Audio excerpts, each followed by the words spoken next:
came on a little bit earlier. Chill.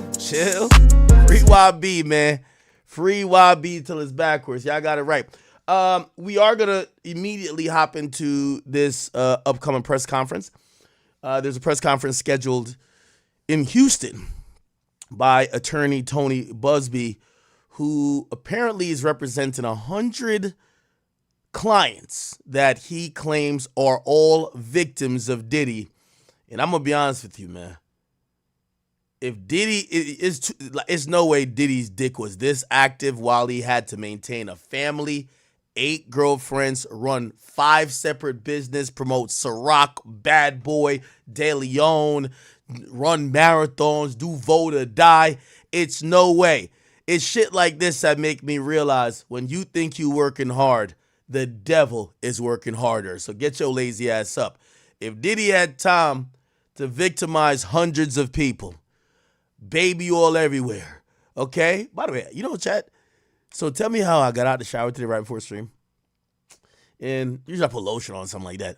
But I opened the cabinet today and I see baby oil and I'm like, yo, let me see what the hype's about. Yo, nigga, I think I put this much baby oil. I still feel like I'm sticking out. Nigga, I'm like super lubricated. Pause. So I'm like, God damn. So anyway, back to what I was originally saying. Diddy, apparently there's 100 victims are coming in what seems to be a class action lawsuit. Apparently it wasn't filed last week. They were planning to file. I'm serious. For whatever reason, I'm like, yo, let me try this baby. Because I never use baby oil. Like when y'all get out the shower, damn, I'm going on tangent again, I know. By the way, I am waiting on a separate screen for the as soon as the thing starts, I'm gonna get you over there. When y'all do get out the shower, and I'm not talking to women here, you know, shout out to my chat queens, because when y'all get out, you ever see when a woman gets out of the shower, she puts like 15 ointments on, she's spraying shit, she doing everything. I'm a nigga. The only thing required is deodorant, brush your teeth, and nigga, that's it. You know what I mean? You lotion yourself depending on the weather. Sometimes I get ashy, so I lotion myself. But baby oil and these other shit, you know what I mean? Hell no, I don't be doing all that. What y'all do when I get out of the shower? Somebody said, oh, you still smell like ass? Nigga, I use soap. What the fuck? Anyway, all right. Whatever. Somebody says YB's no victim. Oh, shit. I remember, this is a crazy still shot. I remember Youngboy and Diddy, I think they were on like live together or something like that. Or no. Youngboy had posted this. He said, Diddy just filled me with mo love. Now, I think Youngboy's a little bit too gangster for all that shit, but you never know. But I don't think he could have predicted this. This is when Diddy hit him up on house arrest. Was showing him a lot of love. Okay, anyway. All right, so we're waiting on this press conference. I actually put it on the screen. Let me see. Here we go. I haven't seen the paperwork filed on it yet, but that is the lawyer. His name is Tony Busby. He's a personal injury lawyer. He is, I believe his main office is out of Houston. Apparently, he's gotten actually hundreds of millions, if not billions of dollars in personal injury compensation for his clients. And this is maybe slightly a different undertaking because when you think about personal injury, you think about slip and falls.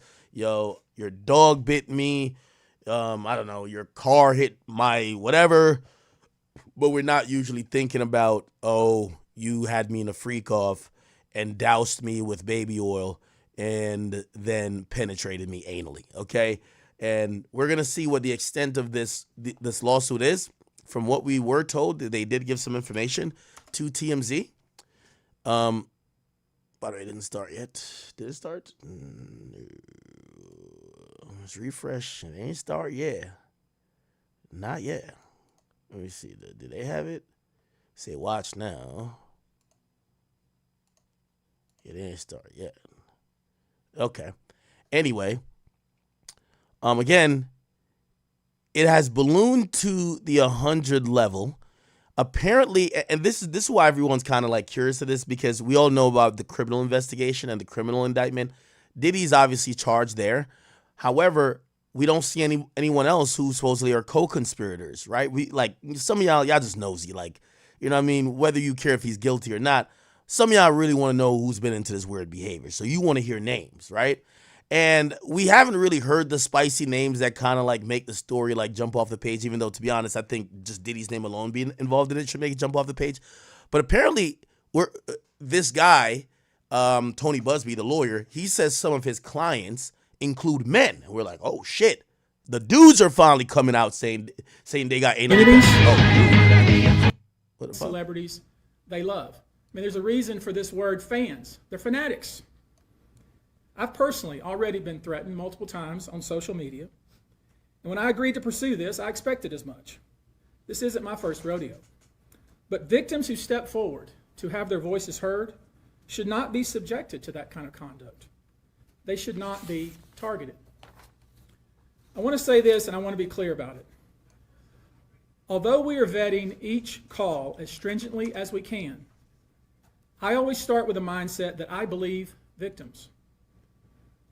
I believe victims because I understand the tremendous courage it takes to step forward. So if you're watching this, please hear me. If you're out there and you have been victimized, you are not alone.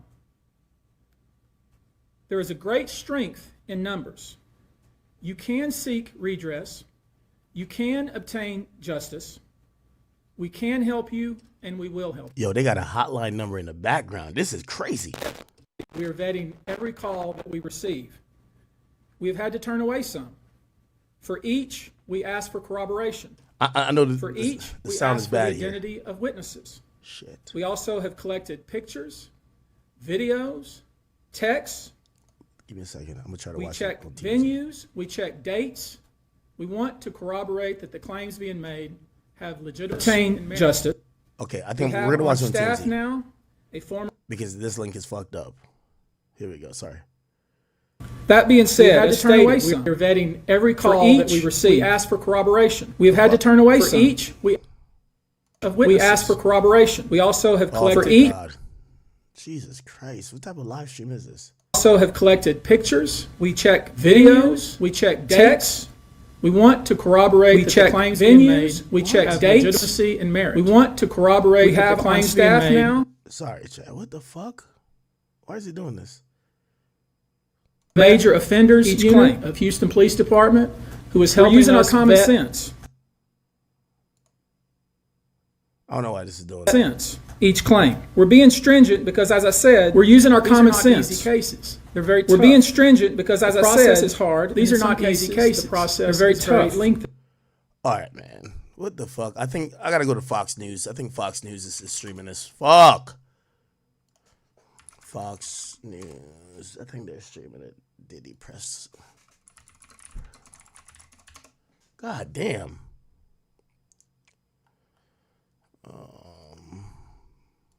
Yeah, I realized the first link was fucked up. Where the fuck is this thing? Why can't I watch it on this fucking page?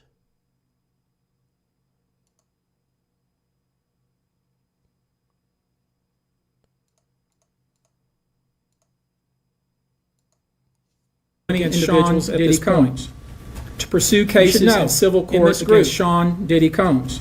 It is evenly Oh divided. my God, males and bro. Oh my God, bro. Hold on. Fox News, Tony Busby.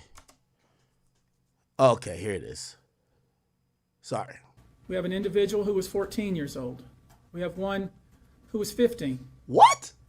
25 of the 120 individuals who are plaintiffs in these cases were minors at the time of the acts complained of. The time frame of the acts complained of is very wide. The conduct at issue spans from the years 1991 all the way till this year, 2024. If you wonder why there are so many alleged victims, that's your answer. We're talking about more than 25 years of this type of conduct. Now, although most of the victims who have stepped forward were victimized after 2015, this has been going on for a very long time. Now, when you think about the fact that some of this conduct occurred 25 years ago, and you wonder why would it take somebody so long to step forward. I want to remind you that many states in the United States have recognized that it's very difficult for a victim to step forward and to make these types of allegations when something very terrible has happened to them. I'll use New York, the state of New York, as an example. The state of New York has specific statutes in place that revive claims that are even claims that would typically be not able to be brought, that it revives such claims and they can be brought even 25 to 30 years later.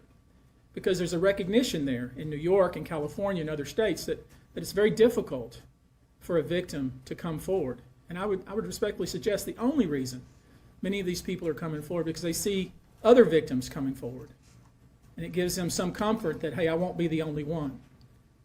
And I expect more victims will come forward. Are those victims to his left? A lie has great speed, but truth has endurance. The acts complained of in these cases that we're going to file occurred primarily in New York, either Manhattan or the Hamptons, or occurred in California, primarily in Los Angeles, or in Florida, primarily in Miami. Star Island. Most of these events and incidents occurred at parties, typically after parties, or album release parties, New Year's Eve parties, 4th of July parties, something they called a puppy party, the all-white party, although several of these events occurred at auditions. Many times, especially young people wanting to break into the industry, were coerced into this type of conduct in the promise of being made a star or in the promise of having Sean Combs listen to their tape or even let them read for Sean Combs. You should know that some of this behavior occurred at well-known venues in New York City. Some of this behavior occurred at private residences of people that we all know. Some of this behavior occurred at hotels that we're all familiar with. You should know that more than 55% of the victims filed reported this conduct to either the authorities, that is the police, or to hospitals. We're in the process of collecting with our team assistants medical records, reports that were made to the authorities, and I've already said that some of the individuals in this group did in fact talk to the FBI. You should know that several of the individuals, and when I say several, I mean many, who did in fact seek medical treatment were drug tested, and drugs were found in their system, weird drugs that you probably never heard of. One in particular that continues to pop up is a drug called xylazine or trank, which, what's that? Based on our research, is known as a horse tranquilizer. Trank. Now, there's been a lot of reports that we're filing a class action. This is not a class action. Class action is when one or two people file a case on behalf of a group of people. That's not this. These cases will be individual cases. Each case will live and die on its own merit. Wow. These cases will be filed individually, one plaintiff against whoever the defendants were involved in the case. Each case may be filed in one venue like California, another case may be filed in New York. One case may sue just Sean Combs, but multiple other people. One case may sue a range of people. I would expect most, though, to be filed, as I said, thinking or hoping, or perhaps believing that I may start naming names. Well, that day will come, but it won't be today. The day will come when we will name names other than Sean Combs, and there's a lot of names. It's a long list already. And of course, I already know who some of these individuals are, but because of the nature of this case, we're going to make damn sure that we're right before we do that. But the names that we're going to name, assuming that our investigators confirm and corroborate what we've been told, are names that will shock you. These are individual cases. There are indeed other perpetrators involved. They will be revealed when that particular individual case is ready to be filed. They already know who they are. And I'm talking here about not just the cowardly but complicit bystanders. That is, those people that we know watched this behavior occur and did nothing. But I'm talking about the people that participated, encouraged it, egged it on. They know who they are. I call them the facilitators of foul play, willing participants in vile conduct. As we identify them, each will be part of this case as defendants. These defendants will not only include individuals, but would also include corporate entities who ultimately profited off of this culture and behavior. I'm looking at banks, pharmaceutical companies, hotels. Liquor companies. We know that many of these individuals were paid cash. We know that many of these individuals involved, whether they were the ones being assaulted and abused or they're witnessing other people being assaulted and abused and then paid and threatened and told to leave. Typically paid 10 grand in cash and told to leave. And then threatened as they were leaving. So in addition to Sean Combs, you should know the defendants in these cases we're going to file will include anyone, of course, who engaged in the assault or exploitation, anyone who participated in such in any way, anyone who encouraged or facilitated this conduct, anyone who was in the room and watched it happen but made no effort to stop it, any venue or venue owner who was aware of what was going on but failed to stop it, any individual or entity who knew about the conduct and benefited from it but did nothing to report it or stop it, and any individual or entity who covered it up or helped cover it up. These people who know who they are should just come forward now.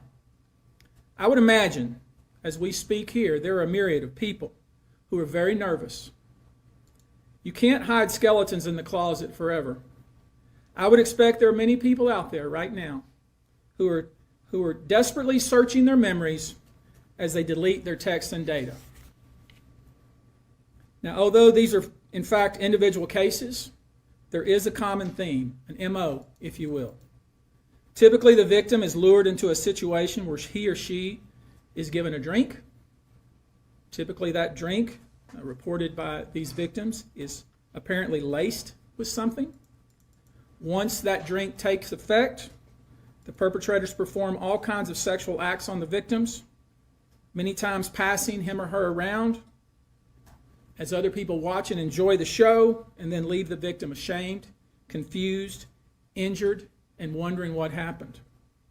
When the victim reaches out, he or she is told not to say anything. Sometimes there are threats of physical violence or financial repercussions or bodily harm.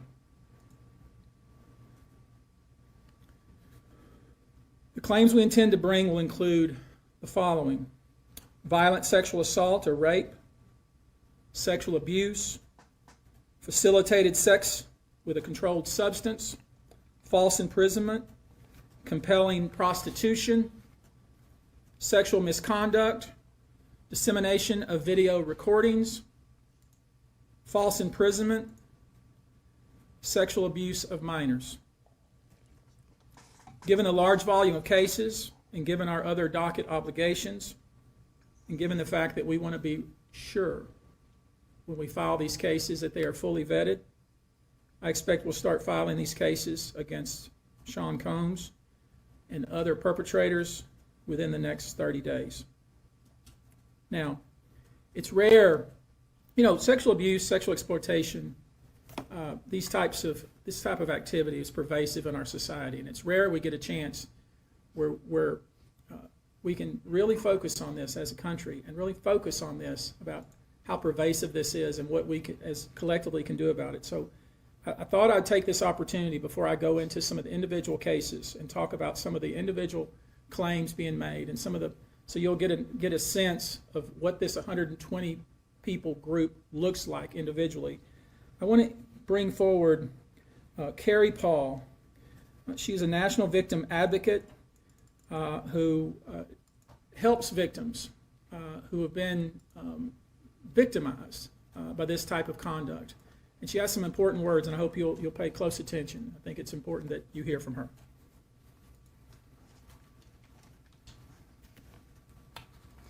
Hello, I'm Carrie Paul with the National Victim Advocate. It's not easy for any survivor to come forward. Our culture doesn't believe survivors. It blames and questions them. Instead of showing support, many choose to enable abusers. The media runs stories asking why it took so long for survivors to come forward instead of asking what barriers exist. We also don't equip law enforcement with the ability to handle sexual assault crimes. Lack of funding translates to lack of training. We have officers in the field that don't know what to say to a rape victim, and also an alarming amount of backlogged, untested rape kits.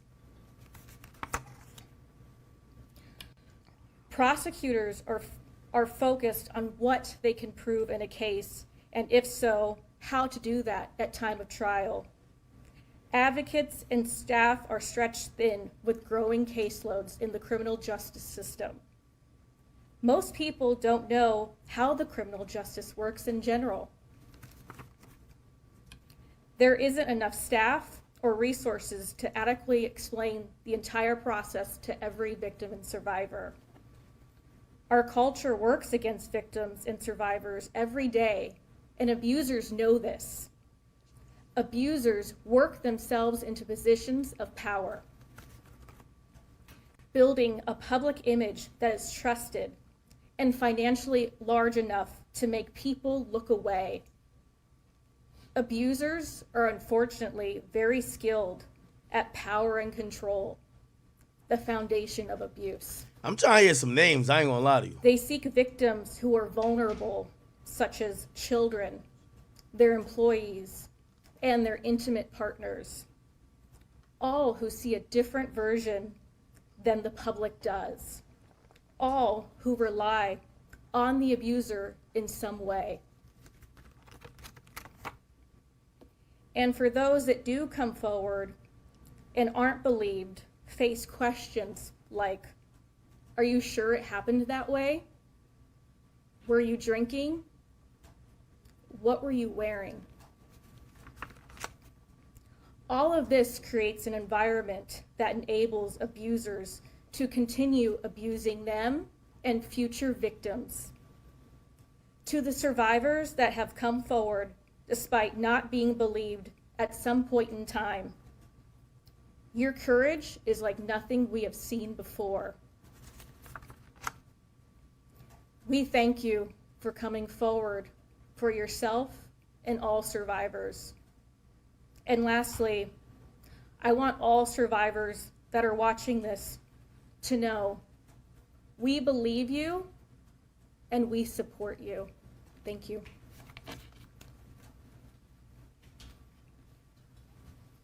I want you now to hear from my co-counsel, Andrew Van Arsdale. We've created a sexual abuse hotline, and I want him to visit with us just a few moments about how that works. Yo, they got a Diddy hotline. I'm done. Thank you, Tony. I gotta call like this Tony shit. said, my name is Andrew Van Arsdale. I'm the managing partner of Baby A Law Group. We have offices in California, Montana, and North. Chat. Let me call this hotline. I just want to see what it's hitting for. I ain't gonna hold you. Move, nigga. Is that 200? They got a hotline in the background, gang. 7474. Let me see. I'm about to see what shit's hitting for.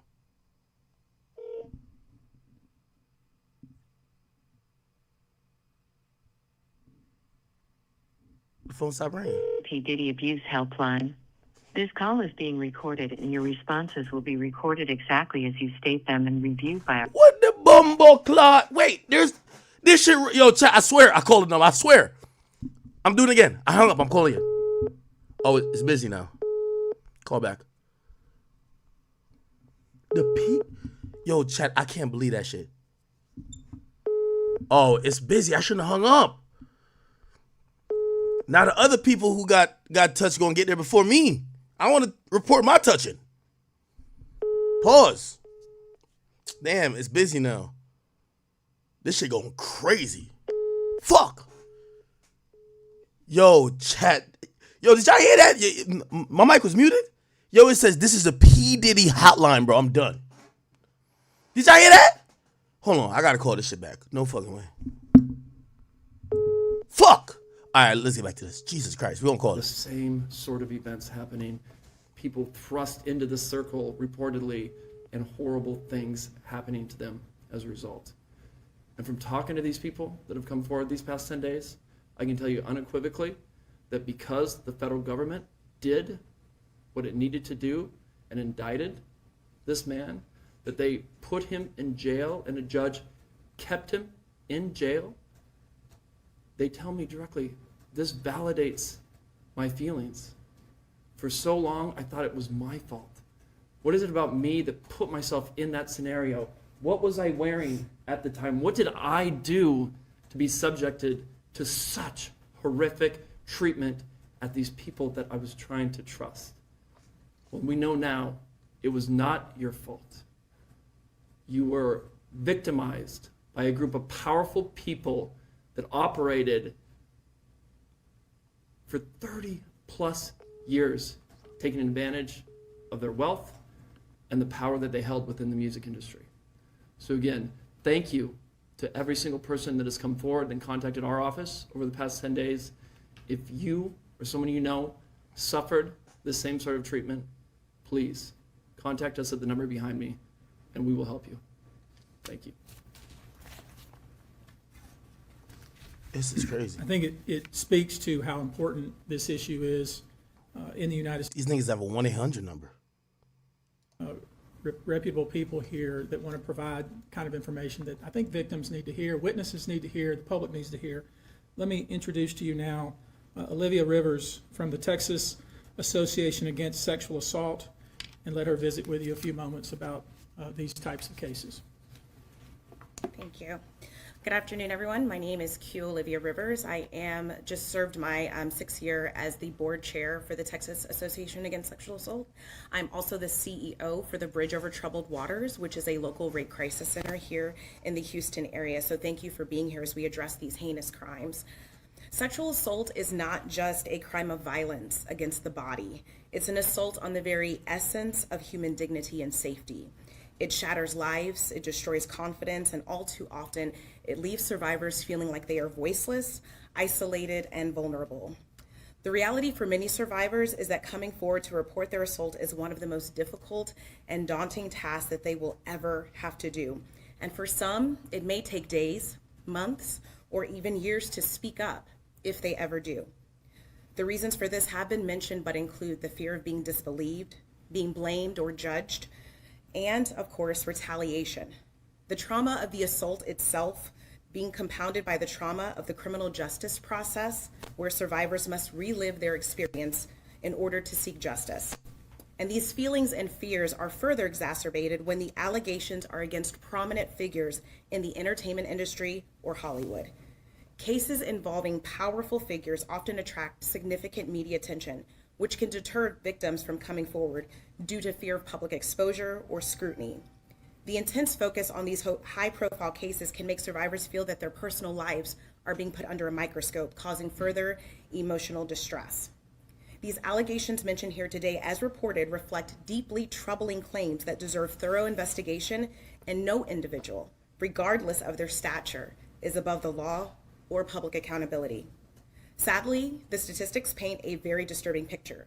According to the National Sexual Violence Resource Center, 1 in 3 women and 1 in 6 men will experience some form of sexual violence in their lifetime. In the U.S. alone, there are approximately 463,000 victims of rape or sexual assault every year, and these numbers barely scratch the surface, as sexual violence remains one of the most underreported crimes. But the numbers that follow tell an even more troubling story. Only about 23% of sexual assaults are reported to law enforcement. Of those, just 5% lead to an arrest, and even fewer, less than 1% of reported cases, ever result in a conviction, which is a devastating gap between the crime and the justice that survivors deserve. I want to briefly focus on our state here in Texas. According to the Texas Association Against Sexual Assault, 6.3 million Texans, men and women, will experience some form of violence. That's every 2 minutes someone is sexually assaulted, meaning during the course of this press conference, around 60 individuals will forever be changed by this violence. And those are just a few of the victims. Obviously, this is unacceptable. We cannot allow this cycle of silence and inaction to continue. We have to create an environment where survivors feel empowered to come forward, where they are met with empathy and respect and support, not skepticism and blame.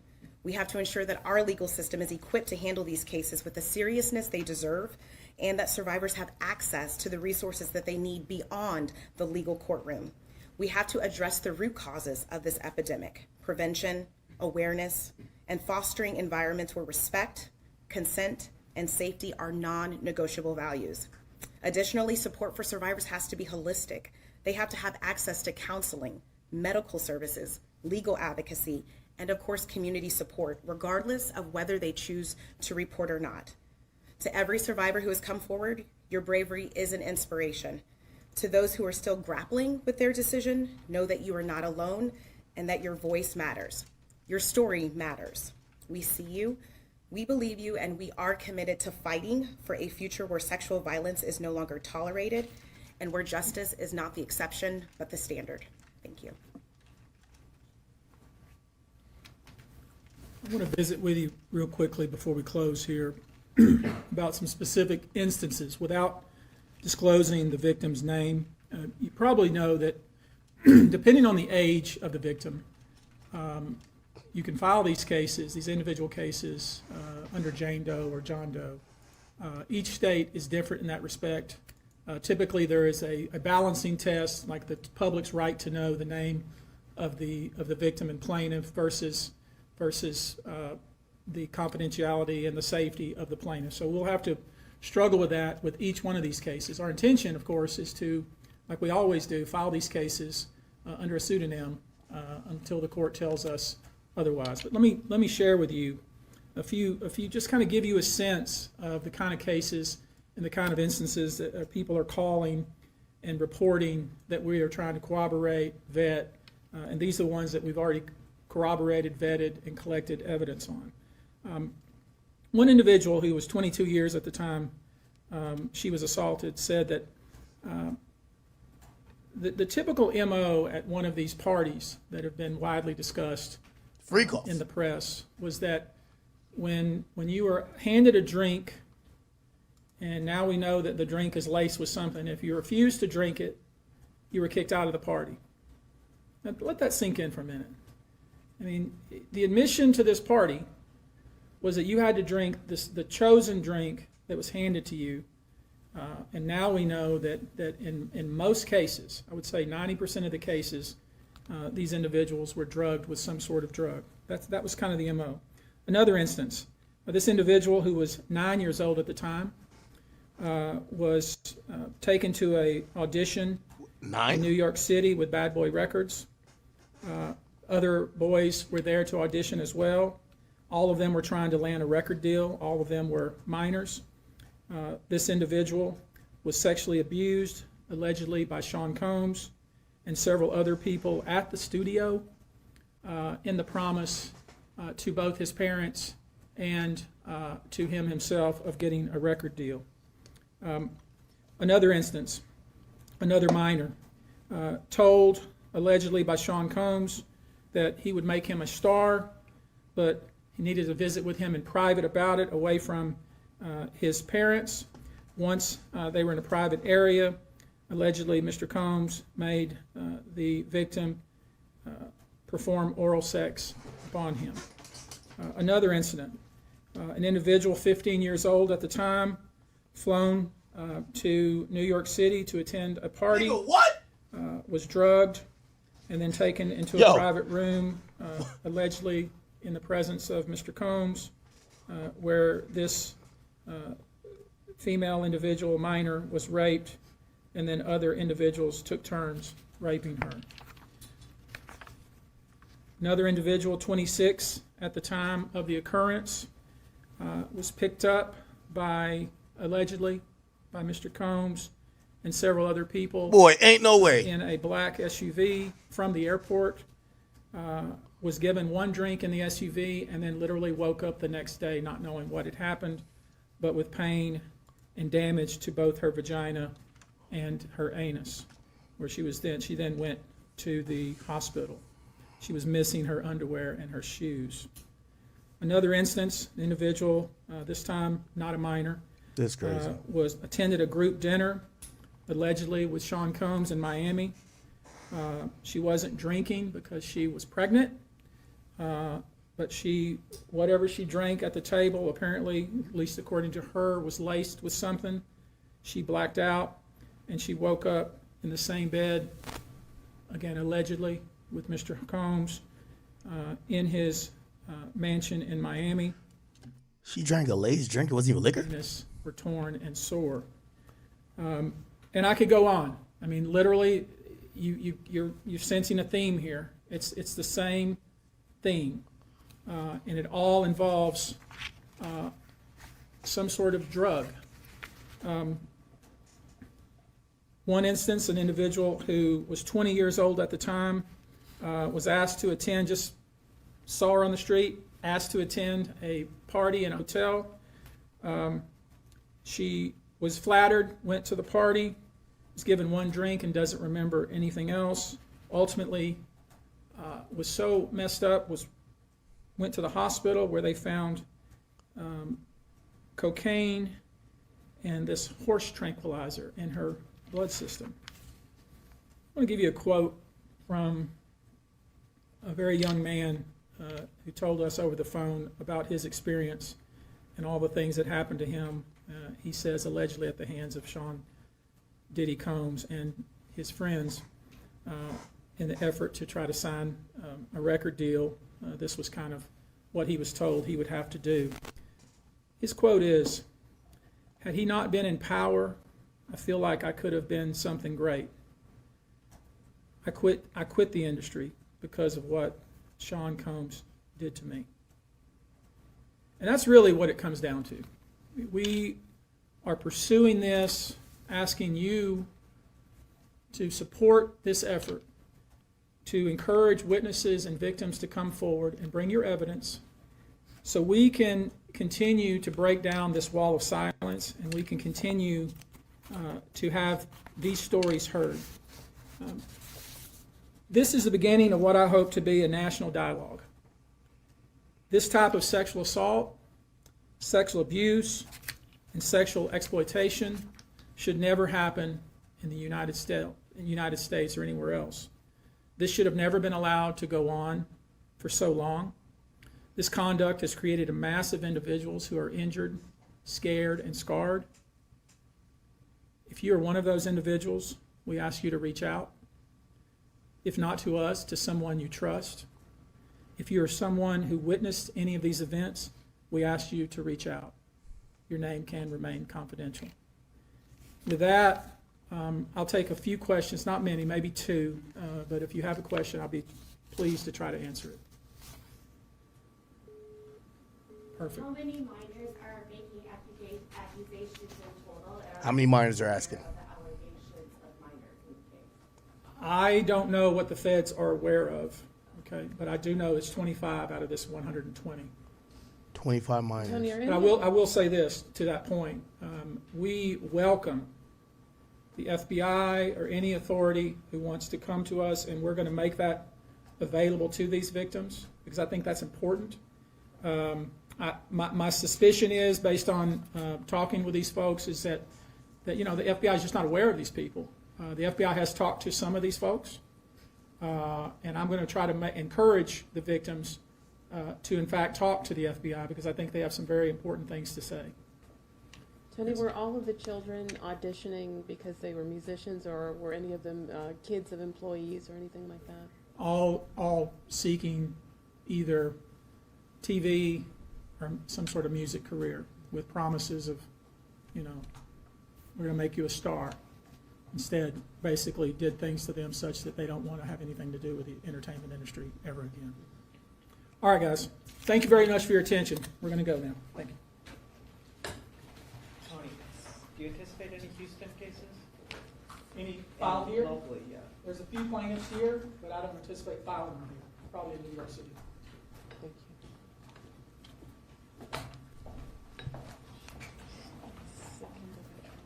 Thank you. It appears that the lawsuit still hasn't been filed. The hotline, I think, bro, the hotline been busy since, I don't know how I got through the first time. Yeah, it's been busy ever since. Shit, I should have left my message. Damn. So we could go back because the details, it says a 9-year-old boy who claims Diddy force him to give. For 30 plus. Troubling story. Wait, let's go back to that. To both his parents, and who were handed a drink of the victim and plaintiff versus the typical MO at one of these parties. All of them were trying to land a record deal. All of them were minors. This individual was sexually abused, allegedly by Sean Combs and several other people at the studio, in the promise to both his parents and to him himself of getting a record deal. Another instance, another minor, told allegedly by Sean Combs that he would make him a star, but he needed to visit with him in private about it, away from his parents. Once they were in a private area, allegedly Mr. Combs made the victim perform oral sex upon him. Another incident, an individual 15 years old at the time, flown to New York City to attend. I'm gonna be honest with you. So, and so this is my thought, and tell me if I'm tripping, right? So all along this whole thing going on, I think very initially I'm like, all right, Diddy's a freaky boy. Then I'm like, well, not only is he a freaky, kinky nigga who is doing these freak offs, he might have been like having these people extra drugged out, and also might have been having all these sex workers around, and who knows? Like he probably did some of this shit, right? Because it's just too much, right? But I still at that point didn't put him in the same like thing as like Epstein. Like Epstein, like if you ever watch the documentaries about Epstein was like deliberately, offering, and even Peter Nygaard as well. Nygaard more than Epstein, but there's more just stuff on Epstein. Or at least more documentaries because he was more famous, I guess. But Peter Nygaard, I believe, Peter Nygaard? Is that his name? Yeah, I believe so. Was a guy, I think he was from out of, he was from a bunch of different places, but he lived in Winnipeg. And what would happen is that he would offer, like, he was a fashion executive, and he would get these young women who were like 15, 16 and be like, hey, I'm going to turn you into a supermodel. However, for them to be a supermodel, they had to fuck them. You get what I'm saying? And obviously, ultimately was taken down. I thought with the Diddy thing, y'all tell me if y'all were thinking different. I didn't think I would hear that. Oh, he brought me into his office, or he met with me and he said, if you want to become a star, you got to suck my dick. I thought he was just having these after hours wild parties that were probably frequented by God knows who, but not him using the, yo, if you want to get in the game, you got to suck me off. Which, if that's the case, and these allegations by these, obviously these potential civil lawsuits or civil plaintiffs are essentially spelling out Diddy using the entrance to the music industry as a way to solicit sex, and it appears from men and women alike, and definitely from underage individuals, which is extremely troubling, right? Wow. And a party, was drugged and then taken into a private room, allegedly in the presence of Mr. Combs, where this female individual, minor, was raped, and then other individuals took turns raping her. Another individual, 26 at the time of the occurrence, was picked up allegedly by Mr. Combs and several other people in a black SUV from the airport, was given one drink in the SUV, and then literally woke up the next day not knowing what had happened, but with pain and damage to both her vagina and her anus, where she then went to the hospital. She was missing her underwear and her shoes. Another instance, an individual. This is like troubling, right? okay, if that happens, doesn't the police investigate it to see, like, especially because if these incidents happen from 1991 till now, the further you get away from the date of when it happened, the least amount of evidence you're going to be able to preserve. So, okay, cool. Some of them went to the hospital. Like, I don't know necessarily the process with the hospital. Shouldn't the hospital then be like, hey, listen, if you have trauma to your anus and vagina, and all you last remember is hopping in a car and taking one drink, and then they run your blood probably, and they find out that you have like horse tranquilizer or whatever the hell in your blood and cocaine. I think maybe it's probably, I don't work in the healthcare system, but somebody could let me know if a 15-year-old blacks out, has pain in their anus and pussy, you then, as a health professional, you confirm it. You then basically run their blood, realize that they were clearly drugged. You're finding these illegal substances in their blood. Don't you have to call the police? I don't think you'd be like, all right, yo, you good? You can go back home now. I think you got to go. So, like, there has to be an investigation that happened. And I think we all agreed that,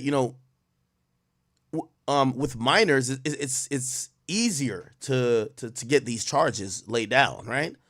Yo, why the fuck are you even giving alcohol or any type of drugs to a minor, right? Like, that's already a charge. So when you hear shit like this, you're like, damn, how did all this shit skate by? This time, not a minor, was attended a group dinner, allegedly with Sean Combs and Somebody says you must report violent crimes if you work in a hospital. Dita says New York City in the 90s, everything was a go. Someone says she wasn't a minor, she was 26. Oh, Chrissy, thank you for that.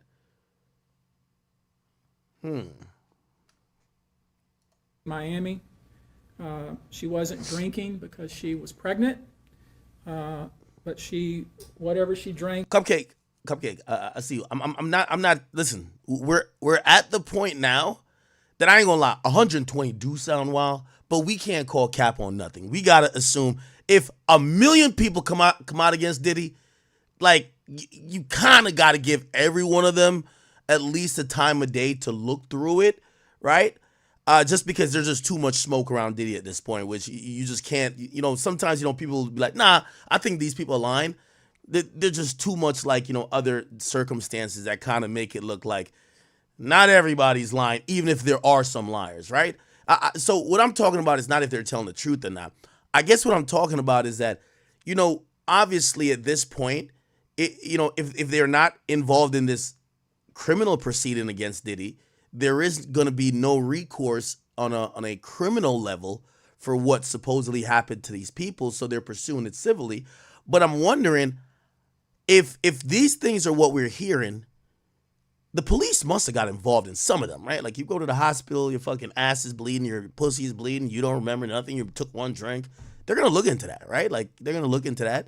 So that's what I'm saying. I'm like, I'm wondering if the rabbit hole gets deeper where like Diddy was like thwarting these like investigations, or he knew how to, like maybe in certain precincts, or I don't know, New York City, like, or wherever, Miami, he knew how to, because that's what kind of Jeffrey Epstein kind of, not necessarily was doing directly, but when the allegations came about him and the young women for Jeffrey Epstein, law enforcement was pretty much like kind of sitting on their hands because they're like, yo, it's Jeffrey Epstein. So when they would normally have acted and been more proactive with someone else, it was Jeffrey Epstein. So they were kind of like, what do we do until it start mounting, okay? So I'm wondering, how the hell do we not hear a peep of this? How the hell we don't hear about none of that? I think at the table, apparently, at least according to her, was laced with something. She blacked out, and she woke up in the same bed, again, allegedly, with Mr. Combs. Albert Sky says, Diddy clapped B5. Might be thank for the donation. It says, Diddy clapped B5 for their deal. Would not be surprised if one of them are the victims. Hashtag laced baby oil. What? In his mansion in Miami, her vagina and her anus were torn and sore. And I could go on. I mean, literally, you're sensing a theme here. It's the same theme, and it all involves some sort of drug. One instance, an individual who was 20 years old at the time was asked to attend, just saw her on the street, asked to attend a party in a hotel. She was flattered, went to the party, was given one drink and doesn't remember anything else.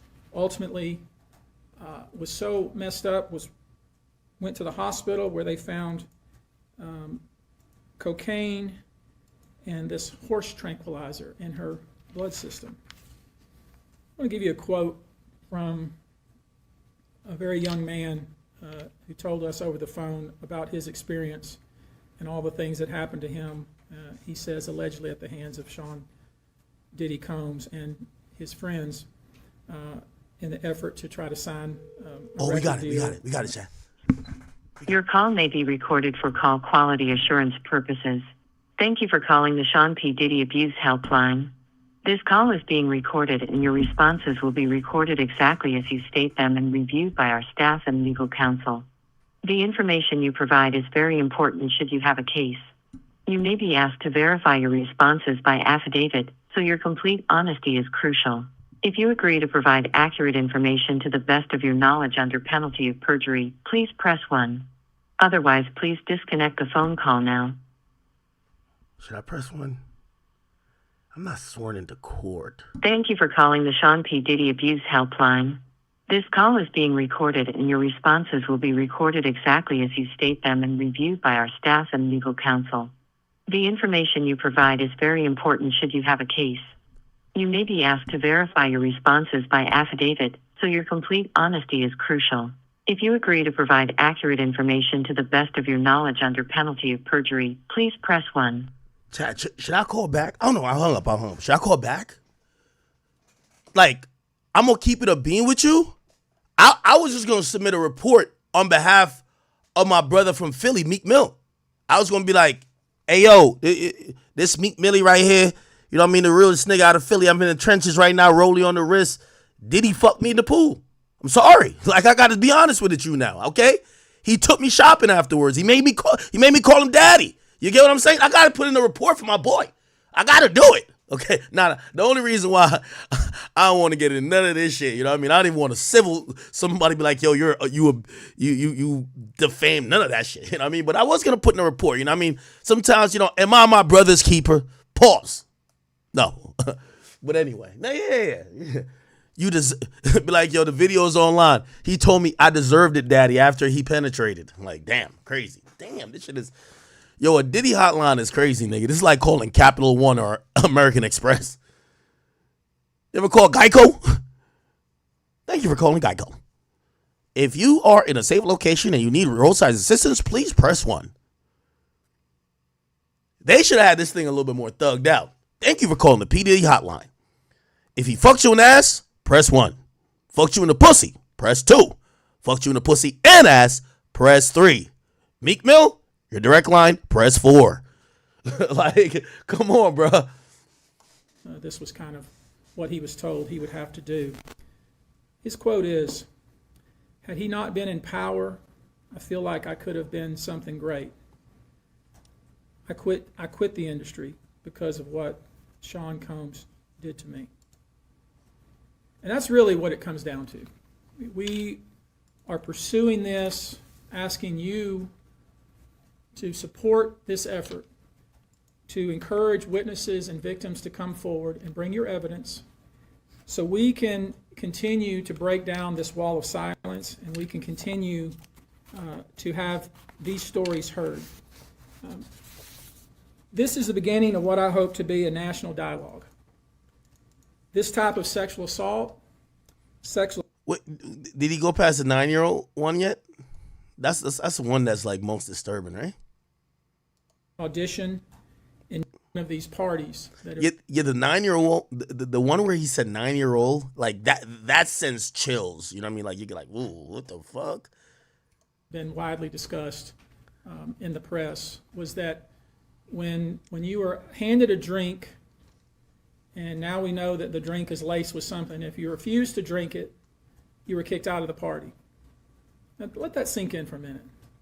I mean, the admission to this party was that you had to drink the chosen drink that was handed to you. And now we know that in most cases, I would say 90% of the cases, these individuals were drugged with some sort of drug. That was kind of the MO. Another instance, this individual who was 9 years old at the time was taken to a audition in New York City with Bad Boy Records. This is the most alarming one. Now, here's the thing. In corroborate, so here's the thing. Obviously, I could imagine this lawyer, his law firm, has a shit ton of investigators because you have to corroborate these claims. So, if you guys, so you know what, and I think we haven't heard from him in a while, since like we heard that he got referred to the sanctioning committees. But it was the guy who actually he sued Diddy and he put UMG and like Lucian Grange in there. And UMG lawyers went so hard on him, he basically apologized and took them out of the lawsuit. They still refer him to, and we're talking about, what's that lawyer's name? Tyrone Blackburn, right? What he was doing is just filing these lawsuits without vetting stuff, right? You know, and when you're filing a lawsuit with very clear errors, like, yo, this person was underage, like like he claimed in his lawsuit, and then those people came out and like, that's me in that picture, and I wasn't underage. You know, you basically, a lawyer, right, that's certified by the bar has like a duty to do their due diligence to file lawsuits only that they believe hold merit.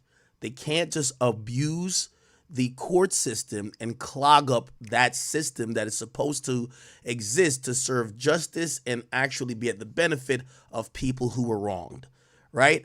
So he has 120 cases that he's taken. I don't know if he's going to file 120. What we did know by his opening statements, he says there is no class action lawsuit. They're all going to be filed individually. He said towards the end of it that this is going to be, probably done in New York because people, they were asking because he's in Houston there. Hey, are you doing any of this in Houston? He clearly made it very clear that no, I'm going to do it most likely in New York. So I could imagine he has a bunch of investigators who are going to try to corroborate these details. How could they do it? So let's say it happens even in 2001, right? Yo, this dude said he had a meeting with Diddy at the New York offices, the Bad Boy offices. Well, somehow you got to go try to prove that. Did he have an actual meeting? Because here's the thing: if there was no actual meeting, there can't be a case. So I guess it would have something to verify that. Maybe they would have like flight records from the kid or the kid's mom. And from there on, some of this is going to get circumstantial unless these individuals, which this is a possibility as well, some of these people might be unnamed, obviously the feds did their own investigation and come up with criminal charges, but some of these individuals might be on the Diddy tapes. So if we're hearing that the feds have terabytes, like hundreds of hours of tapes, not necessarily of sexual activity, but just tapes, but it includes some sexual activity, obviously, they probably are going to focus on the ones that contain the victim that they currently have, which is Cassie. All right, we got Cassie on these. But if we're hearing that this guy is such a sexual deviant and has so many different tapes, there probably is a bunch of people who have been on these tapes that the feds don't know who they are. So I think things like this, I would imagine the feds would hit these people up and be like, hey, listen, we could do some type of arrangement where this is kept secret because we're still probably convening another grand jury, and we want to know if any of these people that were all caught on this tape are any of your clients, because now we need to interview them. So I think this guy just helped the feds a lot if any of these people really are victims, if you get what I mean. Other boys were there to audition as well. All of them were trying to land a record deal. All of them were minors. This individual was sexually abused, allegedly by Sean Combs and several other people at the studio in the promise to both his parents and to him himself of getting a record deal. Another instance, another minor, told allegedly by Sean Combs that he would make him a star, but he needed to visit with him in private about it, away from his parents. Sounds sus, right? You're a minor, but I need to talk to you away from your parents. What? They were in a private area. Allegedly, Mr. Combs made the victim perform oral sex upon him. Another incident, an individual 15 years old at the time, flown to New York City to attend a party, was drugged, and then taken into a private room, allegedly in the presence of Mr. Combs, where this female individual, minor, was raped, and then other individuals took turns raping her. Another individual, 26 at the time of the occurrence, was picked up allegedly by Mr. Combs and several other people. By the way, I will add, right? I will add that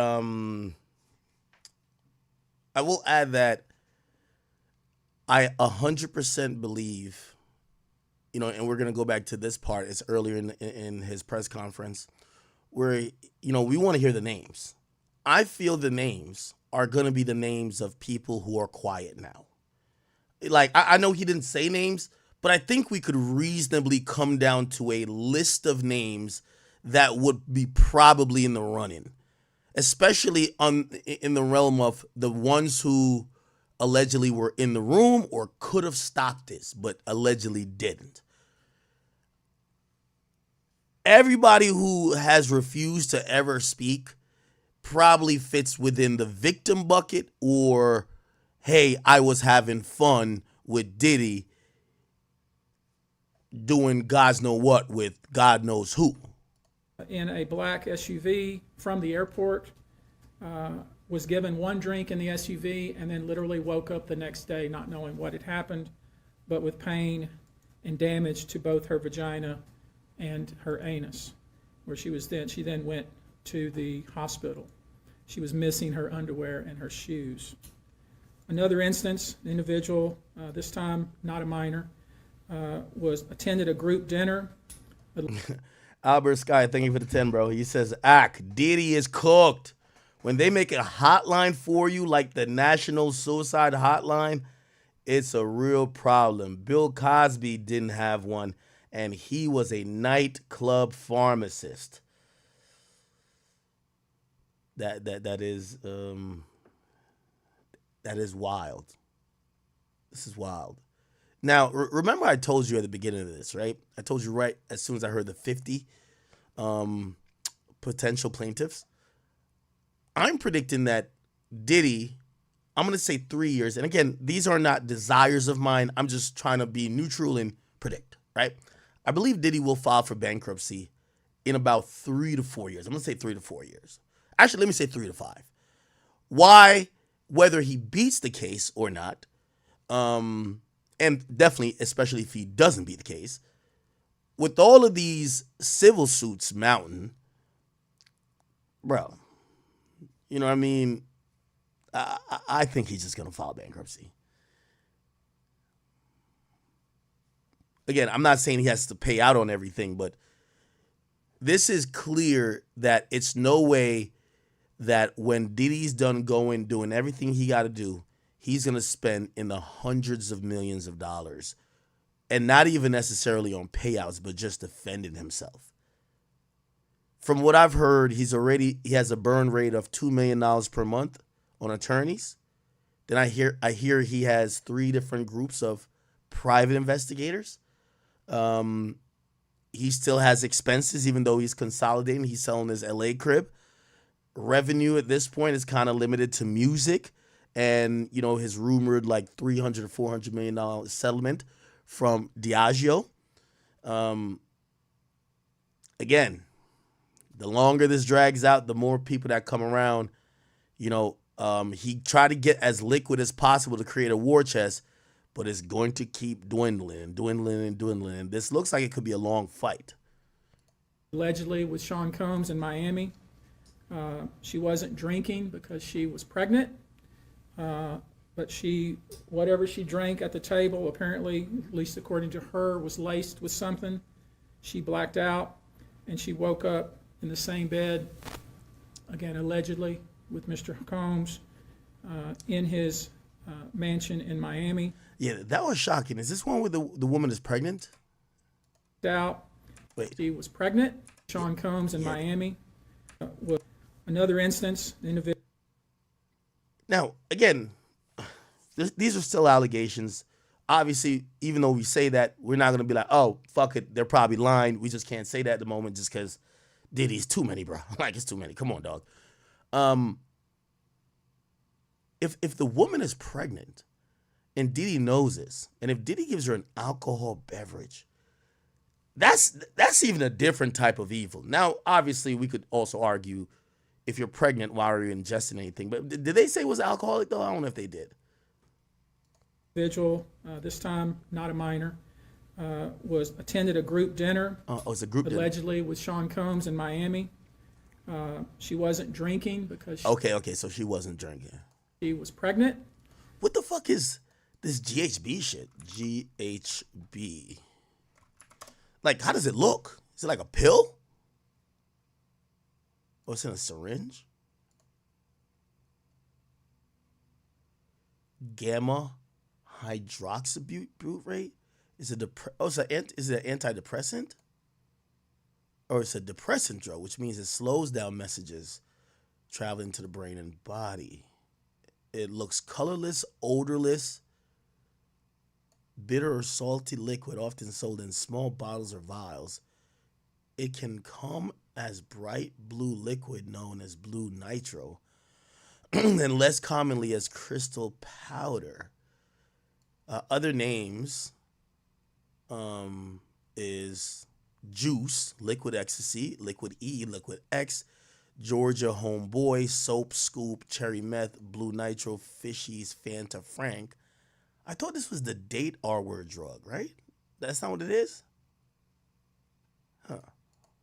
But whatever she drank at the table, apparently, at least according to her, was laced with something. She blacked out, and she woke up in the same bed, again, allegedly, with Mr. Combs in his mansion in Miami. Her vagina and her anus were torn and sore. Did she go to the hospital? And I could go on. I mean, that's alarming.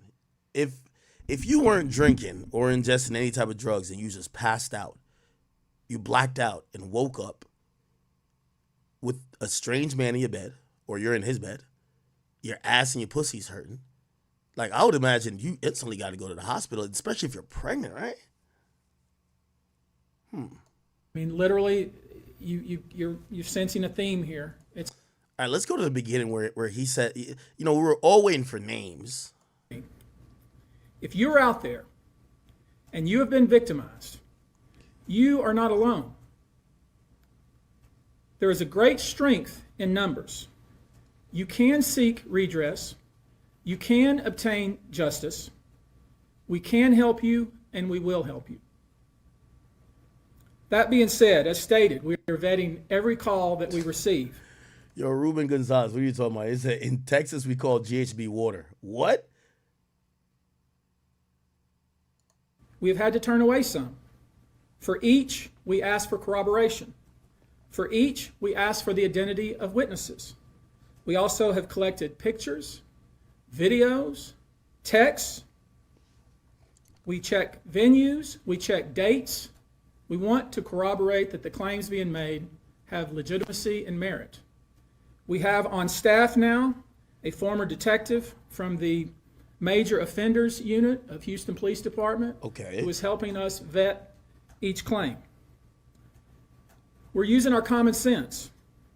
We're being stringent because, as I said, these are not easy cases. They're very tough. The process is hard, and in some cases, the process is very lengthy. These cases are hard to prove. Many times, it's the victim's word against the alleged perpetrator. Each of these victims will no doubt be publicly attacked by the alleged perpetrators, and in some cases, the general public. Did he say if he's going to file them by name, or he's going to do, let's say if he takes all 120 in complaints, is he going to do Jane Doe's and John Doe's? Because I'm pretty sure people are going to try to do their background, and obviously, well, here's the thing too. Diddy Diddy and his lawyers are going to try their best to make sure the people are named, but who knows? And cowardly keyboard warriors love to attack. We know what we're up against. We did not enter this fray blindly. I wish it was my last such fray. I wish this type of behavior wasn't so pervasive. But it is what it is, so we will press on. As I said, our law firms have been retained by 120 individuals at this point to pursue cases in civil court against Sean Diddy Combs. You should know, in this group, it is evenly divided between males and females. There are 60 males and 60 females. Shraggy? Who have joined us to pursue these claims. 60 niggas.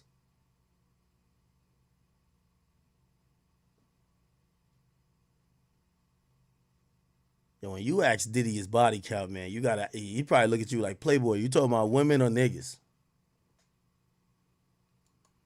As plaintiffs. In this group, 62% identify as African American, 30% are white, and the remainder are Hispanic or Asian. The victims are from more than 25 states. The majority are from California, New York, Georgia, and Florida. I don't want to focus on the ages of these victims. When we talk about the ages of the victims when the conduct occurred, it's shocking. Our youngest victim at the time of the occurrence was 9 years old. We have an individual who was 14 years old. We have one who was 15. 25. By the way, Dan, I see you in the chat. He says, Zach, let's do a FaceTime about this because I learned more about the case now than I have in the past few weeks. You're giving Lawyers for Workers a run for his money. Shout out to Lawyer for Workers, by the way. Wow. Jeez. Man, I'm not going to lie, man. Like, dog. Yo, I don't. Yo, I think 3 months ago, I was like, damn, this is as bad as it's going to get for Diddy. Maybe he'll get a little bit better. I think it's gotten progressively worse like every day. Like every day. And by the way, I know they said that Diddy is out of, what do you call it again? The suicide watch or whatever. They got to put him back in. Like, bro, imagine when your lawyer comes or like they come clank on your cell and being like, yo, bro, 120 more people came forward, including 60 niggas who says you fucked them. What? Like, Diddy might be looking for any type of shoestring or anything he could find. He might be trying to get out of here. So I do think 100% we got to keep an eye on Diddy because not only for his own health and safety, but also for this other element that we're probably going to see this guy talk about, which is these other people. It appears, again, we keep hearing other people, some people who are famous, some people who won't shock you, some people who will shock you. We're like, who? Shit, maybe right now is the moment those people are like, yo, we got to get this nigga the fuck out of here. To protect us, Diddy has to go now. Of the 120 individuals who are plaintiffs in these cases were minors at the time of the accident. Yeah, I know, y'all right. Drake dropped 100 gigs on your head top. Diddy was getting head from 100 niggas. That shit is crazy. Complained of. The time frame of the acts complained of is very wide. The conduct at issue. Yeah, and I agree with that. By the way, Tyrell Day, thank you for the 10. It says, you remember, the feds asked the game's former manager, which is Jimmy Henchman, about minors. Diddy, I think it was Smoking Gun had it, right? Let me see. Former drug lord claims the feds quizzed him about the sex life of Sean P. Diddy Combs. Now, more than, and by the way, here's the affidavit. More than anything, what this told me was that, the feds were probably hearing these rumors or complaints, right? Now, why didn't they act? That does seem a little suspect. And I think if we kind of go down that rabbit hole, we might get to a Jeffrey Epstein type of situation. If you don't know Jeffrey Epstein, not only was he protected by some powerful people that, he had associations with, and some would argue that maybe he was protecting his damn self. When he did get in trouble, it was the weirdest case ever initially at first, because they were trying to just be like, yo, bro, chill out, chill the fuck out. You're doing too much. And they gave him like this unprecedented, like, never been seen plea that is completely sealed. You can't even understand what's going on. And we've never seen wasn't even a court case. It was just some shit to get the shit away. Everybody speculated about like what the hell that was, but it was to really conceal the real nature and behavior of what Jeffrey Epstein was doing. Now, imagine if that exists in this Diddy thing, right? Well, you never know. Diddy might have had enough power, and again, I keep saying, I know y'all want to hear, like, I know the names y'all want to hear. I'm not saying these people are involved, but y'all want to hear like shit that will entertain y'all, like, oh my God, Jay-Z, oh my God, Stevie J, oh my God, Meek Mill. Like, with all due respect, it's a bunch of niggas who's rapping. Who cares, right? Yeah, of course we would like look into their shit too, but like, the more interesting parts of this would be if Diddy, when, Diddy was starting to gain political power, right? Like around the time, I always say 2008, during the time when he gets into this vote or die thing, he damn near helped galvanize and kind of, was used, not necessarily like against his will. No Diddy, actually. How ironic. But he was used by the Democratic Party to encourage black people to finally get political and get to vote. Now, that comes with having some type of cachet and power. Like, these niggas owe you a favor. You get what I mean? Like, I don't know if you guys know how the political game is kind of done. You know why some of these guys are, like, popping up to whether it's Kamala rallies or even Trump's rallies? It's not because they're super political. And no, like, they aren't getting these big checks to show up. Like, under certain circumstances, there is a compensation, which, by the way, I from what I've heard, they can't use campaign funds to pay someone just to speak. You get what I'm saying? That goes into like some other murkier waters. But here's a play here. And usually the smart, who are setting this up? All of these guys have the same lawyers, and their lawyers are saying this, yo, check this out. If he becomes in power, whoever, or she, if Kamala becomes in power, yo, this is the steps to basically earn some favor if you ever need to get a pardon one day. You get what I mean? Yeah, you're going to have to stand with them at their rally to try to get. So again, a lot of these things are ways to gain, some political favor. And I think Diddy had a lot of it. Like, Diddy damn near, obviously, it was Barack Obama. Like, come on, like, we were going to rock with Barack no matter what. But he was really important back then, right? I wonder if maybe he has, I don't know, maybe some secret shit that's sealed that nobody's going to find. Maybe comes out now, but some secret shit that got covered up because he did have the political favor of the Democrats and they were in power for a while. That might be a thing. So while some of y'all were like, yo, I want to see if Jay-Z's name is going to, I want to see if like any of these politicians were ever involved. You get what I'm saying? Like, it's easy to quickly be like, all right, you're thinking too small if we're thinking about just rappers and what women. Do you think it's just by coincidence that Diddy got the key to the city from Eric Adams? You don't think maybe they were building a relationship? You don't think there was maybe a political, association at that point which still valued Diddy as a pillar of the black community that had a way of, convincing and galvanizing that audience to, whether to coddle them for certain type of political motives or political, or whatever legislative, choices that come down. I don't know. So who knows? Diddy probably had a little bit of favor and could have covered a couple things up. So yeah, anyway, this is going back to 2003, I believe, right? And this was the affidavit that was supposedly one of the proffers. It was like a transcript of the proffer session. Was it a proffer session or maybe the interrogation? I can't remember what it was. But James Rosemond, which people know as Jimmy Henchman, at that time he sat down and here's this about a woman showing naked pictures to the woman, to the defendant. Questions became even more bizarre when the prosecutor asked about entertainers' sexual preferences, including but not only Sean Combs having sexual relationships with underage boys. 20 years ago. 20 years ago, right?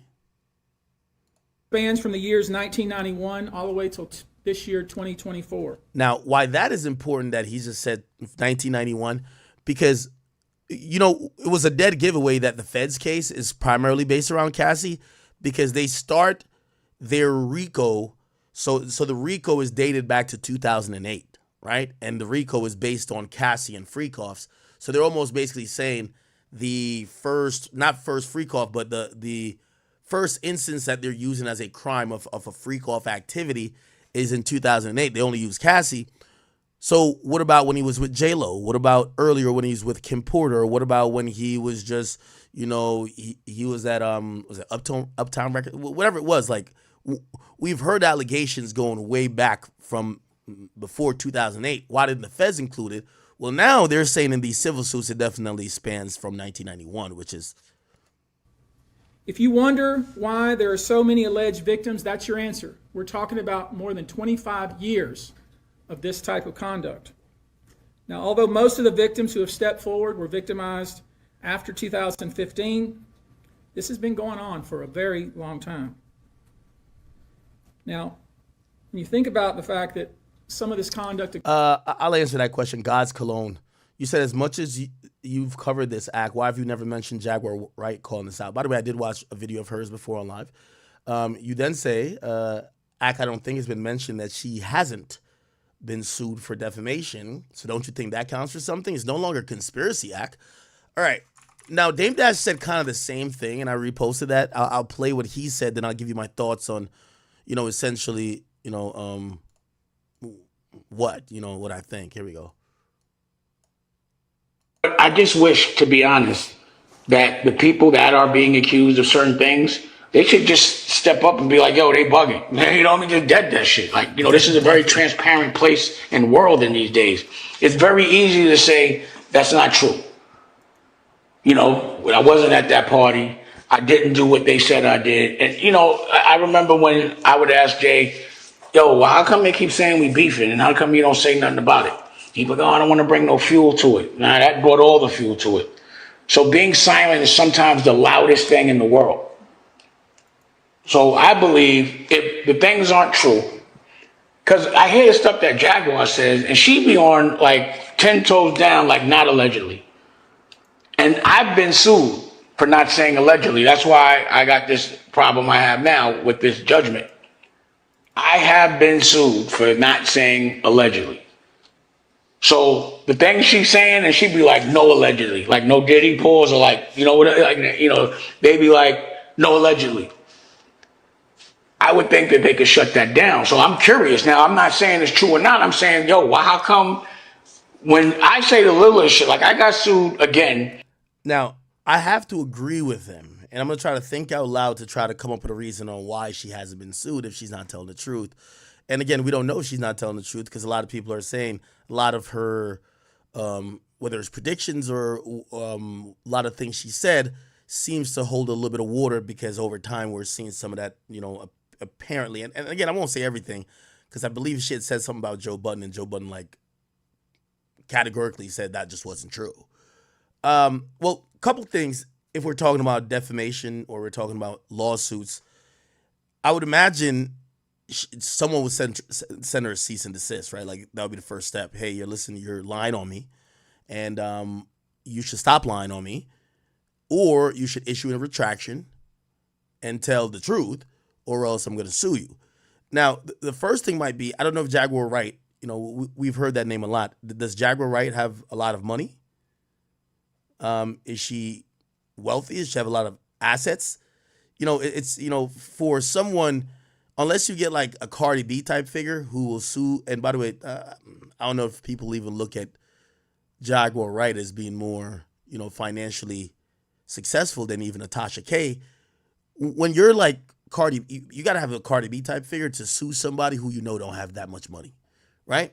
So that's number one. But that might be worth it if that person's muddying your name, right? Like, that's going crazy. So I kind of agree with Dame with that. Here's my sneaky suspicion on why I believe if this is true, and maybe she has gotten a lawsuit threat or whatever, she's just kept it quiet. I don't know if she's ever talked about it.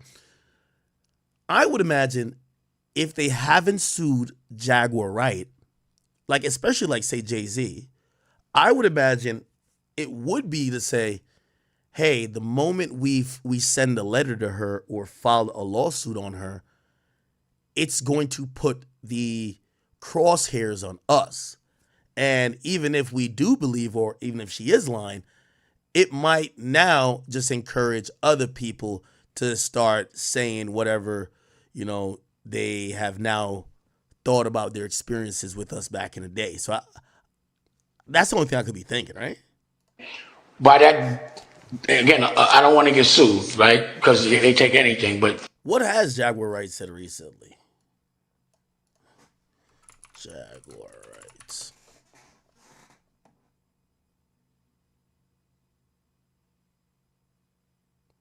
Wait, what? She revealed a list of all the celebrities in the Diddy what? I believe it's on the tapes. I believe Barack Obama got a tape. Yeah, he playing hide the hot dog. I know Jennifer Lopez has multiple tapes. Oh, yeah. I know Beyonce got a tape. Yeah, she definitely not saying allegedly. She's just saying it. I definitely know they probably recycled some old Stevie J and Eve stuff. I know Drake got a tape. I know Rihanna got a tape. I know Chris Brown's on one of them tapes. Jaguar Wright has made explosive allegations against several celebrities, claiming they were involved in disturbing activities linked to Diddy. Stuff. I know Drake got a tape. I know Rihanna got a tape. I know Chris Brown's on one of them tapes. I know Trey Songz has been like a supporting actor in many freak off films. Definitely Usher. Do you think these tapes will come out? Usher. They don't come. I think eventually at some point. In various interviews, she alleged that high-profile names were connected to Diddy's infamous parties, which she described as exploitative and secretive. I was gonna say, do you believe B2K is on the tapes? Oh yeah. Chris Stokes is on. I mean, if there's Chris Stokes is a whole, he's fighting, and Chris Stokes is old school industry pedo. Like, and everyone knows that. I never liked him. I always thought song came on, right? I'll say this, we were in Bishop Arts. One Drake song came on, and then another Drake song came on. And then when it got to the third one, is this a Drake? Is this a Drake playlist? Could you turn on something else? And she's like, was there anything else? So we got the Beyonce playlist. Yeah, but it had all of the freak off victims on it. Usher was on, like, we were just sitting up there. Who's the next victim on the playlist? And then, you won't break my soul. You won't break my soul. Damn. Can we talk? No, it was Confessions. They played Usher Confessions. Confessed that Lifetime Achievement Award was a fucking hush payment for your with all of the years of abuse. Cause that wasn't no lifetime. I'm still mad. People say, why you say that about Usher? There has long been speculation about Usher's relationship with Diddy, with some believing that Usher was one of Diddy's victims, having been sent to live with him as a teenager. However, Jaguar Wright presents a different narrative, claiming that Usher is not just a victim, but a cooperating partner. Wright suggests that Usher helped Diddy gain control over Justin Bieber, facilitating Bieber's introduction to Diddy, which led to a 48-hour period where Diddy had influence over the young pop star. Could Usher's involvement with Diddy indicate deeper connections within the industry? Usher. They talk about his... Usher, I'm tired of Usher. Oh. Goofy bitch. Oh. Got your asshole ripped open and the only thing it inspired was loyalty? They ripped your ass open. Gene didn't say it. He said, check the records at the hospital. I'm saying it. You got your ripped open. Then you take Justin Bieber from Lily White, Canada, and take him to the flavor of Fuck Off, the kiddie edition. Get his ripped open. Now everything's coming out, and the first thing you do is run the Bali with another kiddie rape who works with the man, L.A. Reid, that sent you to the Diddy flavor freak off. Not the flavor. Now you got Justin Bieber breaking up relationships and shit. Suck Odell Beckham dick at the club, and the next thing you know, he don't even want Kim no more. This further complicates Usher's image, portraying him as more of an active participant than a bystander in Diddy's controversial dealings. All Jennifer Lopez had to do was marry a white boy, Oscar winner, for people to stop remembering that she had a gun in her pocketbook. She had gunshot residue on her hands the night that Natanya was shot at that club. Not once has she spoken up for the betterment of that woman or say something. It is kind of alarming that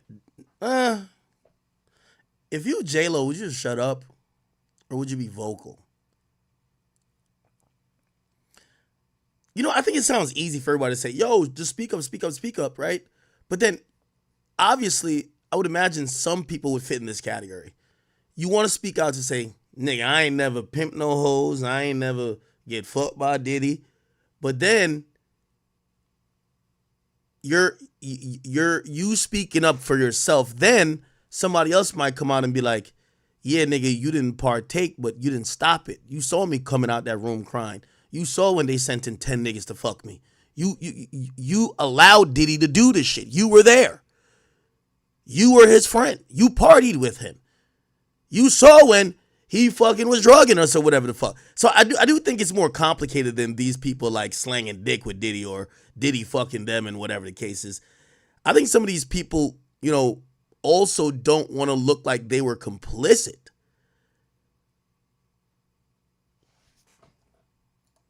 In her defense, to stop Puffy from gaslighting her and trying to put hits out on her because he was afraid that maybe one day they would open the case and she still has the bullet fragments in her face like J-Lo has said nothing.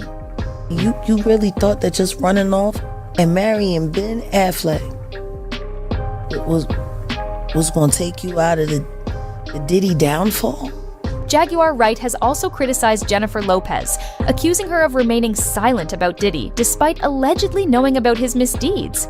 Wright claims that Lopez had the opportunity to expose Diddy's behavior, but chose to stay quiet, fueling speculation about her reasons for protecting him. For years, Jaguar Wright has stood out as one of the few voices in the music industry consistently willing to speak out against powerful figures like Sean Diddy Combs. She has been vocal about the exploitation and corruption she claims runs rampant within the industry. Now, I gotta admit, it is kind of weird that nobody's fucking sued her. Unless they really think she's that broke. I did see on one of the clips, she had a Cash App link. Like, she had a Cash App link on the screen, but that don't mean you're broke. Alleging that high-profile figures like Diddy have been involved in dark and unethical practices. That's why they worked even harder to find a way to silence me. What happens when you're the greatest at the beginning? Nobody wants you to open up for them because you're going to make them look inferior. And you have to be able to headline every show. And if they're keeping your records off of the radio so you can't go #1, so you can't demand marquee player on every tour, then you have to create your own tour. Which means you have to have the independent financing to be able to compete with companies like Roc Nation. See, it's a rat maze. And they have cheese-scented little tokens. Except for when you get there, you realize it's just cheese-scented. It's nothing real. You're not going to eat there. And it's in you. And you go for the next little dot, and the next little dot, and the next little dot, and the next little dot. Meanwhile, they already know those doors do not open. That's how it works. Someone like me is a great danger, huge danger, because not only am I outspoken, and not only do I still have the stamina to go at this thing at the rate that I go at it, pushing 50. They're pissed because I won't break. That encourages people to do what? Keep trying. Keep working. Odell and I are approaching 3 months together. And he went from having a YouTube channel that he had to ask people to go see to now getting comments from a bunch of people he's never met before. He's on thumbnails everywhere. His divorce documents are being discussed. Confidential documents that nobody is supposed to have are now being shared behind members only paywalls on YouTube. Why?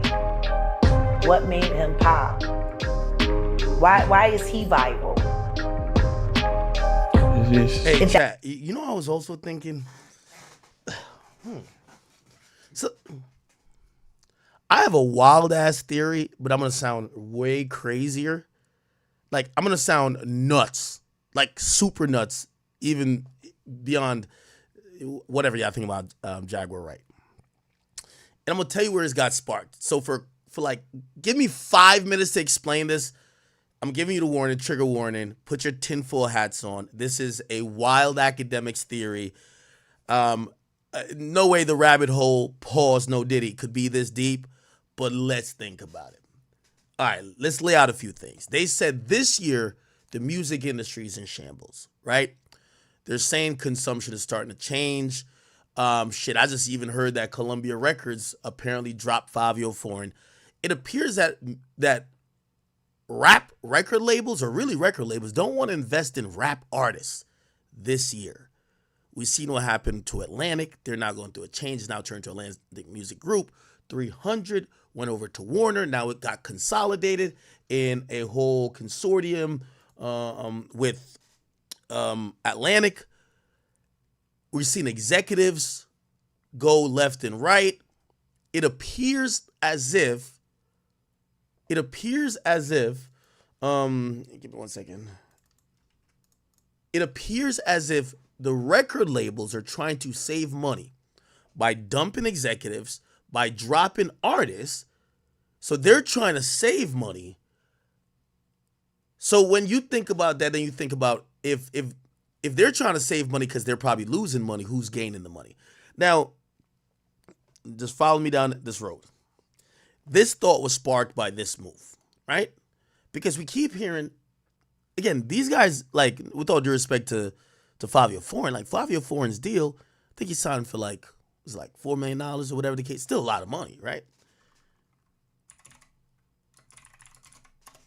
Eve allegedly sold her catalog for between $25 and $50 million. And I said, that's interesting. Now, granted, shout out to Eve, I'm happy for her, But I started looking at it and I said, well, if I start to also think about a few things that's happening in the music industry. First and foremost, you have about 3 big companies that are buying up the rights of all of these people's.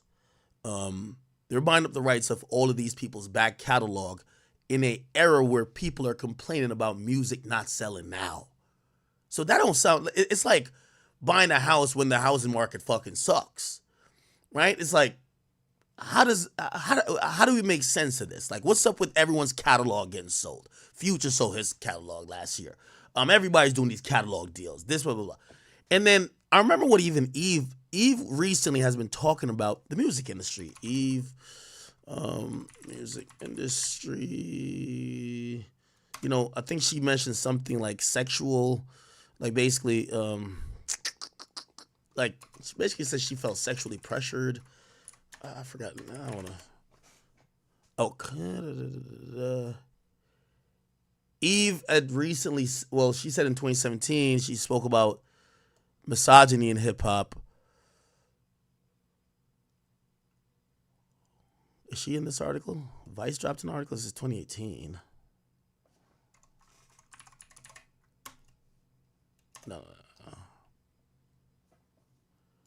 Anyway, she was in the news recently, too. I can't remember the name of the articles, but she was in the news. Let me see if I can just go to news industry. I think she said that there was like pressure. Eve.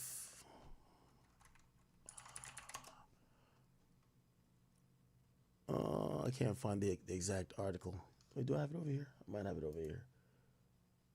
Okay. Oh, yeah. Eve reveals songs that never would have. Okay. Yeah. So she's speaking out about the music industry and the executives, and also, she's been talking about, the misogyny and kind of almost, she was vocal even during the quote unquote first Me Too wave of this whole thing. So this is a rabbit hole I'm going on there. I'm going down this rabbit hole.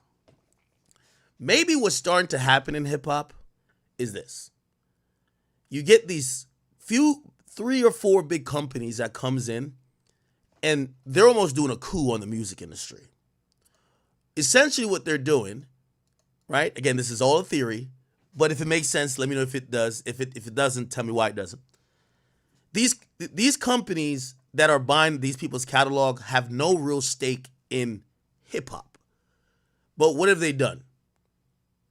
They've gotten to a point where the majority of current acts, like all the current executives, are basically out of here. They got all the executives out. Really, maybe. See, I don't want to get too far down that rabbit hole because Diddy just seems like he's a fucking creep. And I feel like I'm making the, he was about to buy a CBS angle. But I'm just saying, let's assume Diddy's a piece of shit whether or not he got caught, right? I'm trying to just go down the realm of all of this being set into motion. Everybody's selling their catalog. Maybe the way to get these people to start cashing out and sell their catalog, also to kill off the current wave of, what labels have going on, is to expose all of these executives or get them out the way. You got to go to Bali. You got Diddy, you going to jail. The rest of them are now gracefully retired. These niggas worked like 98 years. Now everybody wants to retire. Everyone wants to take a break.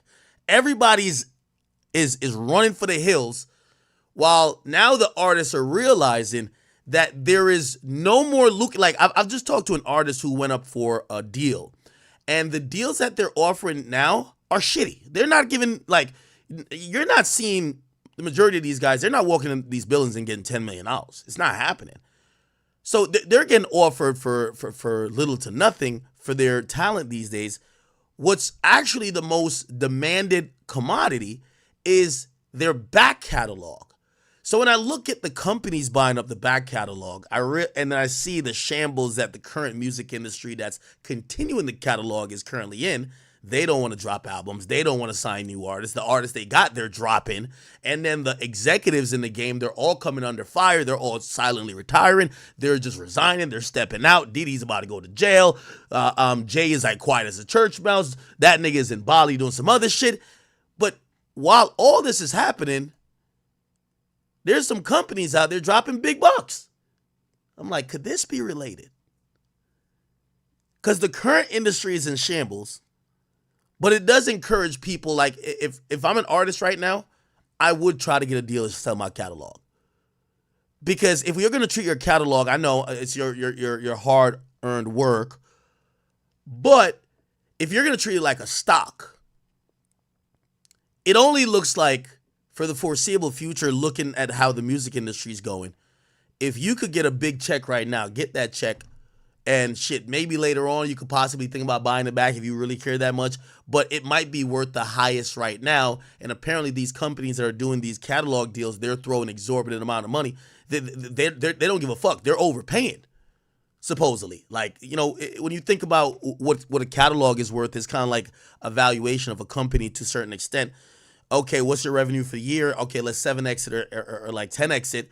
And usually that could come up with a valuation of, like, on certain companies, tech companies have certain valuations and other companies have of others in certain different industry. With music, that's how they kind of do it. Okay, what is the streams pulling in per year?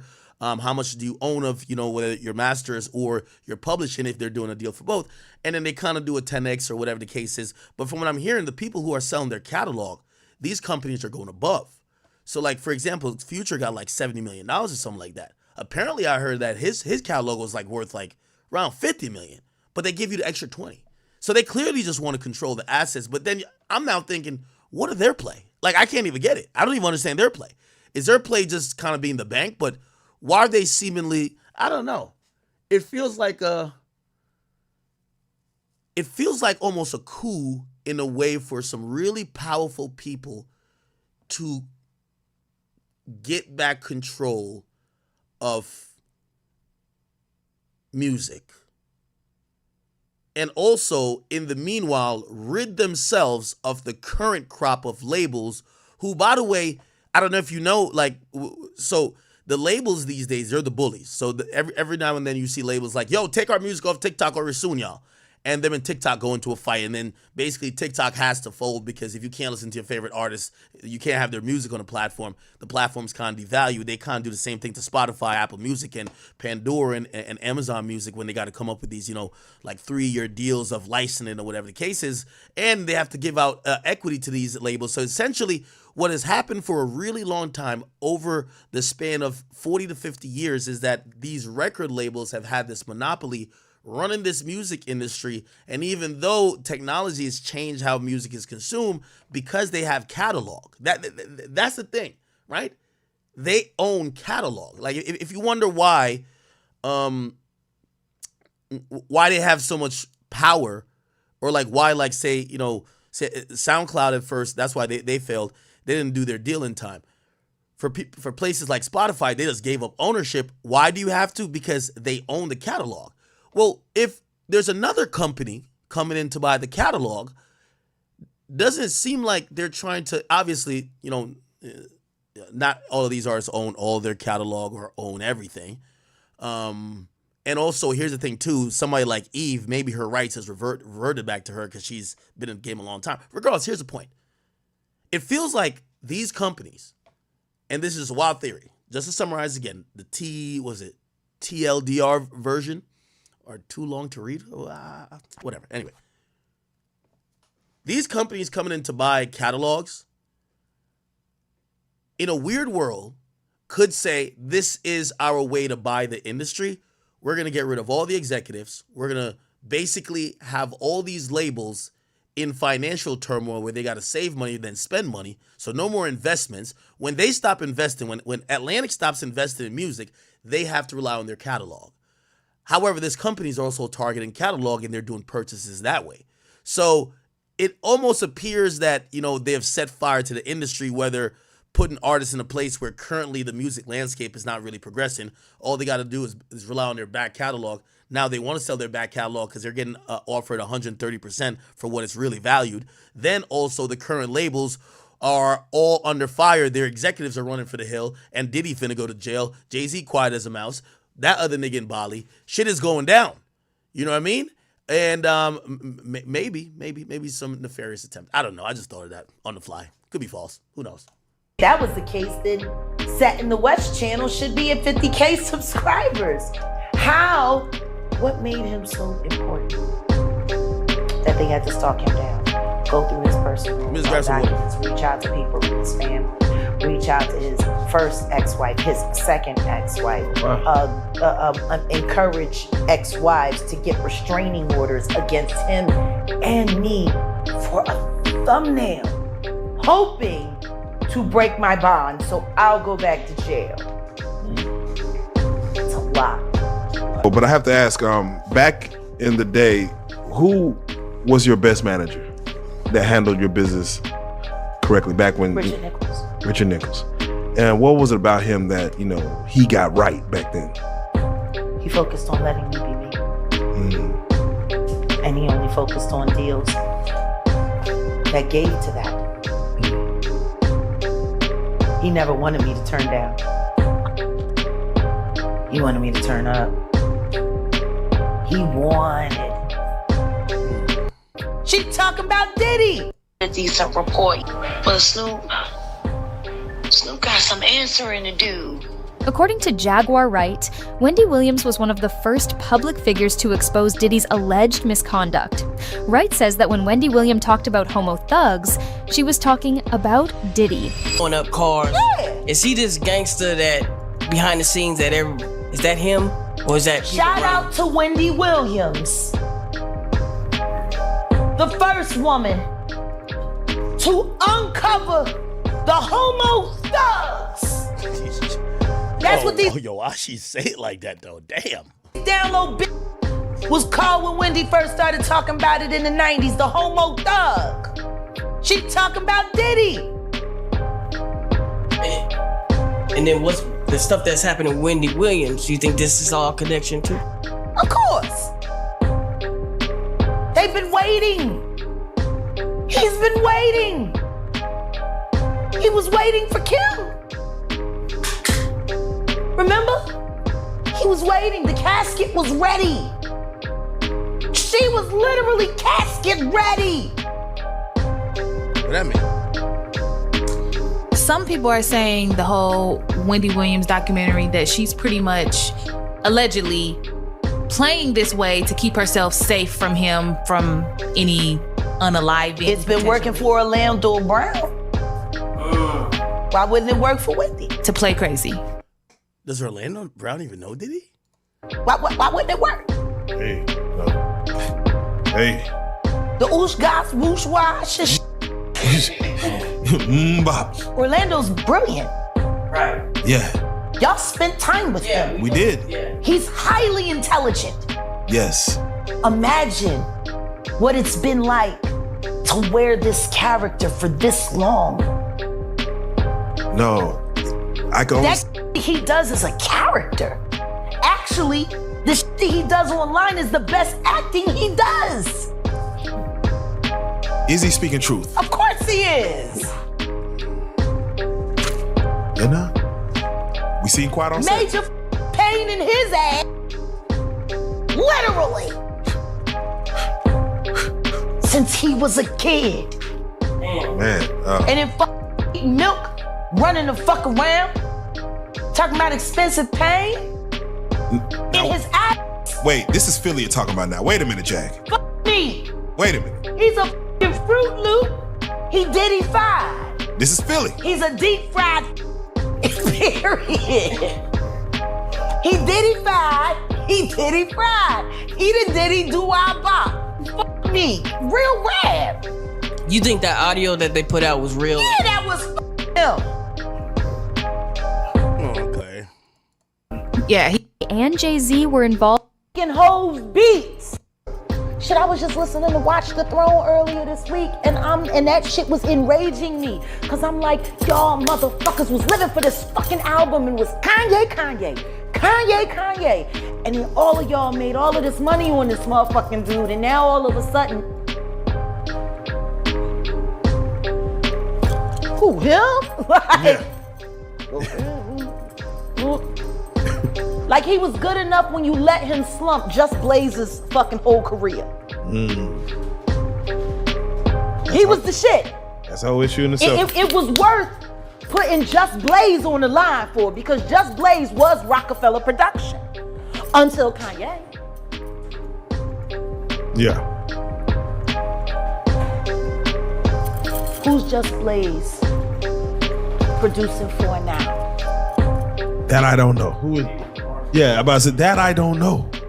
And he was the movement. Where is Just Blaze? Yeah. I mean, he was making Hove's beats. You got Tidal. You're a billionaire. Where the fuck is Just Blaze? Okay.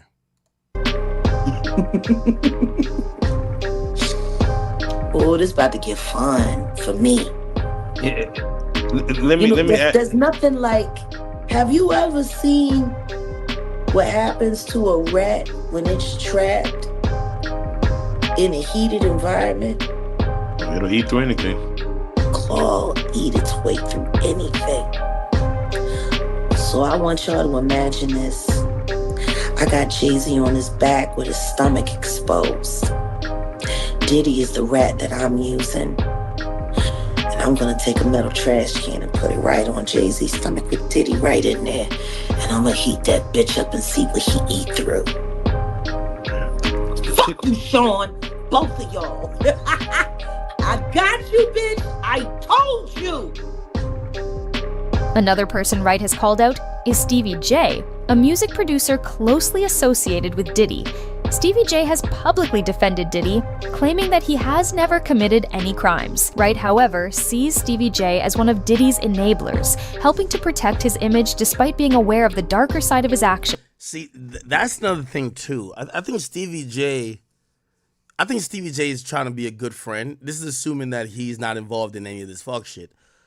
But I'm gonna be honest with you. If we're now thinking about co-conspirators, it appears that, you know, you're gonna look at who's standing by this guy, who was with him, who used to hang out with him throughout the eras, and shit, Stevie J better be careful. Is Stevie J genuinely unaware of Diddy's alleged crimes, or is he complicit? Wright also claims that Diddy played a direct role in the conflicts that eventually led to Tupac Shakur's murder. While these claims are highly speculative, they suggest that Diddy's influence extended into orchestrating or being involved in harmful feuds between rival factions in the hip-hop world. Could there be more hidden connections between Diddy and Tupac's murder that the public isn't aware of? Wright describes Diddy as a powerful figure who has maintained his success and public image, despite allegedly being involved in a wide range of criminal activities. She portrays him as a manipulator who uses his influence to control those around him and silence dissenting voices. How has Diddy managed to preserve his image despite these long-standing allegations? Jaguar Wright has linked Diddy to R. Kelly, suggesting that Kelly was one of the first to engage in exploitative practices within the music industry. Wright claims that before his arrest, R. Kelly was connected to Diddy, and Kelly himself has stated that he wasn't alone in his actions. Wright implies that Diddy may have been part of the same toxic culture that led to R. Kelly's downfall. Jaguar Wright's allegations against some of the most influential figures in the music industry, particularly Diddy, present a chilling narrative of corruption, exploitation, and secrecy. Through her numerous interviews and statements, she paints a picture of an entertainment world where power is wielded to control and manipulate, often at the expense of vulnerable talent. The allegations include a range of serious claims, from inappropriate behavior at Diddy's infamous parties to the exploitation of young artists like Usher and Justin Bieber, and even conspiracy theories surrounding the deaths of key industry figures and musicians such as Tupac Shakur and Kathy White. One of the most striking aspects of Wright's claims is the depth of complicity she suggests within the industry. This creates a troubling image of an industry where success and fame come with an unspoken price, and silence or cooperation is the currency by which individuals maintain their careers.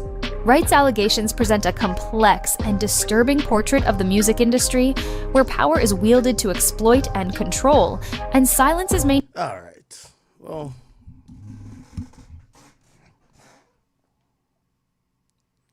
I feel like every day we give a new type of variation of saying Diddy's cooked. I actually do believe that some of these situations are gonna. I'd be so surprised if the feds aren't gonna reach out and be like, "Hey, let's talk to all these people." Okay, Diddy forced you to suck his dick in a bad boy's office. All right, there was a visitor log. We'll go get that. Did he have an assistant there that watched this? Did anyone else witness this that we could kind of corroborate? Because, you know, obviously that's the biggest thing I think with this lawsuit, or not lawsuit, this criminal case. They definitely would like what would definitely sink Diddy is 100% him having some minors on some criminal stuff. Maintained through fear, complicity, or direct involvement.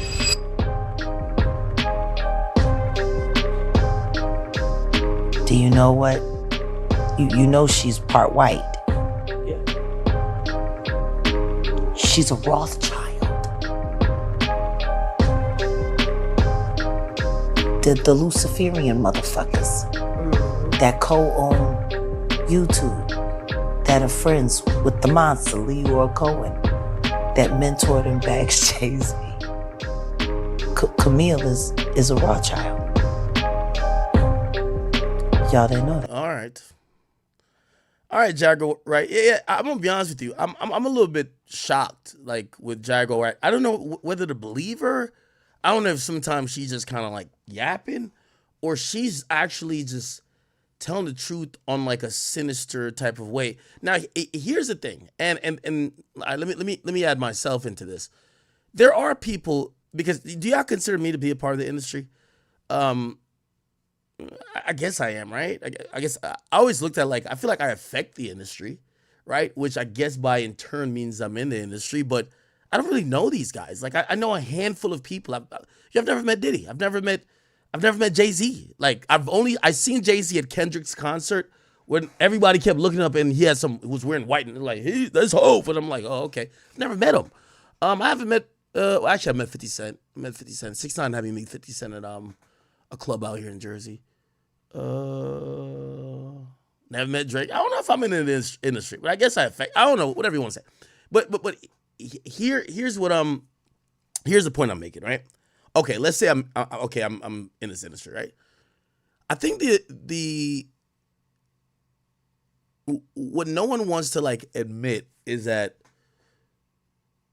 I think why most people don't know, I don't think everybody's lying. I think some people are being quiet because they were involved. But this is my question for Jaguar Wright. How the fuck you know all this if you wasn't getting fucked? Like, she knows a lot. Here's the thing. I never knew none of this because I'm not, like, again, I never been in them rooms. I never was the fly on the wall. I wasn't at them tables to discuss the freak off from last night or, you know what I mean, even getting invited to the party, outside the party, off the party, off the party, off the freak off. Like that wasn't me. But how did Jaguar Wright? Like, Jaguar Wright seems to know everything. Was she getting fucked in the freak offs? Like, that's my only thing. Like, I do believe that this shit, the reason why everybody wants to be quiet and act like they don't know nothing is because if you do know something, it's kind of like you was involved, because I don't think they were bragging about this type of shit. Like, I be even watching shit. I be watching Joe when he talking about, and by the way, I believe Joe, when he talking about Diddy or even Charlemagne, and I don't know how well they know him, but they, you know, I see them do mad interviews with Diddy. I thought they were decently cool. Remember back in 2017, it was like, yo, act, let's bring you and Joe to Diddy, or like to Revolt, really. And I was like, oh, okay, all right, well, tell them to holler at me. I thought these people knew Diddy. So like everybody looks startled now. They're like, what? Diddy was doing. So maybe that's just, and I think that's genuine a little bit. Like, if you weren't in, like, this wasn't, I think the rumor that a lot of people heard was the gay rumor. Like, yeah, Diddy gay. Like, that's the rumor everybody heard. But I do think maybe some of this, like, baby oil, lathered up, freak off, fuck my girl, male prostitute shit, I think that might have been a well-guarded secret that if you didn't have, like, a freak off card or you weren't a part of those festivities at one point, you wouldn't know. And even then, it appears that those people probably didn't even go running their mouth, because I'm going to be honest with you, the amount of shit I'm hearing now is like, nigga, yo, I'm going to keep it a bean with you. I don't think you, like, even in hip hop, there's no secret no one keeps even for like 3 months. How the fuck did y'all keep this for 25 years? Like, how does that work? How does y'all keep the secret for 25 years?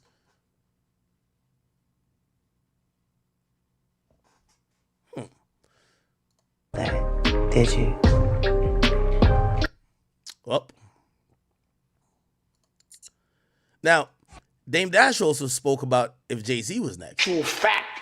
And why, even with TMZ, the headline isn't like the state is questioning and calling, they're basically calling Jay a liar. Here we go. I didn't file it a long time. You know, that's the reason why. And I don't want to have this be a distraction from the seriousness of the things that we're doing. And that's the reason why the shit they're saying is nuts. Pause. Right. By that, again, I don't want to get sued, right? Because they take anything. But Josh Weber, the dude that's pretending he directed a movie I directed based on my personal account. And so I'm like, yo, how come nobody's suing these people? Why won't they just say nah? Like, you know, I'm not calling out no names, but we all know that the shit they're saying is nuts. Pause. It's so that I can't even, it's nuts. And not just for Homeboy, for everybody. So I'm hoping the stuff I'm hearing isn't going to happen. I'm hoping that the stuff I'm hearing isn't true. I don't want anybody to be that dark. I don't want another blow for hip hop. And he's about to talk about Jay-Z, I believe. And I look at him like, yo, Dame and Jay-Z were like this.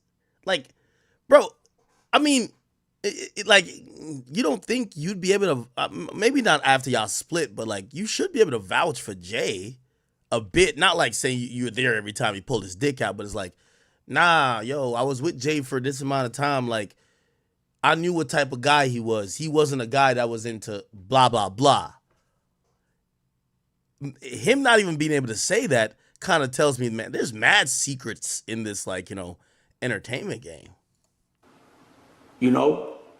And I'm just trying to figure out, you know, I'm very curious to know who was at them parties. You know what I'm saying? Like, someone was there. You know, I'm not going to even hold you. Like, I can't pretend I don't want to know. But I'm saying, like, DiCaprio, and I can tell you stories about that dude later or at another time, but he came out and was like, yo, I don't, you know, he said something. He did say something. His press, whatever they wanted him to say, he had a statement. So I want to know why there's no statement from all these, like the shit they saying is unbelievable. It's crazy. It's nuts. Pause. And I've never seen, like, my legacy has never been compromised in that way. Where people are making, you know, the cartoons. You see, there's this like dark cartoon that'll be on. I'm like, yo, this shit is crazy. Just the fact that it's being said, it's the same thing. Like, I'm sure people want to know between me and Homeboy, yo, why are y'all beefing? He's never explained that. He's never said like any of those things. So I just think in this day and age, based on the accusations that happened, not just him, everybody should just, you know, I did. When they said that those parties with me and Aaliyah and Jennifer Lopez, yeah, bro, I was at a party with Aaliyah, Jennifer Lopez is on the pillow, Natani's on the pillow. I'm going to be on that pillow. You know what I'm saying? I think he's talking about this picture right here. Diddy freak off picture, Jennifer Lopez, Aaliyah. This is the picture right here. What the fuck? Oh, nah. Why was there always like mad beds at this nigga's parties, bro?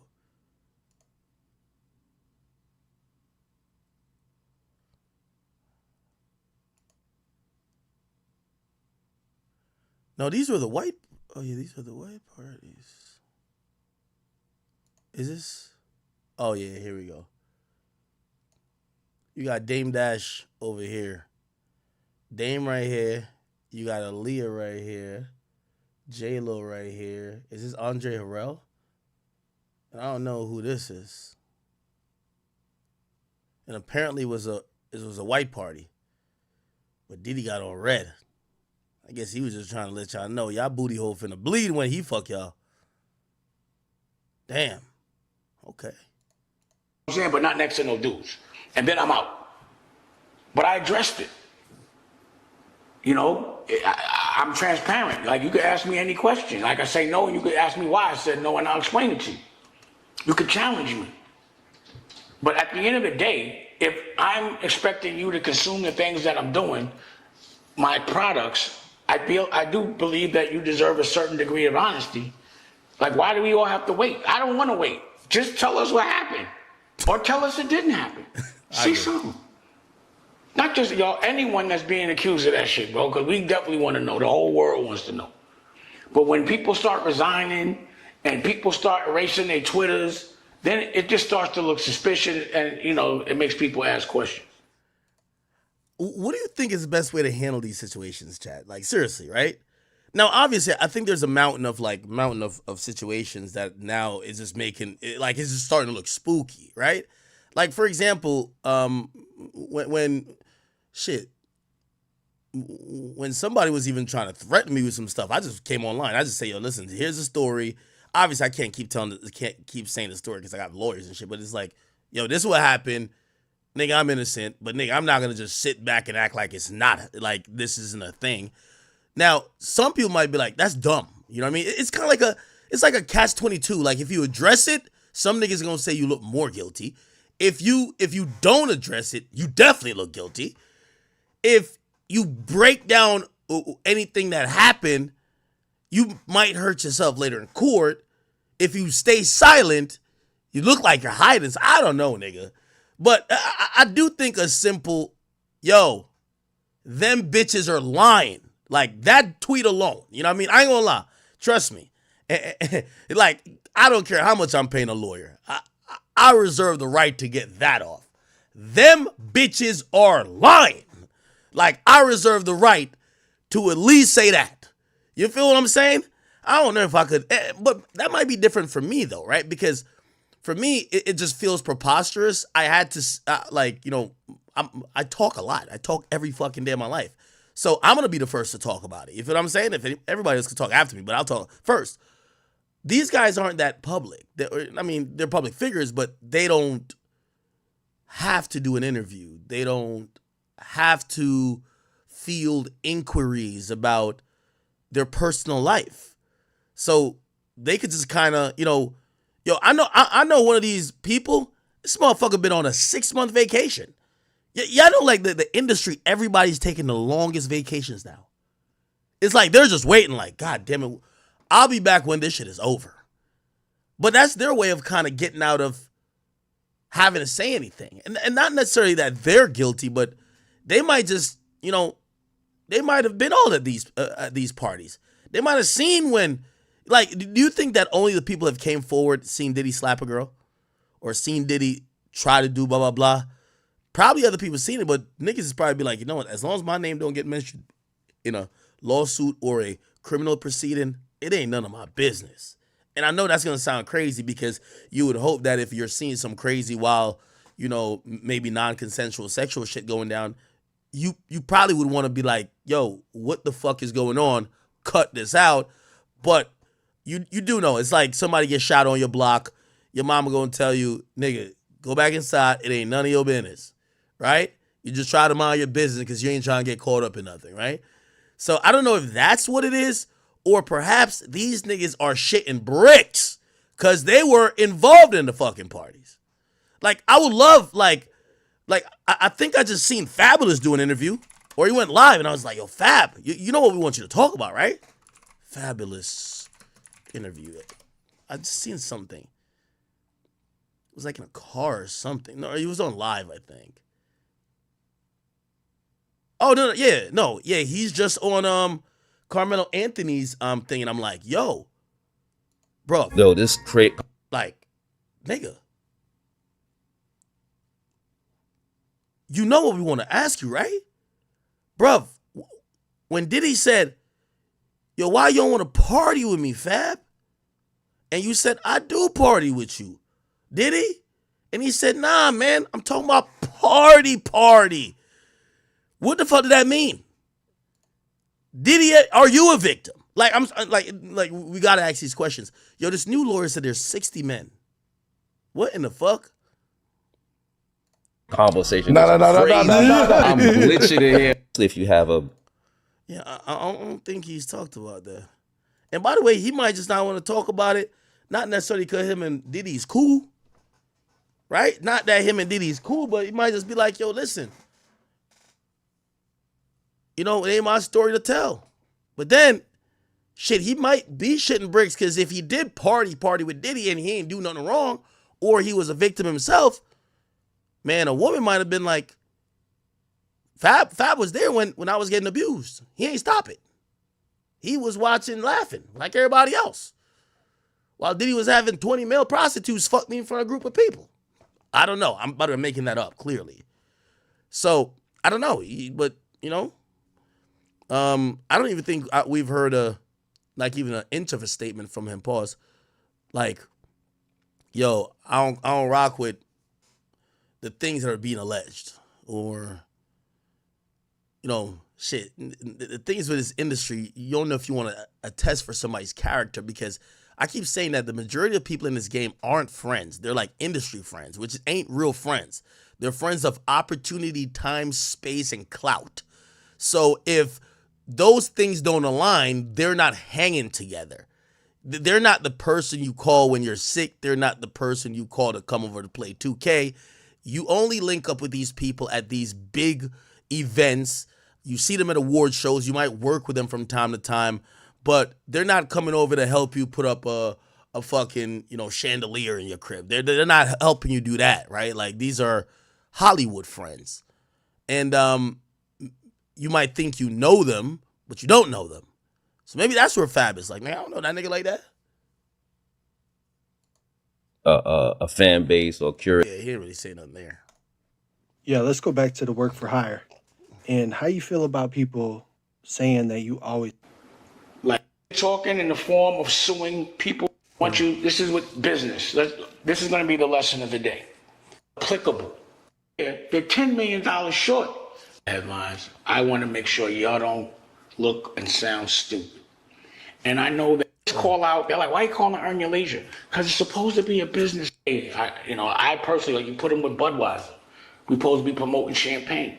You laughed. I know you paused, gave him the banana in the tailpipe. The niggas disrespect. Now, what Dame Dash did say is that he felt that Steve Stout coming out and talking about his teeth falling out this and third, he was sent by Jay-Z. Listen to this. And in my conversation with Steve, like, yo, I don't play like that. But she is Puerto Rican. Test that happens at that age. In that conversation, I was like, because he was kind of trying to talk somewhat, was not only lie, pause. and something about you ran when you saw him, something like that. Can you jump in on that? Well, talking about Steve Stout. The last time you interviewed me, I hadn't seen all the things that Steve had said. I never watch his interviews because I just think he's dumb. And I think he's just a guy pretending that he's smart. But when I did see that, to be honest, it was laughable. But when I thought it through, it was really pathetic to me. Like where I'm from, pause. One of the biggest violations in the world. Yo, where I'm from, pause. Like, yo, this guy, man. Pause is lying on your dick. And that means that you say you did things with a girl that you didn't do. Another thing that's in that order is lying about getting your ass whipped and about a fight. It's one of the most unhonorable things to do. Like, when someone takes a loss, to say, yo, he caught me, he just seen. So, because he brought it up, I think in this day, transparency is key. There's no reason, because of this direct connection that you can have with the people that are your fans, that consume them. That's why when they say things about that I do, I'm never going to be ashamed of. Steve Stout. You know how, like, the cartoon where the ostrich puts his head in the floor when he feels bad? That would have been me forever, running from Steve Stout. The reason why I smacked him in the first place was because it was like, if he catches me and then I beat his ass, pause, they're still going to tease me because it's Steve Stout. But because he wants to bring it up, I'm going to tell you the story. Let's start with the first lie. He said that we ran into each other in a Sony office or whatever it was. We were at Rockefeller at my office. And Jay was sitting behind my desk. He always wanted to sit behind my desk, pause. But Steve was with him. My brother Bobby was with him. And my cousin Darren, was with me, or rather in the office, and my cousin Darren was in the office. That's about 3 people. Could have been 1 or 2, and my son. And Steve Stout was trying to throw a party with Jay at the Hamptons, and I was like, we're not throwing a party with you, you corny. You were running around with Nas when we were kind of like beefing with him. You were running around with LL, and then I guess when things went sideways, you just decided to tell us all their business, and that's what he used to do, and I always thought that wasn't honorable. And now that we rolling, you want to do a party with us? Hell no. And in that conversation, I was like, because he was kind of trying to talk somewhat aggressively, I was like, yo, and you owe me $18,000 for that bet. And he said something cute in front of my son. So I'm like, yo, you can't be ass betting me, pause, and you definitely can't be talking crazy in front of my son. He said something else slick, and I hit him with a left hook, a slap. My intention, again, was not to hurt him. It was to let him know, like, bro, That's just disrespectful. And where I'm from, if I let you walk away talking to me like that in front of my son's going to look at me a certain way, and everyone in my crew is going to look at me a certain way.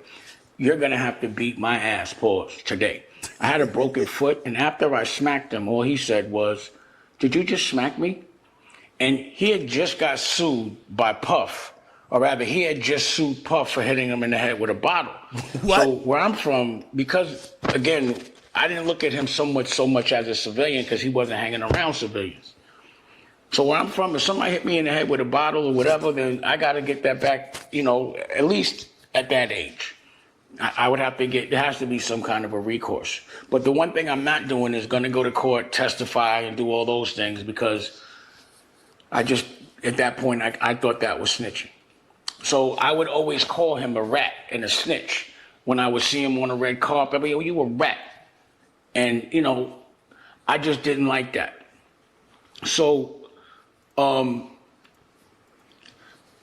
after I smacked him, I just believe that from then on, because he didn't fight back, number one, at that moment, I felt like he was a coward.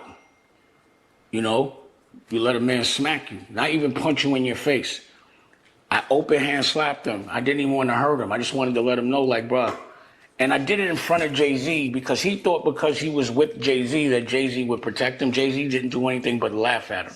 Oh, shit. And the crazy thing about it was because he had cracked Puff in the head with the bottle and sued him, everybody in the industry knew about it. I remember that Kimura threw a party and they were just like, "You're so hot. How did you, Puff came up to me and was like, "Yo, how did you do that without getting sued?" I said, "Yo, you got to smack niggas. You can't be hitting niggas." But at the end of the day, he told on somebody that, again, they had an altercation and they're still friends. By the way, this must have been the 90s. Do not do that. We just seen Quavo get a judgment that he has to pay $700,000 for a slap. So a slap or punch, do not put your hands on people if you got money these days. Now they take pictures together. I guess they're brothers. You don't take your brother to court. So that was always my issue with him. Like, yo, I'm not running around with nobody that would testify and all this other shit and whatever. So that's the reason why that happened. You're not going to disrespect me in front of my son. Now, the other thing that he brought up was that he ran into me with Raquel by himself, and he stepped to me. Now, Raquel's my girl. She's here. I don't know where she went, but when she comes back, Rocky. And I had just put out a Currency album, right? My first Currency album with Diddy 172. I had a gallery that they don't talk about, Diddy 172 in Tribeca. And I lived on Northmore Street, and he lived down the block on Northmore Street. So we both lived in the same neighborhood. And I was telling my crew, like, yo, when you're about to evolve, there's a test that happens. And, when it's going to be something that... I thought he was about to talk about that boiled egg test, y'all. Never comes up, and you have to pass that test, or else you won't get your dreams, and you'll start from scratch, and this whole thing. So I'm walking, and all of a sudden I see Steve Stout in a dark block. And again, my history with him is, since I've smacked him, he's done every underhanded, nerdy thing that you could do to try to assault my career. L.A. Reid himself told me, like when I would read things in the paper about J&I, he'd be like, "Steve put that in the paper. Steve put that in the paper." There's no allegedly about it. This is what L.A. Reid told me, right? So, this is that day. I'm walking up the block, and I see Steve. He's not by himself. He's with a girl. And I'm with two girls. I'm with Mackenzie, and I'm with Raquel. And anyone that was a part of the gallery DD 172, they know Mackenzie. But there were witnesses. He was with his girl, or a girl. I don't know her name. She was short hair, arms out, dark skin. And I'm with Mackenzie and Raquel. I walk past him. I'm starting to walk up to him. And Mackenzie goes, "Damon, don't forget about the test. You just told us about the test." So I'm like, damn. So I walked past him, and I'm like, "You bitch ass nigga." And what he said was, "Yo, I thought we took care of you a long time ago." And that triggered me. And I was like talking to his girl, like, "Yo, you know you're walking with a rat." He told, "He's a rat." And he kind of looked like he was going to come at me, and Mackenzie just started decking him. Not Raquel, Mackenzie. She punched him in his face a good 6 times with the bag in her hand. Boop, boop. And Mackenzie is a girl that really has hands. I never knew she could fight like that, but she could fight. And she was hitting him, and he was looking all, stupid in the face and dizzy. And the girl with the short hair grabbed Mackenzie, and Mackenzie says, "Yo, you better get your man, bitch." And by the way, this is a white girl. And Rocky's Puerto Rican, by the way. And I say that to say, because I hear people say she's white. If she was, it'd be all right, but she is Puerto Rican. So at that moment, he turns the other direction, and I'm looking at Mackenzie because I know she's gonna hit that girl, but he looks at me, and I'm like, I'm about to knock his whole face off. Like, I've been waiting for this. And people that know me, like, there's mad stories of me fighting 30 people at a time with mace, and just not Mace the rapper, people macing me. And like people begging me, like, dang, we gotta get out of here. And the running thing just, let me see. 9 hole. Don't disrespect me and say I do everything everybody else does, and I put up my own money. So I can't be running in front of people. I can't be running, period. I couldn't live with myself if I did that. But Rocky, she didn't want me to hit him because the police were around at the police station. Okay. He abused the woman. He fit that.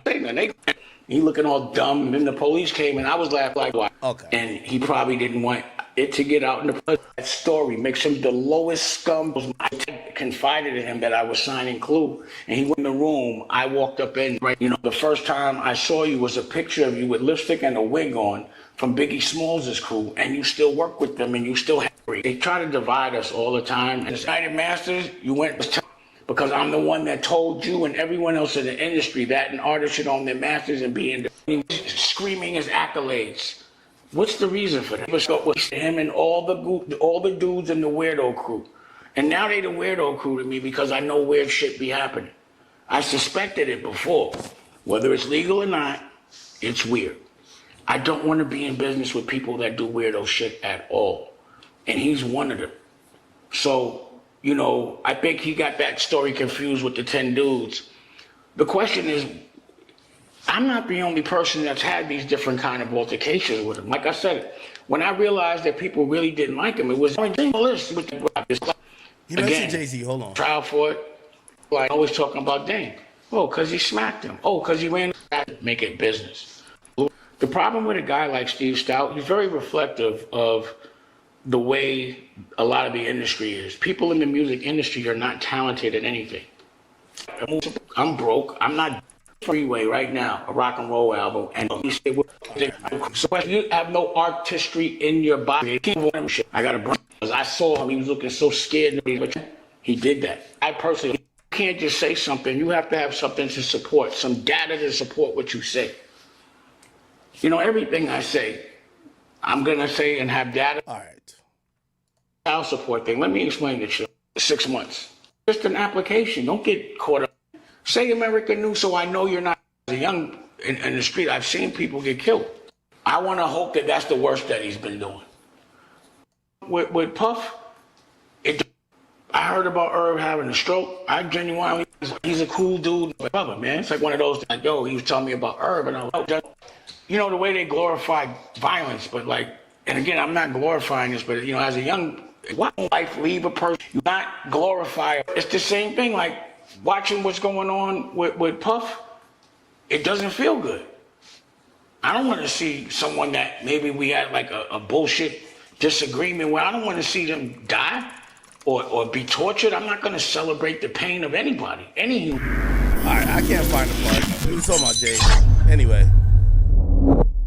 Allegedly, Paris Jackson tried to commit suicide recently. But she denied it, right? She denied it, but TMZ still running with the story. Fair. You already know this young girl's going. Hey, now, like, she was trying to get help and all that stuff, and then she did, like, that's laying on your heart that you were part of the process of this young lady killing herself. Like, everything ain't got, that to me, and like, clearly they didn't want that information. Image is like the stupidest thing ever. It's all good. And more than anything is like, we're in the hip hop community and stuff like that. And just from a fan, I was like, my understanding, Foxy got signed to like, and it got intense. Sit around and I act like there wasn't young girls that, were in the hip hop community and stuff like that. And I just from a fan, I was like, my understanding, Foxy got signed to like 15, 16 years old. And the first time I had heard of her was on the Ain't No Nigga record this all speculation and rumors. We don't know if it's true, but I'm talking about as a fan outside looking in, and that's why I had Dame in front of me. I was like, how old was she when y'all was in the studio? Like, was anything going on? And if he would have just said no, I think when he was like, oh, I see what you doing. Oh, you funny. Like he was playing it up. But I'm just like, there's probably 5-10 other artists and females that are around that were teenagers. That's why I said there's cats now that the reason why ain't nobody speaking up because everybody been condoning this bullshit in hip hop and film and television and sports. There's young teenage girls around grown ass fucking men all the time. Yeah. Quote me. Like I see and it has to stop. I agree. Like I don't care if you're a billionaire now. I don't care if you married now. Like if we gonna call out everybody we calling out, then everybody got to come to the table. If you fucked a 15-year-old, I don't care who you are, you gotta. Well, remember Tiger was with Kylie when she was a teenager. That's what I'm saying. Yeah. Like if you fucking 15-year-olds and you a grown ass man, there's something fucking wrong with you. Let's just say Kylie wasn't 15 years old. Because I'm not trying to get any more lawyer letters here. I don't know, but I'm just saying individuals. I didn't say anybody's name because these lawyers be calling me every day. But if you're a grown ass fucking man and you're fucking a 15-year-old, you're sick. Right. Well, after the interview with Dame, 50 Cent. He commented as he does. Interesting. It's kind of odd, man. All right, so to kind of wrap that up. By the way, we're getting some breaking news on Rich Homie Quan. Rich Homie Quan allegedly died from a fentanyl overdose and other drugs involved too. The toxicology report clearly has came back. They're saying he died from a toxic mix of several drugs, including fentanyl. TMZ has learned, according to the Fulton County Medical Examiner's Office. In Georgia, the late rapper died from a combination effects of fentanyl, alprazolam. Is this Xanax? What the fuck is this? Is this Xanax? I've seen like this medical name, but there's like a street name for it. What is this? Yeah, it's Xanax. It is Xanax. Okay. So my boy was on fentanyl. Well, I guess no one takes fentanyl like straight up, right? Like no one's like, yo, let's get the Fenty. You know what I mean? Like I think, tell me if I'm wrong, but fentanyl is a thing that is very potent and very lethal if you just digest it like directly. But if it's used to cut these other drugs, especially pill type drugs, it could, even if it's weaker, it could make that drug hit a little bit harder. So people use small doses of fentanyl to make already like whether ecstasy or whatever that they're pressing up hit a little bit harder, right? I think that's what it's for. So he was on codeine, promethazine, Xanax, obviously cut with fentanyl. And yeah, they're saying his death actually was really an accident. Oh, okay. They say he also had THC in the system, so he was smoking it. Yeah. So he was on some weed, lean Xanax. That sounds like the regular like batch of drugs I feel like most people take. It's gonna be interesting in here, right? Sorry. They got to do it like Michael Williams. Find the dealer. Lock the dealer up.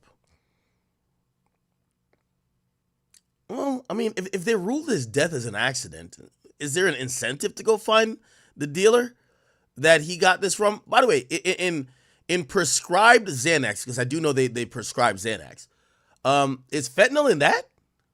Or is fentanyl only in the fugazi shit that they're pressing up? Could someone let me know, one of y'all drug heads?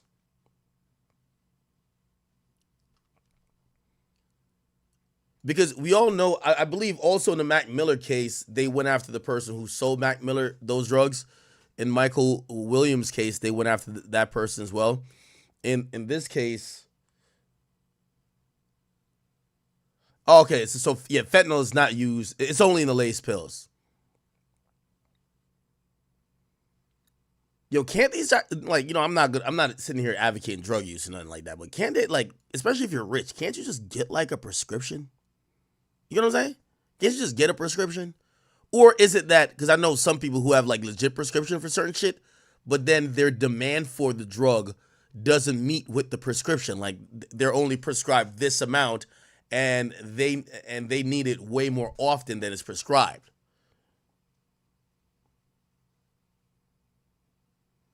Yeah, John Gotti, I gotta ask. I know I got some junkies in the chat. Fent is in the bad perks. Well, it doesn't seem like he was on perks. Seemed like he was on Xanax. Do they put fentanyl in cocaine or no? They say he showed no sign of trauma when his body was found dead and examined. Now, this is going to be a really morbid question, and I'm just asking this like just because I want to know. I probably should do some research about it off stream. When you overdose, like especially like with fentanyl, is it like you just go to sleep and don't wake up type of shit? Or is it like, yo, you're chilling and then you just start foaming from the mouth type shit and you dead? Like how does it happen? Like, no bullshit. I'm seriously asking.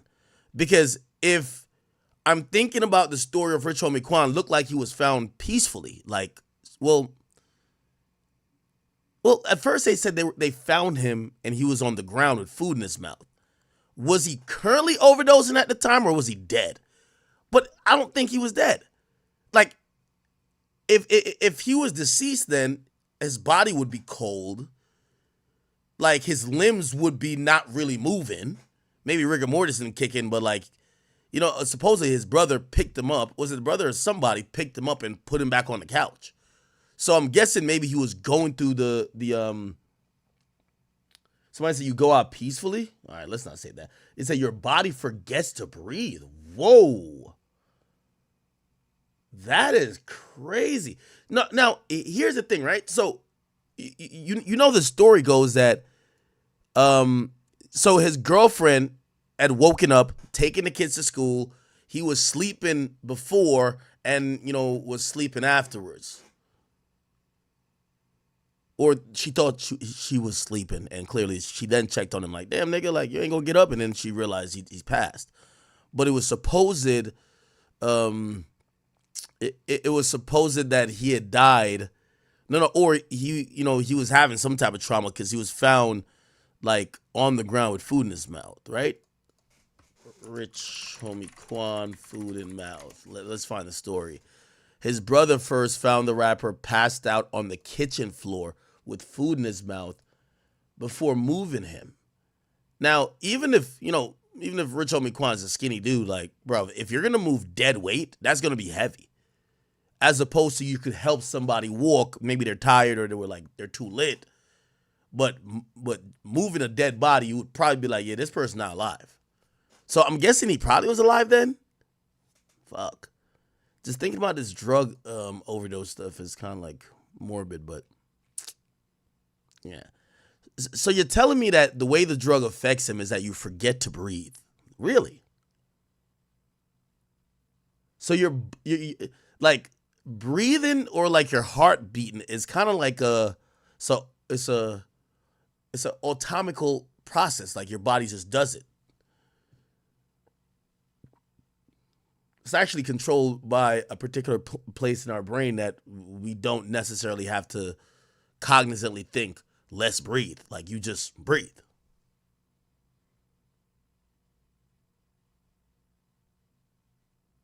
T Sipper, thank you. She says, wrong. Fentanyl is an opioid, a painkiller, narcotic used in clinical settings. Okay, thank you. You're putting me on game. I love when my educated chat queens or chat niggas help me out. So fentanyl is used in a clinical setting. So the street fentanyl kills you. Because it's unregulated. She says, I OD'd and woke up with paramedic / Narcan. Glory to God, 3 years sober. Wow. T-Sipper, you said so I'm guessing, you don't work in a clinical setting, but you're saying it is used there. And you're saying if someone's overdosing, let me ask you this question. So if Rich Homie Quan's brother, maybe at the time when, he was found with food in his mouth on the kitchen floor, maybe if he had called for help then and, paramedics came immediately, I heard Narcan is like a way to like counteract. It's like an antidote for some of the overdosing effects that some of these drugs, especially even fentanyl, does to you. Maybe his life could have been saved, right? Somebody said there's codeine pills in Atlanta. Hard, but in general, real Percocets are hard to get because of new laws slow down how Percocet are being distributed. Wow. Yeah, they said Narcan will reverse it. All right. Okay. All right, rest in peace, Rich Homie Quan. Kind of sad, man. I know some people had these conspiracy theories of how he passed. Man, God works in mysterious ways, man. I know some people, obviously, he's a part of the whole YSL trial in a sense because he's a victim. He's a victim, you know what I mean? Father barbershop getting shot up, manager getting killed, him getting threatened, his car getting shot up. So, yeah. All right. Okay. What did I go in here for? What did I go in here for? Oh, y'all want to talk about who Drake unfollowed?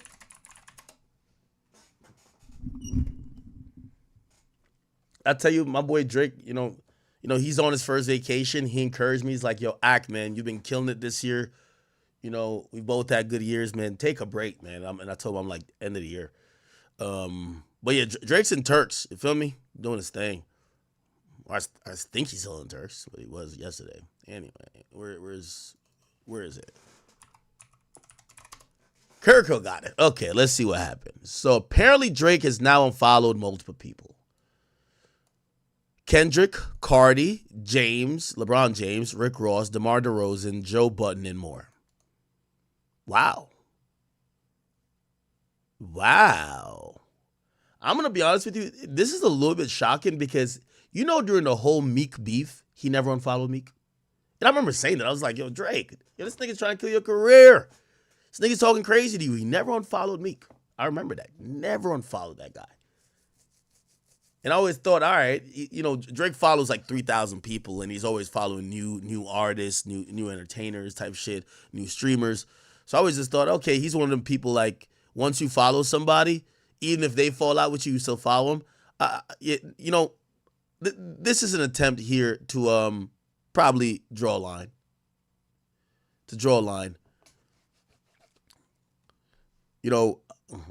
I'm going to do some more research on the Cardi thing. I heard that, I've heard from people, not Drake, but I've heard from people, some people were like, yo, Cardi picked a side. And what that meant was like, yo, Cardi got off the song with Drake, took a XO chain, was like, obviously he's been rocking with these guys for a long time anyway, but it felt like he was letting it be known that, yo, he fucks with these people a little bit more over Drake. I don't know. If Drake unfollowed him, maybe that's what it means. Shit, matter of fact, let me look. Did I make the unfollow list? Let me see. I'm checking it out. Drake cutting people off now. I'm looking. I hit the follow list. Oh, look like he's still unfollowing more people because this says Drake is following 317. I looked on his Instagram now. He's following 3301. So he unfollowed 17 people afterwards. Yeah, Drake is on a following spree. Let me look who else he followed. Don't worry, y'all. Yo, spam sixes in the chat. Big Ack is still on the follow list. All right, I made the cut. Okay, the first round on follow cut. I'm still there, bro. I'm still there. Okay, Let me look up some names. Oh, matter of fact, could I do it on stream? I could probably do it on stream, right? Champagne popper, come on. Let's see who Drake is unfollowed. And again, see 3301. Let's click on this and let's see who. First of all, Big Act is still on the list. Both accounts, man. Come on, man. Come on, man. Following the Academics TV account. Also, Academics. I gotta make sure my boy is wait. My boy Grant ain't on the list? Now Grant's main page is down. I know he definitely follows Grant, but we gotta get him on. We gotta get him to follow the backup. Don't you worry.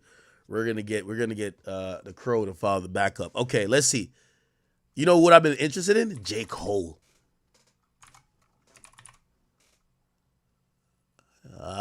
Cole. Yeah, Cole made it. Cole still on it.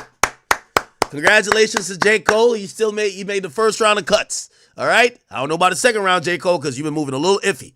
Okay. And did y'all see this?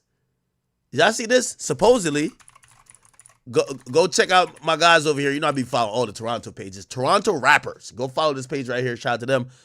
Apparently, they posted from the Two Stooges, Ruri and Mealy Mall, and apparently Drake liked this. I don't know if you can see it here, but one of the likes is you're gonna see Aubrey Drake Graham. Let me just scroll down.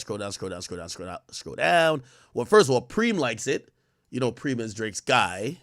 Reps up. Keep going down. You're gonna see Drake somewhere, or did he unlike it? What the fuck? Oh, it's not showing all 400. It's just showing. Listen. Anyway, Drake liked this. Okay, this is always. I'll show you on my phone or something like that. God damn it. By the way, this page hit me up and told me that. They were like, yo, look, Drake liked this. I'm going to show you what's the significance in a second. Yeah, okay, yeah, right here. So this post, and it does say, look, liked by Champagne Poppy, right? So it's the post we're talking about. So it's a post of the Two Stooges, right? Ruri and Mealy Mall talking about the relationship between Drake and J. Cole, which to me that was interesting. Why would Drake like this?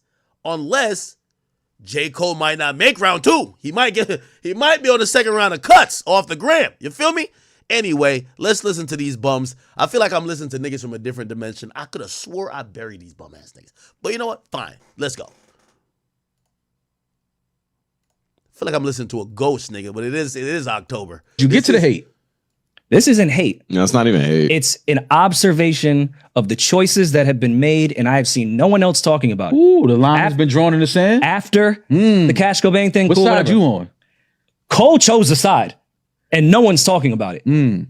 After the beef, even after Drake had said, I don't give a fuck how Cole feels, and went after Kendrick, we have seen Cole collaborate with two people that one could deem be ops of Drake specifically. We know he's been going back and forth with A$AP Rocky. We've never even known Cole and A$AP to ever have like a relationship like that. We don't know these people. They probably talk. Yeah. But I heard you. Get to the hate. Okay. But I don't know if that was like on the list with the midst of everything going on that everyone wanted the Cole and Rocky song. I like the song, don't get me wrong. It's just interesting timing. And Cole, who was trying to play neutral for the most part, I think made a full decision by not only doing a song with Rocky, doing a fucking video with him too, and then turn around a week later and do a song with someone that's part of TDE. I think he clearly put his foot in the sand and said, I am on this side. I am not fucking with Drake anymore. Someone that went from being neutral for the most part and even left Dreamville Fest saying, I want no parts of this back and forth. This is weird. Why specifically are you going to work with two people that could be deemed ops of Drake right after that entire thing? I don't think I'm crazy, but I don't think I'm crazy for observing that. I ain't gonna lie, even a broken clock is right twice a day. Simple answer. You think he did it intentionally? I think that he know Drake ain't fucking with him. All right, so at least we're on the same side. Yeah, that was your theory. Less of a debate. That ain't no theory. I've seen no one speak about how odd that was.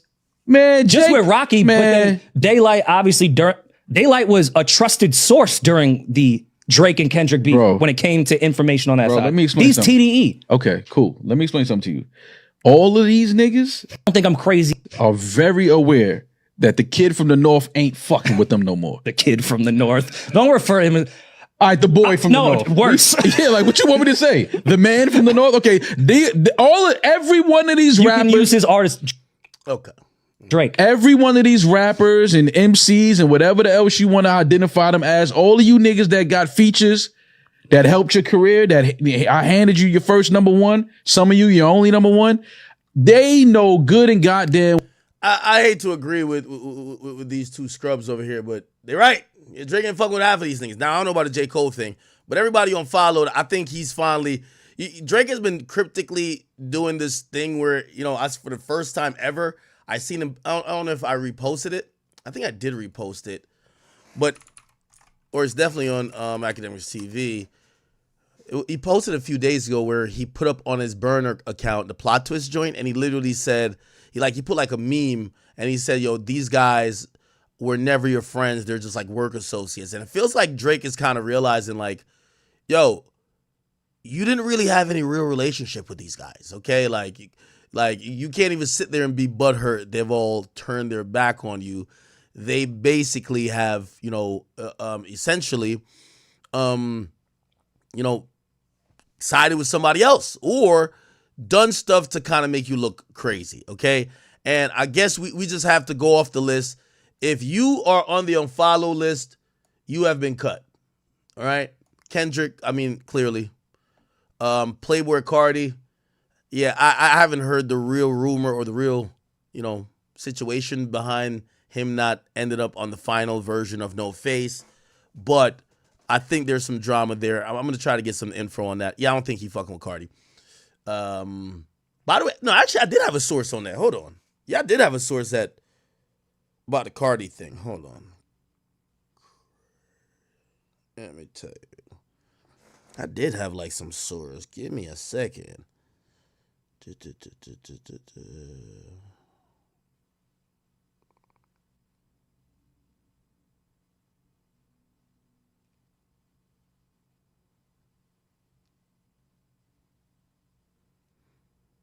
Oh yeah.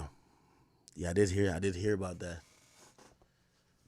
It was described to me as Cardi switching sides. Apparently, after his verse was removed, he posted up wearing a Toronto. The Weeknd was wearing a Toronto jersey. They were together or something like that. Something going on there. Something's going on, right? LeBron, yeah, I think he's been I'm gonna keep it a bean with you. I think Drake has probably drafted up "Goodbye, My Friend" text to LeBron a long time ago, and I don't know if he sent it yet, but this was the official. It's over, bro. Okay, go turn up to that nigga song. Go get lit and get bounced out the playoffs first round with your son, listening to Euphoria, nigga. No more going crazy to 0 to 100 and all them Drake songs. Drake ain't fucking with this thing, man. That's point blank, period, right? So we know that to be true. Who are these other people though? Who are the other people who got unfollowed? Supposedly Rick Ross. Yeah, I don't think this one's coming back around. The Rick Ross thing, I don't think is coming back around. Yeah, that's over too. DeMar DeRozan, finally, you could stop showing up on these platforms saying Drake is your guy. There's nothing more of a slap in the face than when a nigga just try to set you up or stab you in the back. Him try to convince people that he's a good friend to you. Fuck out of here. DeMar, you're an op, okay? That's how Drake looks at you. You're an op, okay? Nobody want to hear you say, "Oh, I like Drake" no more. Just stay there, nigga. You picked a side, stay there, okay? Joe Budden, I don't know what their issue is. Actually, I do. I don't know. Yeah, I don't know. Yeah, Joe. I number one, Joe has basked in the idea of Drake losing, right? Joe has, again, and I wonder how Drake really thinks about this because I think Drake was already annoyed at Joe for kind of putting out this narrative that he was into young girls or his content singing about young girls was weird. And, he had cussed Joe out on my comment section. You remember this cuss out right here?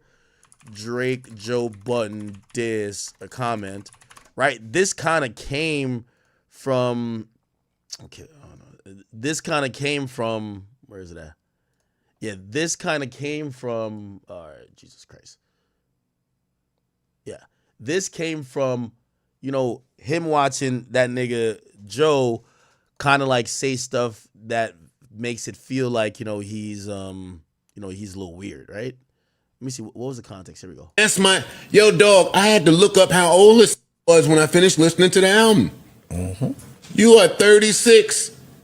Your birthday is in 20 days. I Googled that too. You will be 37 years old.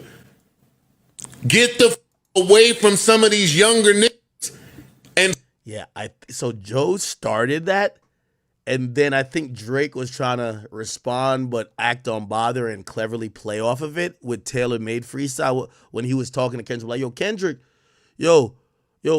talk about him liking young girls. I got that from the Joe Budden podcast. That would probably be cute. And then Kendrick uses the whole battle to call Drake a pedophile. And I think Drake is just like, fuck Joe. You get what I'm saying? Like, fuck this nigga. Like, I think Drake was trying to do like an 8 Mile thing. Like, yeah, talk about that old bullshit or talk about that fucking little TikTok videos that niggas making about me. Go ahead, nigga. And Kendrick was just like, okay. And just talked about it so crazy and called him a pedophile that I think Drake was just like, man, fuck Joe. Stop these 25-year-olds. I'm listening to the album. Yo, you're a 37-year-old billionaire. I get it that you appeal to the world. Loving about Cole, like my shit is happening in reverse. Like with Cole, he used to rap about kid shit. I'm a grown ass, like real Jersey City. I want to hear how you lost your fucking virginity. And then he started to grow up. And then the rapping sounded like an adult rapping. I'm want to hear adult Drake rapping for adult people. No. Yeah. So, okay. Yeah, after that, I think he's probably looked at like, this nigga Joe helped drive the narrative like I'm some, kitty fucker. And then Kendrick fucking does like take that narrative and run with it. And then you have people making jokes, so fuck them. Who else? There's a lot more people that got unfollowed. Where's the Drake pages that could tell me exactly who got followed? Y'all should know. Y'all should know. Who the hell got unfollowed? We need the full list. Let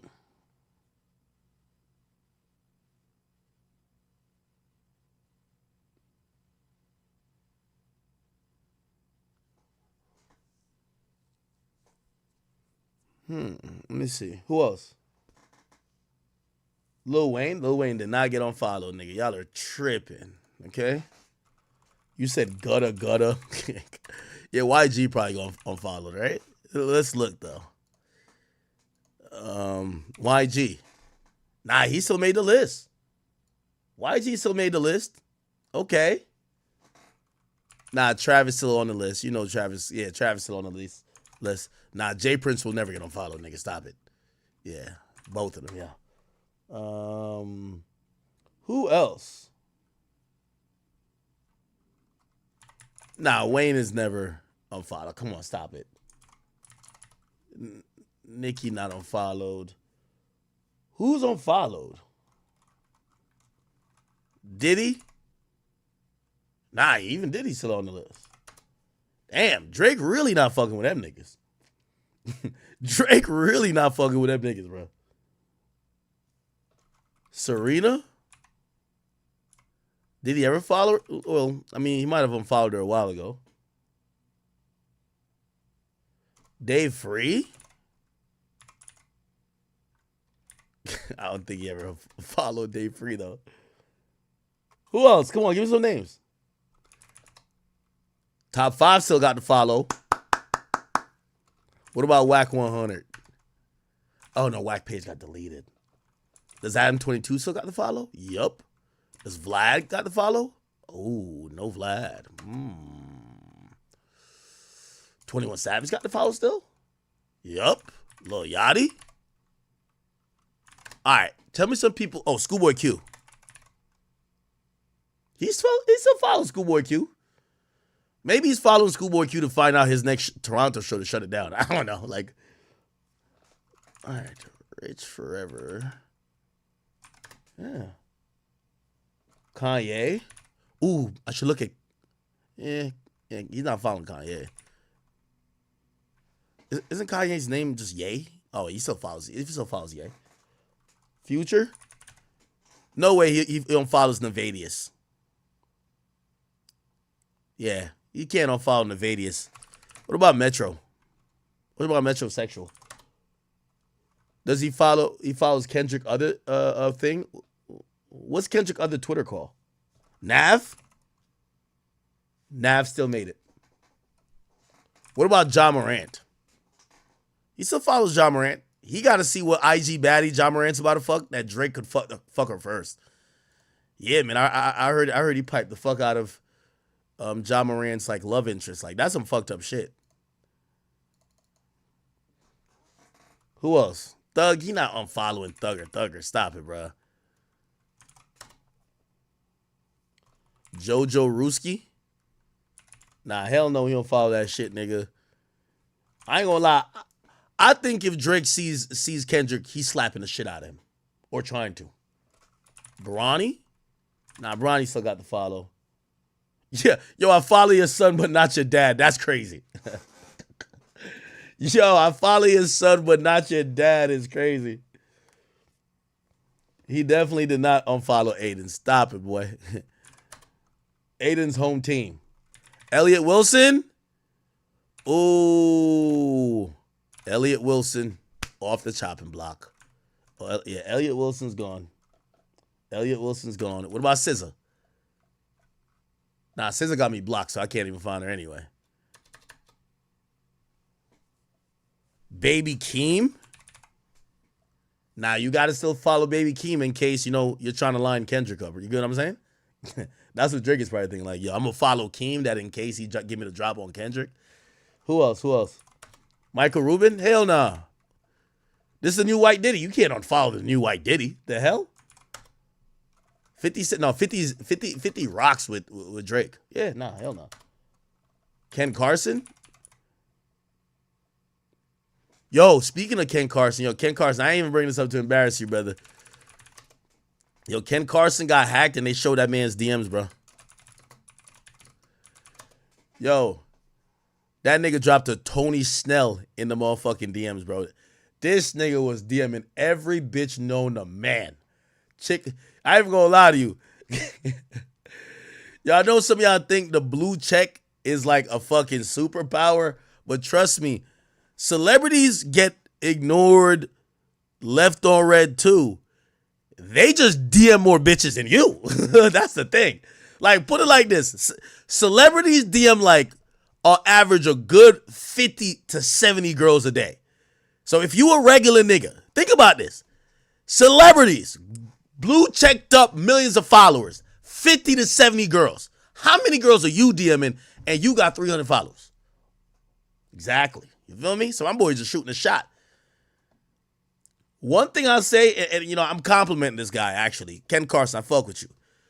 Everybody uses the same approach. Like, you know what I mean? His approach is a black heart. He sends the black heart, that's it. Black heart. So he sends the black heart to all the baddies. If they respond, they talk about something else. Look, he sent this a couple times. This shorty, I admire the persistence. Tight shit, you know what I mean? What the fuck? Apparently, this was him trying to get Nicki Minaj to follow him. He hit Nicki up and said, follow me. Damn, your DMs just open? I would have been DM'd you. How you don't follow Ken Carson, though? That's brazy. Damn, I don't got a blue check? Wait, he doesn't have, he's not verified? Yo, they say this nigga was just shooting bricks. Look, hit this girl. This girl. I guess he's trying to link with her. She said definitely one day for show.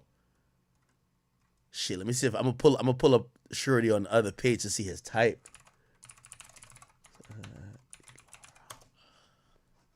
Let's see.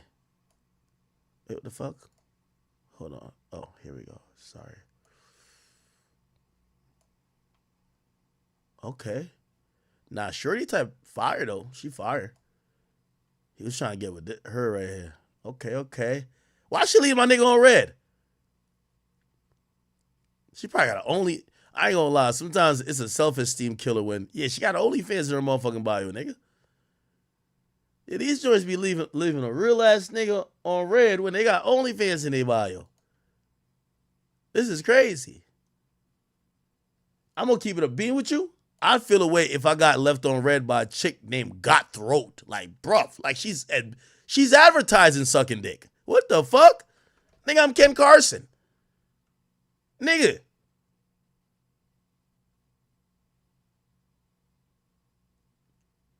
Okay, I'm not gonna look up all these girls, but yeah, my boy was shooting a shot. Hey, by the way, Ken Carson, only normies are gonna clown you for, oh, yo, no bitches was responding. Bruv, you only need one.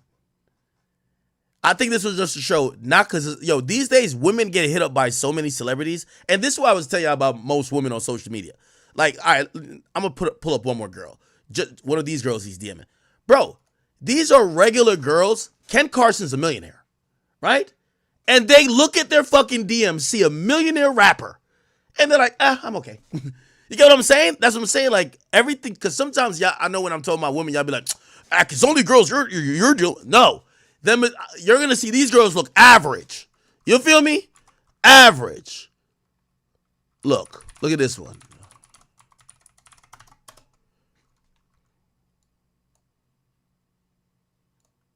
Bruv.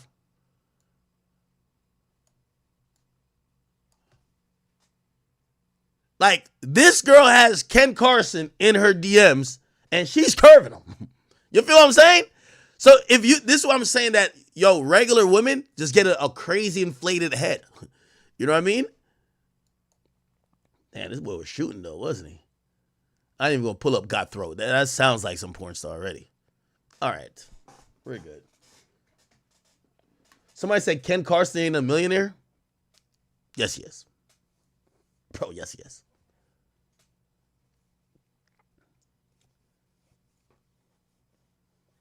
That's what I'm saying. The nigga was DMing regular women, bro.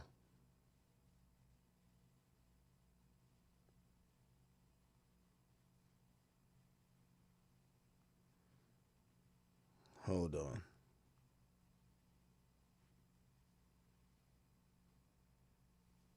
All right.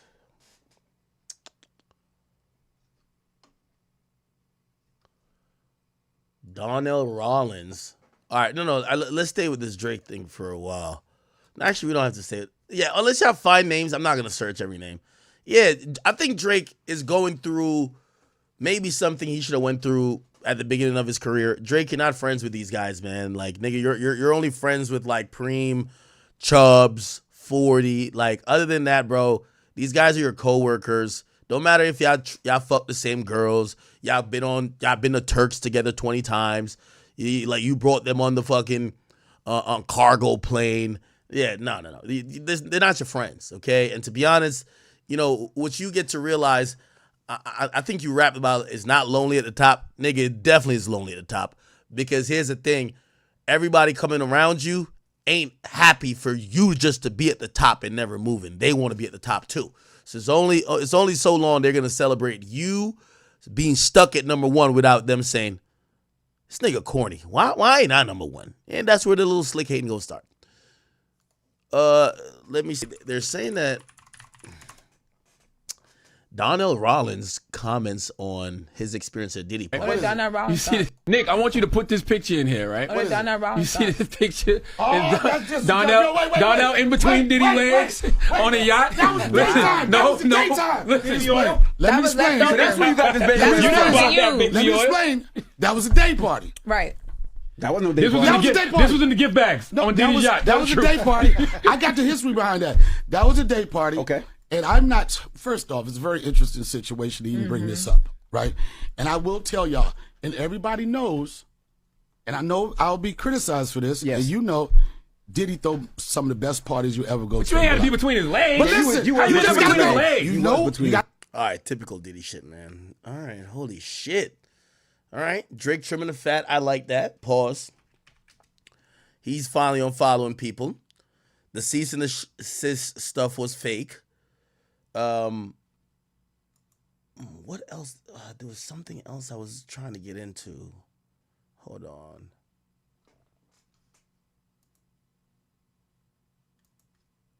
The J. Cole thing, I'm going to actually look into. Hold up. I did Eve selling her catalog. J. Cole, did he pick a side? Somebody said if I think J. Cole and Drake are gonna get into it, nigga, I don't think J. Cole, like, nigga, J. Cole dropped a diss song and apologized, bro. Come on, bro. Like, come on. Stop talking about Drake and talk about Cardi. Cardi finna drop, man. Now, if you ask me, there's an 8% chance that Cardi drops before 2025. So all that 2024 music shit is, you know. Y'all calling him J Fold? Makes sense. Makes sense. All right. Let me see. I did release one part of the video or the interview with Jaquise. I don't know if I'm gonna put out that interview in full because I remember when he came to do it. The reason why it never came out, like, you know, I think he was talking about his ex and then his current girl, who's Deion Sanders' daughter. And I remember after we did the interview, like, he was, I think he was just unsure about certain shit he said there.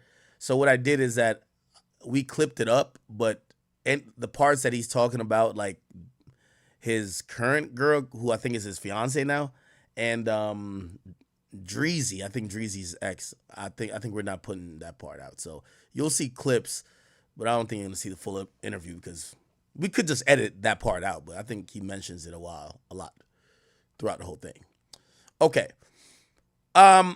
You have my man Rollo, who's super upset at Boosie after Boosie Boosie posted up a video where he was showing love and showing his support to Yo Gotti.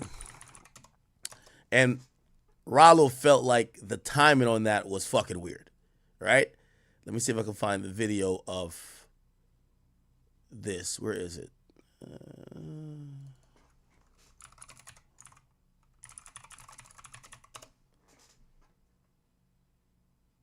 Okay, here we go.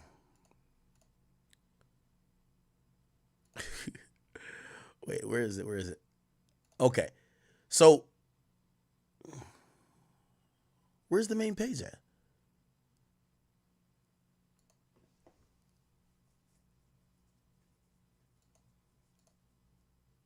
Where's the original post? All right, I'll just go to my mixtapes.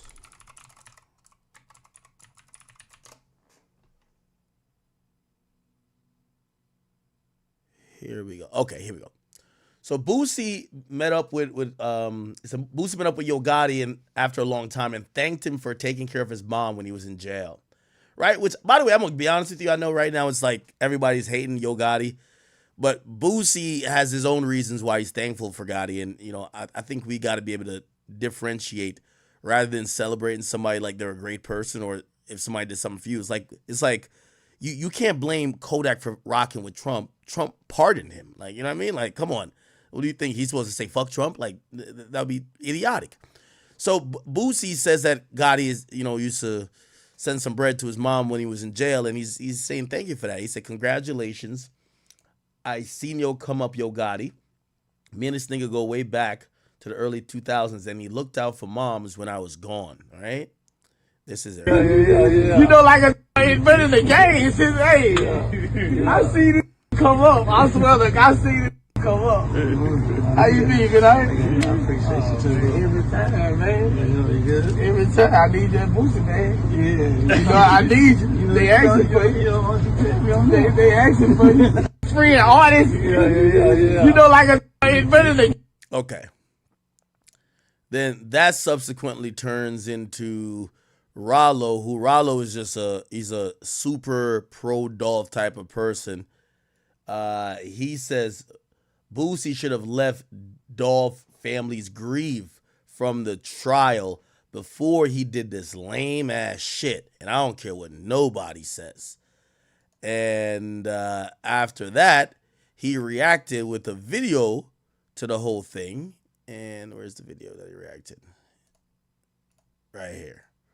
Boosie know he should have let that man family grieve before he did all this old dapping and hugging ass. Everybody just seen that motherfucking trial and seen that this man resurface footage of him getting shot. But he want to go over there, do all this. Hey, I see, man, fuck all that. Boosie know he should have let that man family grieve. Okay, there we go. And then after that, Rollo actually walked it back. And he said, yo, you know what, man? I'm not saying shit else about Boosie. He says, I'm going to leave all that negativity alone. I'm not saying shit else about them people. I'm done trolling. Now, I don't know if he was trolling in the beginning, but he says... You know what, y'all? I ain't even going to lie. I failed the test. I told my family, I told my staff, I told my team members of my Muslim community that I wasn't going to say shit else about the nigga Boosie. I just seen the shit with him and the old boy, and that shit just like struck a nerve. But that's my word. From now on, I ain't gonna say shit about the nigga. Zero. I'm gonna stay off all the bullshit. I'm gonna stop trolling. I think I got my get back. You know, I just was mad that he did all that shit to me while I was in prison, and you know, I got out. And, you know, we couldn't talk and we couldn't meet up and shit. So I was just like, fuck it, nigga ain't my friend no way. So I might as well just keep going on and on. But that's my word. I'm finna delete this shit off my story, and I'ma just leave this shit alone. That's my word. You know what, y'all? Okay. And then Boosie said this nigga's obsessed. Hey, I think, you know, I like Rollo, and I like Rollo's loyalty more than anything. I think in this game, you notice that, yo, a lot of people don't have that type of loyalty to someone. They rock with whoever who either survived or who was popular. And Rollo, you know, because of many different reasons, he rocks with Dolph heavy. He's just not gonna sit back and not speak up. And I think, by the way, you know, I don't know how his career is looking in the music industry, but I think it's probably costing him a lot of opportunities, but he's doing it out of loyalty. Now, what he got going on with Boosie, he's mad at Boosie for calling him a rat when he was locked up. So when he got locked up, Boosie, there was some paperwork that came out, and Boosie stamped it as, yo, Rollo ratted. And Rollo's upset that people called him a rat because he says he never ratted. And he wants Boosie to basically apologize or backtrack, and Boosie basically isn't really doing that, and he's not apologizing. So I'm glad he stopped mentioning Boosie, but not because of this whole Dolph thing. I do like his loyalty with the Dolph thing. I think he should stop antagonizing Boosie because it seems like there's going to be a crash out happening someday, somewhere between him and Boosie. Not saying them directly, but people around him. So I do think he should leave this alone. If it's not going to resolve itself, just stay away from Boosie. And Boosie should stay the fuck away from you. You know what I mean? Like, it was looking like it was about to be on a crash course for a while, and it really don't make no sense, okay? Why is people telling me there's a presidential vice president debate tonight? The fuck? Is there? That was tomorrow. When is the... Not that I care about any of these vice president debate. When is it? Oh, it's tonight. Do y'all even know these people? I think it's J.D. Vance and Tim Walz. I'm gonna be honest with you, man. The Trump shit was goated. Watching them two stiffs, like, bruh, I'm here for the jokes. Oh, what is this? Okay.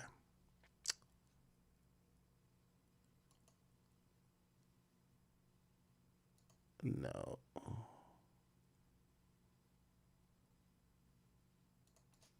Did he comment on this yet or not?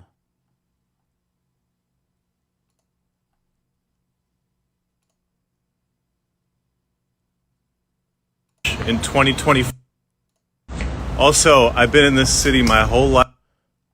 Yo, ever since my man... I watched the press conference from the lawyers who say they represent over 100 alleged victims of the freak-offs. A couple of takeaways, I'll let you listen to exactly what they said. They said more than 20 of the people they represent were minors when the alleged occurrence happened. Now, they didn't say if that was 20 rapes of minors. They kind of labeled it more generally as sexual abuse.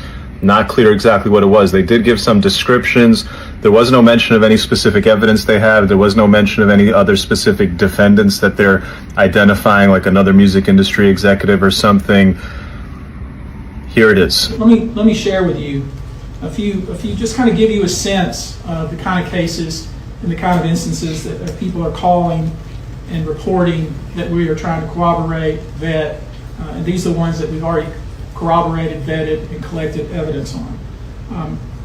One individual who was 22 years at the time she was assaulted said that the typical MO at one of these parties that have been widely discussed in the press was that when you were handed a drink, and now we know that the drink is laced with something, if you refused to drink it, you were kicked out of the party.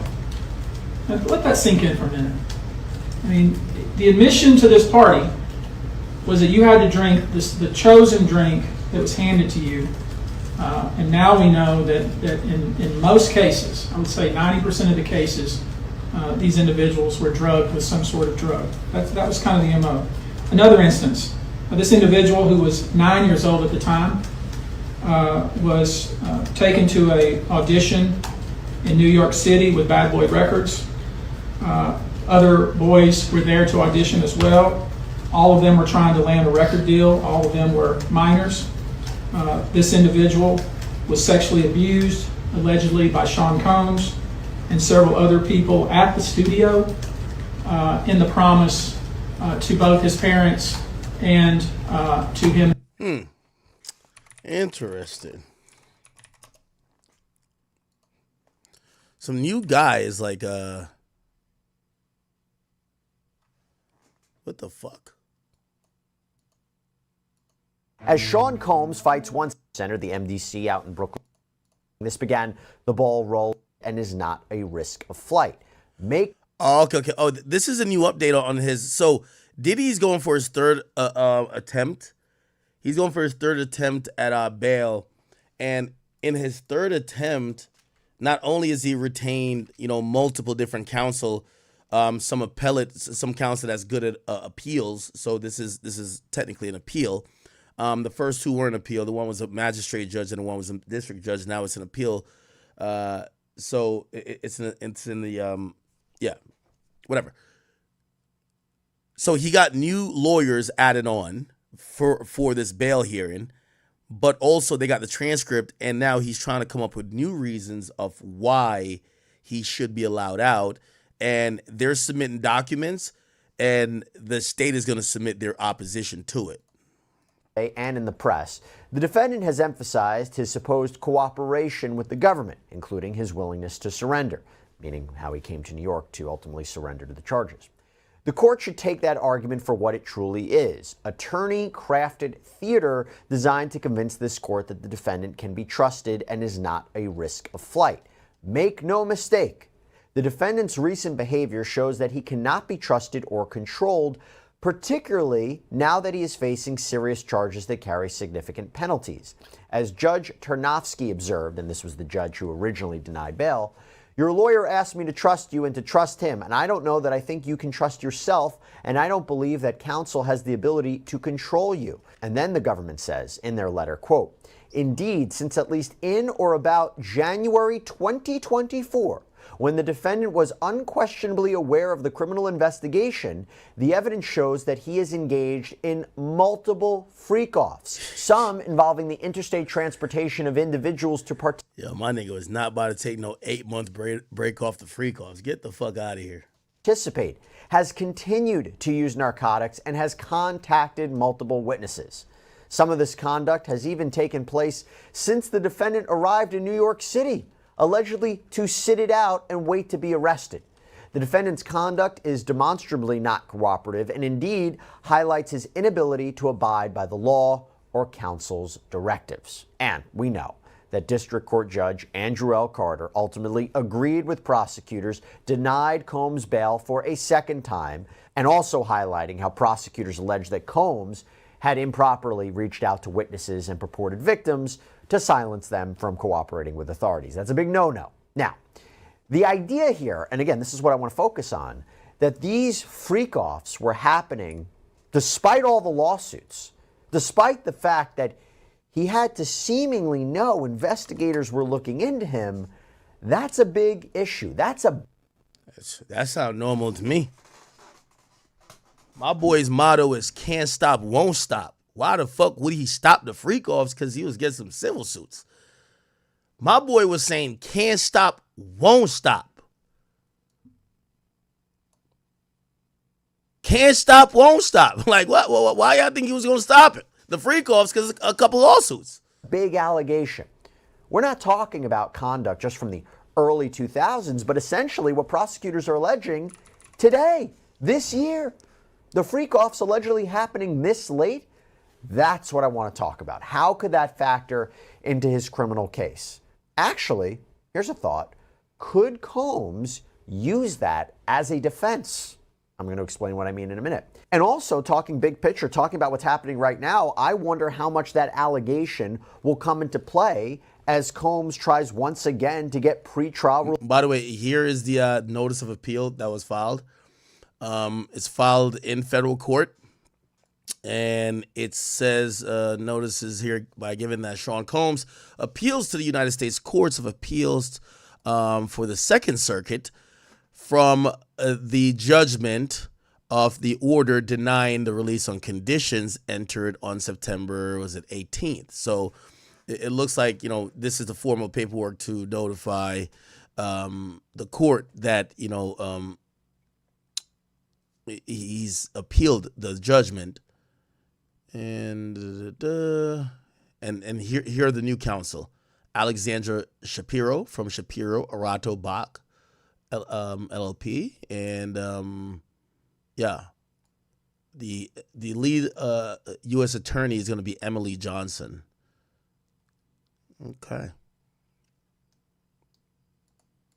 Release because Combs' legal team filed a notice of appeal yesterday. They seem to be taking this bail fight to the United States Court of Appeals for the Second Circuit. They want to overturn Judge Carter's decision. Will it work? Will he get pretrial release? Will he be let out on bail? And again, will this allegation of freak-offs happening this year come into play? You know what's difficult? You know what's tough?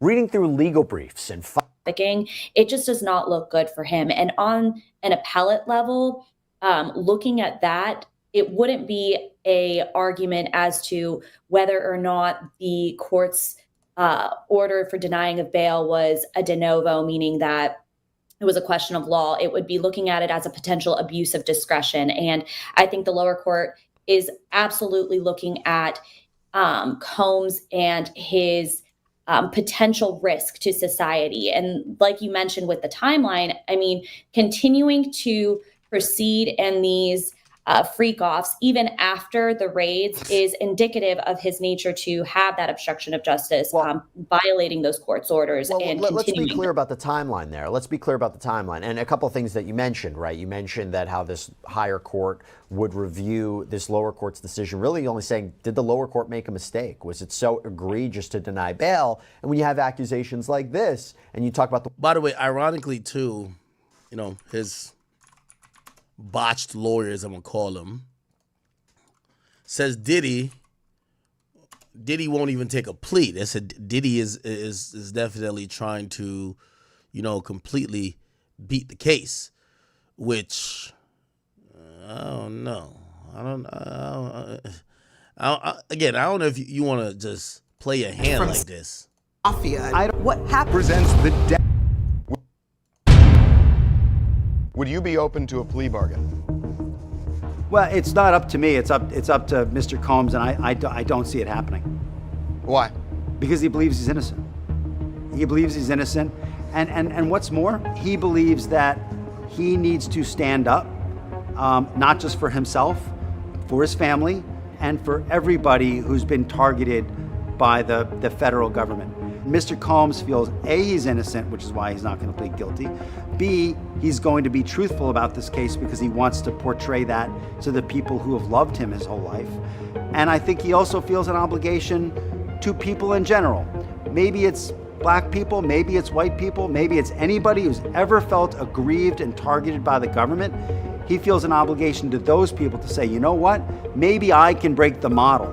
You know, maybe I can show the world that a black man can win. Yeah, Diddy getting life, y'all. What the fuck is this nigga talking about? Diddy's getting motherfucking life, bro. Unfortunately, man, that nigga's getting life. That nigga is getting life. All right. Okay. Other than the DDS topics, I think we're good off of the DDS topics. I don't think. Oh, is this Diddy's newborn? Dana Tran. This is his new baby? Oh wow.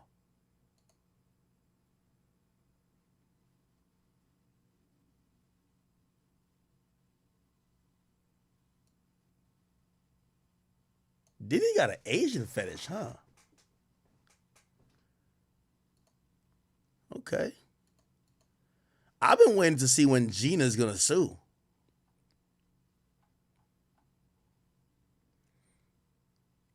Yo, if you Diddy baby moms, do you ask for do you tell Diddy yo, bro, just wire $3 million to me immediately? Because if they come take your shit, I want to make sure this kid that you put in my gut is gonna be okay.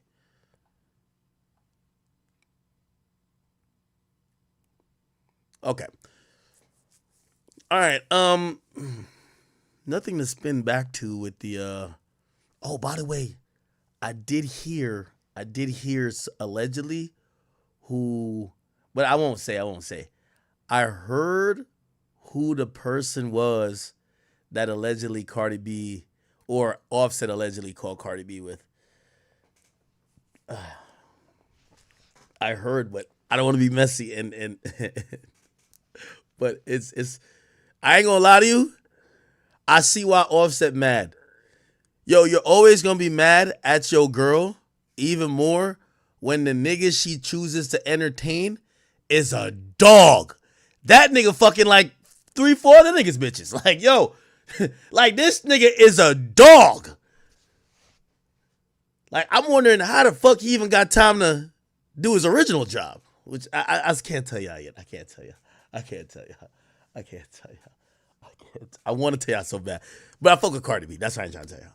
I fuck with Cardi B. All right, matter of fact, spam some names. I'm so messy. Oh, y'all all wrong.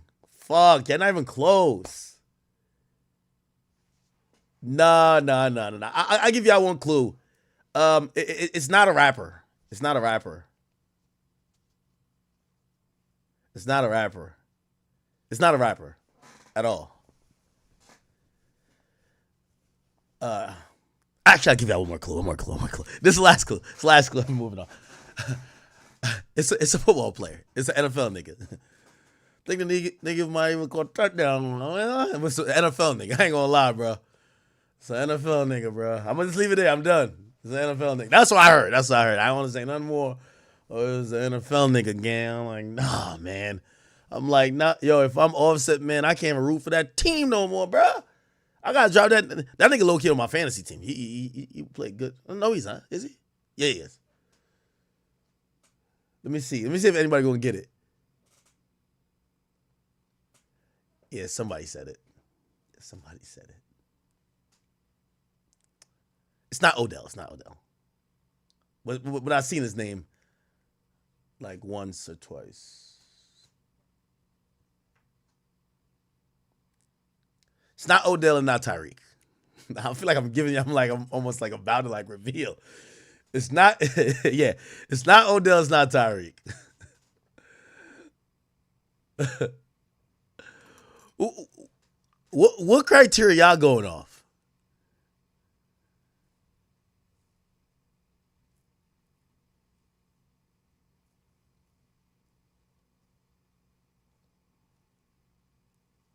I'm done giving out hints, man. I'm done giving out hints. Fuck out of here. But I ain't gonna lie, I'd be sick too. Like, what the fuck? Nigga, the last time a motherfucking athlete DM a chick I was dealing with, nigga, shit, nigga, I almost put voodoo on that nigga. I want that nigga to get hurt. I couldn't wait till he retired, nigga. I want that nigga to get arthritis. I wanted God to freeze that bitch ass nigga mid-dunk. Just freeze him like a pillar of salt. You feel me? I was hating. I ain't gonna lie to you, man. Every time he shot the ball, I'm like, fucking miss. I was a hater, bro. You know when you irrationally hating, you just start saying all type of shit.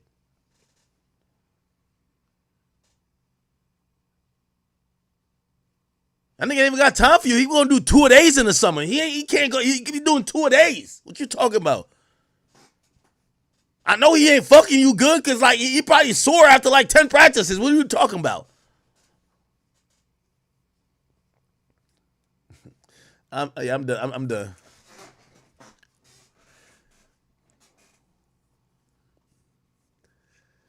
My job is done here. Let's move on.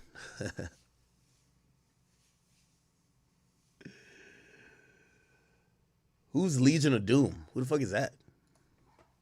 Legion of Doom football player. Who they call that? Of Boom? Ain't that like defensive backs?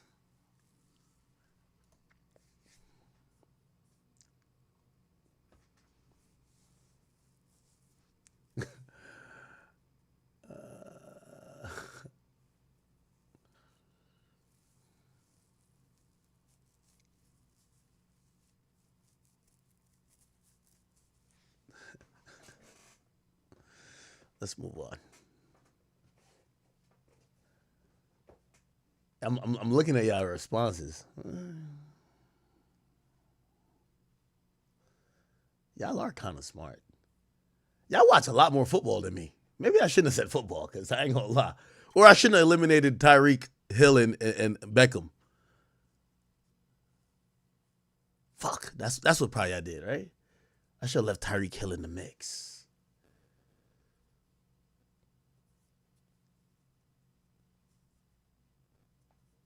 All right, man, I'm done. Anyway, I'm done. All right, I ain't give it up, right? Pause. All right, enough. Next topic, man. Next fucking topic. Shout out to Cardi B. I can't wait for her to get back with Offset. But Cardi, while you're beefing with Offset, drop the fuck Offset album. Like, come on, Cardi. Like, you know, number one, I don't think Cardi B did any of this for clout, attention, anything of the sort. 100%. Like, this is genuine. She's upset. She's mad. She really is going through some shit. She's tired of Offset allegedly doing whatever he does for the millionth time. You know what I mean? She finally started, whatever.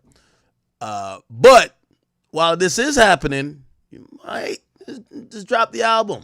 You get what I'm saying? If you drop the album in the next 4 months, you can get with Offset back in like 8.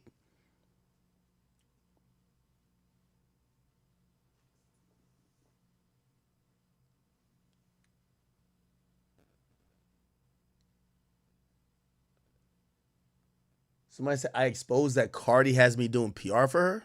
No, when I say that. Yo, the only reason I don't say it is because, like, I got the info from, like, it's one of those type things. You get what I'm saying? Yeah. All right. Anyway. And by the way, Cardi has never had me do PR, no dumb shit like that for her. Honestly, y'all know that Cardi, I used to post Cardi. Remember when Cardi used to be like going viral a lot and like she was easy engagement for any page I would post her? I would post her, but like because she's a woman, niggas would just hate on her in the comments. So it'd be like comments roasting her and this and third. And I remember her saying, she hit me up and she's like, hey, Ak, I know I can't tell you what to post, but like, you know, you don't got to post everything I do. because I could tell like the people on your page don't like me, they hate me. And I was like, that's the first time a rapper has hit me up to say, hey, you don't have to post me. Like, you know what I mean? Usually they're thirsty to get posted. But she was like, I guess she would look at the comments and she would see they're roasting. That's when everyone kept saying, yeah, but you drug niggas. Yeah, you drug niggas and rob them. And they would say that with every single post. And she was like, yeah, you don't really have to post me. It's fine.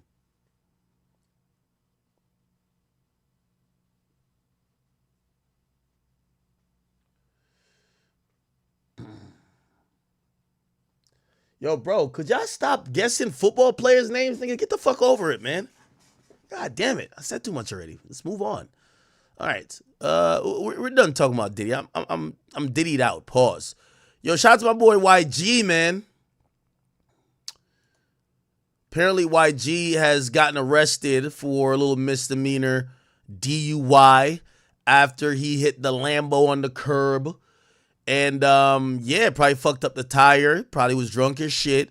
Well, now, here's the thing. He should have left the car. You get what I'm saying? He should have left the car.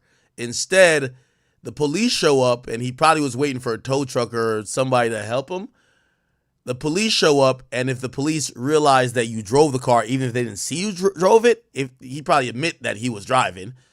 And if they smell alcohol in his breath, and they feel like, they go, well, this only happened because you were drunk, they could probably do like a DUI test, and that's what they did and arrested him. Apparently, I'll read what it says. He's facing legal heat after cops say he's been arrested for a misdemeanor DUI in Burbank, California. Law enforcement sources tell TMZ there wasn't any call about an incident. We're told the cops just happened to pull up on him. Oh, shit.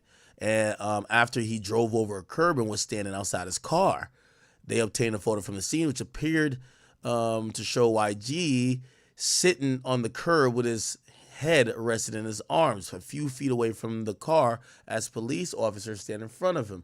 We're told it wasn't clear if YG was under the influence of drugs or alcohol, or sources say officers did not administer a breathalyzer test, but they did take a blood sample. He was subsequently booked for a misdemeanor. They had to give him like a sobriety test on the scene. Maybe not the blow test, pause. No Diddy. But hey, walk a straight line type shit. Okay. At least he didn't hurt himself. He'll get that Lambo fixed. Is he still with Sweetie? I think there's going to be one more super toxic thing that happens with him and Sweetie. I think the worst is yet to come. Unfortunately. You know what I mean?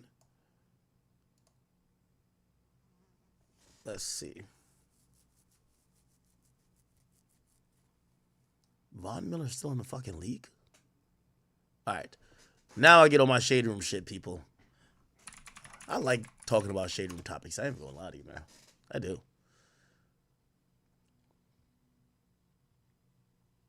What's this? All right. Rich Homie Quan, we get that already. Lauryn Hill is actually being sued. She's being sued by Praz. We'll talk about that. Maybe. By the way, rest in peace to actor John Amos. Apparently he's passed away.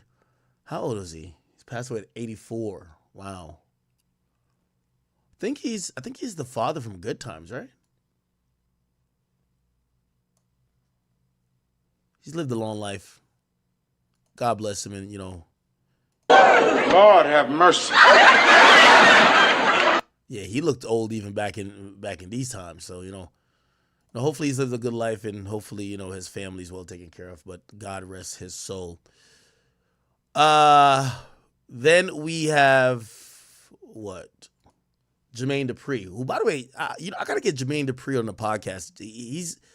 He's like a walk-in hotbed of hot topics, like hot takes. He has a lot of hot takes about a lot of things in the industry. Apparently now he's saying R. Kelly is the R in R&B. Kelly is the R in R&B. Like, we got to stop playing around. And like, I get it. I understand what. Listen, I'm not here to talk about none of that. I'm involved with, but you're not lying. He is the R in R&B. Like, hands down, right? R. Kelly is the R in R&B. Like, we got to stop playing around and like. I agree. Even though the woman all in the shade room basically said, "Well, he's a R in R&B and a R in rape." So, I mean, that's the fucked up thing about it, man. I think his contribution to music will always be diminished based on what he did, but he is the king of R&B, like overall of all time. Like Michael Jackson is the king of pop of all time. R. Kelly is the king of R&B all time, right? But he won't ever get that credit because it almost sounds like you want some freaky shit by saying it, right? Also, Jermaine Dupri with another hot take. Black youth of today do not go to church, and they don't have that church band grooming. Like B. Cox came from the church, right? Right. Jodeci comes from church. Like, Right. so when you listen to that soul, that the soul that you think is soul, it's a That's coming from over there. Yeah, it's an added piece of information that if you're gonna make these records, it's hard to beat Jodeci when you don't have that element. You don't have, you know what I mean? That's a you don't have, you don't have that yeah, soul. You don't have that. that's passion, an you don't element. So it's like when people be saying, "Yo, music ain't the way it used to be." Like I just posted my new Anthony Hamilton record is coming out Queen. October 4th. Queen. Yeah, Queen. I agree with Jermaine Dupri.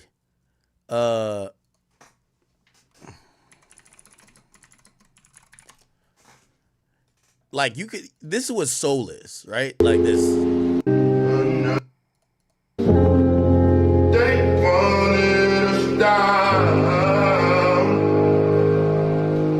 Like I mean, that looks like a little bit edited a bit, but you could hear. It's something that's hard to describe, but Friday kind of grew up through the church with his music as well. Hey, by the way, don't compare Usher to listen, Usher couldn't fuck with R. Kelly on his worst day. Also, you got to remember, R. Kelly wrote for these niggas. Usher, prolific dancer, prolific performer, great singer, but he can't fuck with Robert. I'm sorry.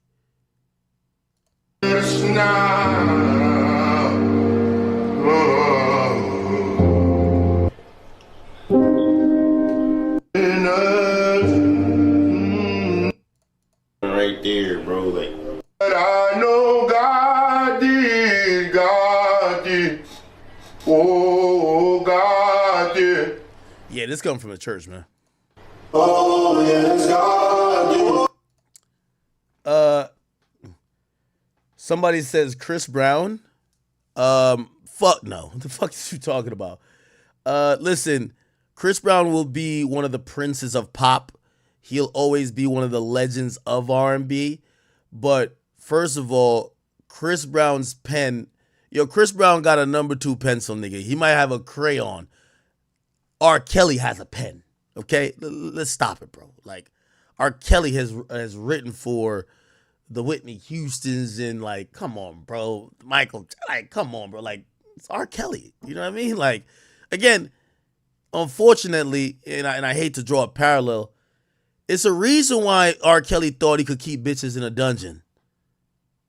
And he could fuck 15-year-olds on camera and piss on them. It's a reason. Now, obviously, it's a couple reasons. One, that he's sick. But number 2 is because he's like, I'm that nigga with the pen. Let's be honest. You feel what I'm saying? Yeah, he one sick nigga, but he is really good at music. Hey, right? Yeah.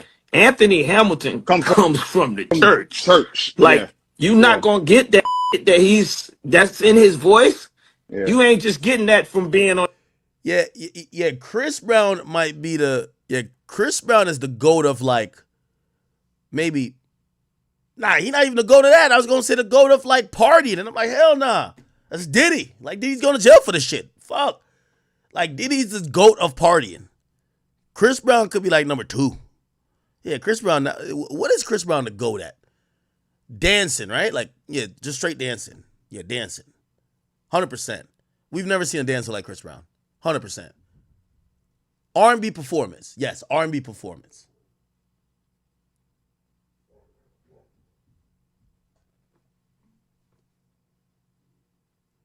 Why are my dogs squabbling outside, man? Let me just see what's going on. Anyway. On the internet, that ain't getting ready to happen. Young black youth of today do not go to church, and they don't have that church. Okay. So R. Kelly's the GOAT, but of course, when you say R. Kelly's the GOAT, you got to like say 10 disclaimers because they're looking at you like, are you one of them? Like, you know, you don't even want to be associated.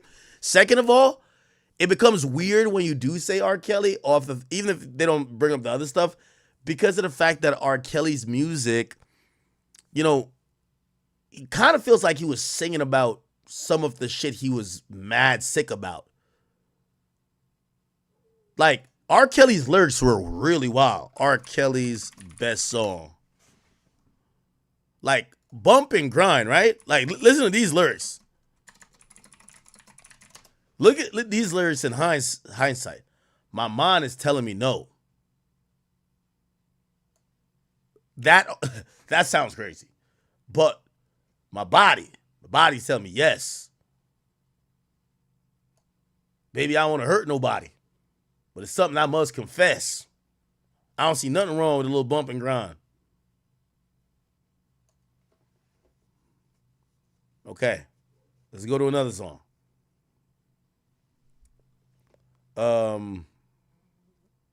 Shit. I think we could even go to Your Body's Calling.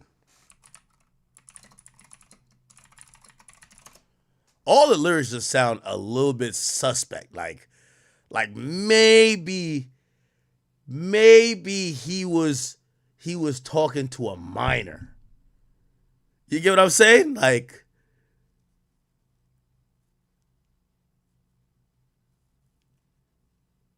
yeah, a lot of this shit,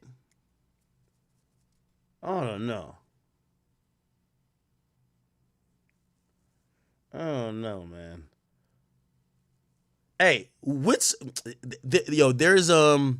which song is he like? He's basically saying something about a girl being young. Something about an age. Like, there's one of these songs he's basically admitting like, yo, I shouldn't even be fucking you. But I got to. Oh, seems like she's ready. Yo, come on. No, this is crazy.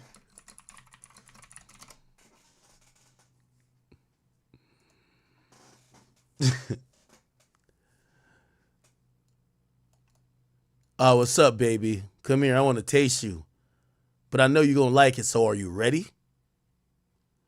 I love the way your body feels next to mine. Listen, let me explain.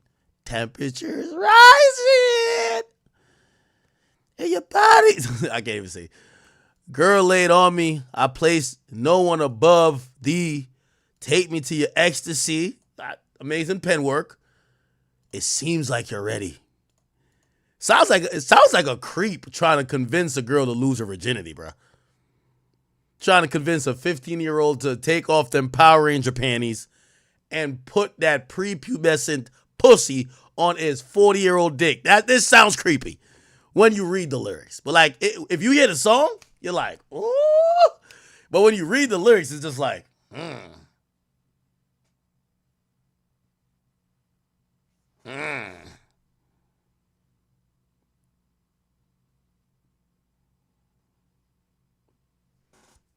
What are these other? Nah, somebody says bump and grind. Nah, the whole bump and grind shit sounds wild. Like, you know what I mean? Like the whole bump and grind.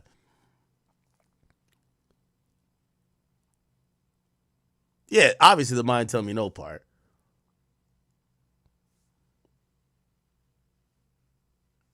For real. And then, of course,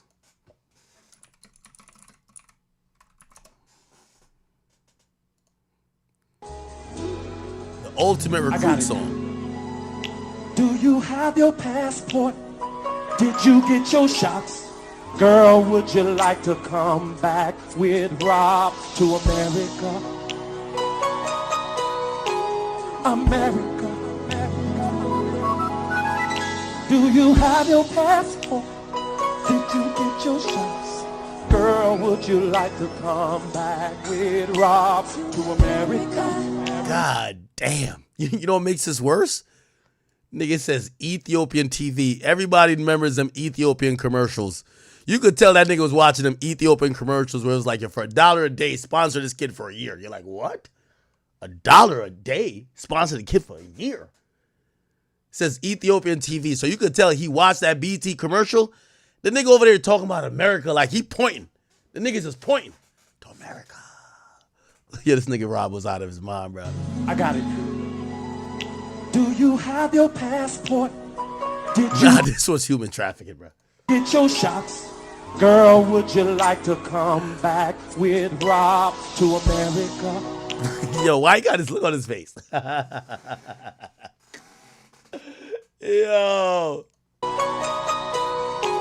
America. Yo, this is a sick nigga, man. If you so horny, you trying to fuck the village bitches. This nigga went to a local village. He went to a tribe to go get some pussy.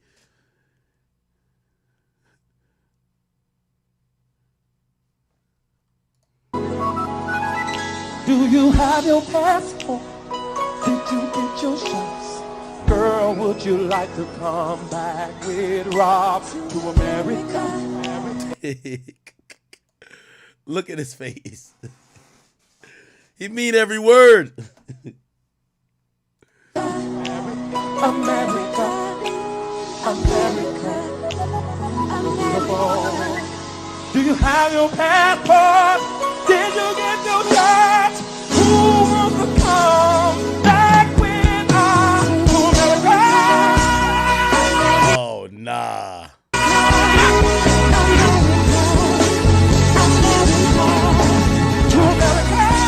Yo, come to find out, this nigga R. Kelly was the first passport bro in history, nigga. Yo, I'm gonna be honest. Yo, I was in Jamaica when all that shit. Remember when they said there was an R. Kelly tape?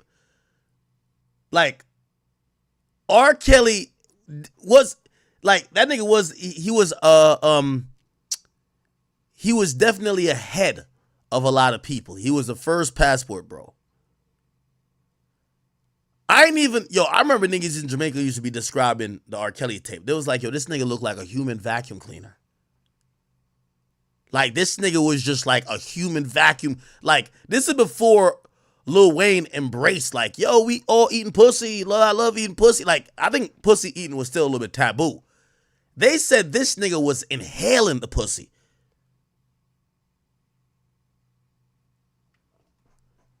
So I think he put a lot of niggas up on eating pussy too. I'm gonna be honest.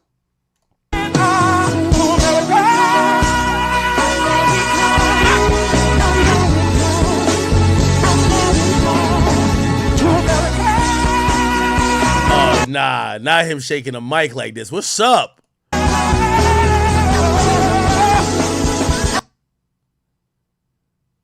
God damn. Single ladies, put your hands in the air right now so I can see you. Oh, this is the full one. It's so many, I'm confused. Oh, it's so many, I'm confused. Single ladies. Now, I would like to get to know you and talk to you and have a drink or something, and we can just have something to eat and just... But at the end of the conversation, I'm gonna want you to come back to America with me. Bumbleclot. I know I am. So you gotta be willing to split the difference. Come to America and see me. I come out here to see you in Ethiopia. But it's so hard to get back and forth, Problem. How am I gonna get you from Ethiopia to America? Sex traffic, nigga. The fuck? Diddy did it? Allegedly. Let me think. Nah, this is diabolical. He thinking of a master plan. This nigga thinking like for real, for real.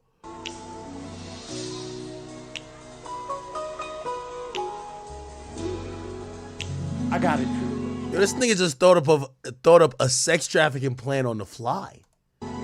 Do you have your passport? Did you get your shots? Girl, would you like to come back with Rob to America? Look at his face.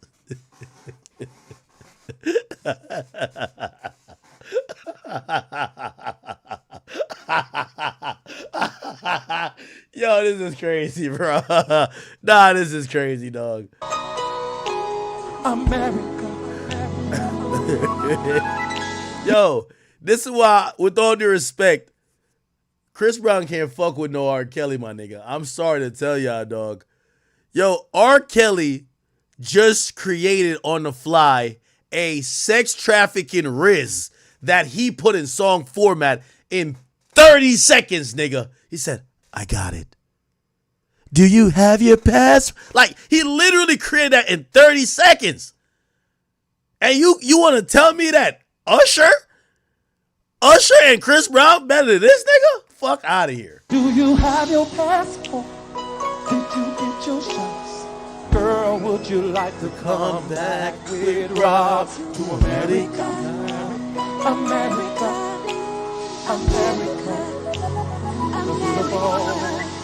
Yo, that nigga's, yo, this is how you know this nigga had a fucked up view of Africa. The way he's saying America, he looking at these chicks like, I'm bringing y'all to paradise. This is paradise for y'all. You want to come to America? Have your passport? Did you get your shots? Who wants to come? I see why R. Kelly thought he wasn't doing nothing wrong. While the niggas singing, they raising their hand. Me. Look, I swear they're raising their hand. Watch. Look, chat, look. Look right here. Everybody here raising their hand. Look at her. You know when you in class and you think you know the answer? Nah. Do you have your passport? Did you get right here? As soon as he said shots, she like, what? I just got it yesterday. I just got my shots. Tuberculosis and everything. I got the COVID-25. your shots? Who wants to come back with us to America?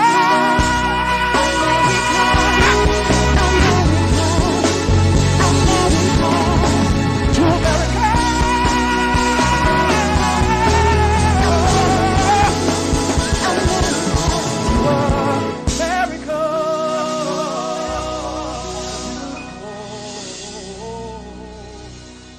Damn.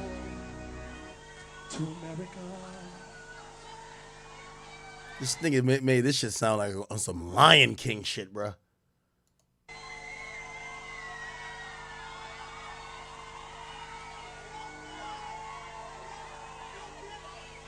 Oh shit. He said fuck the mic. Yo, I'm serious. Yo, R. Kelly looked I'm serious. Yo, he's still pointing. Yeah, you wanna come? The nigga pointing to his green room, nigga, his dressing room in the back, like that's America. America? America? Nah, this nigga's wild, bro. He's still pointing.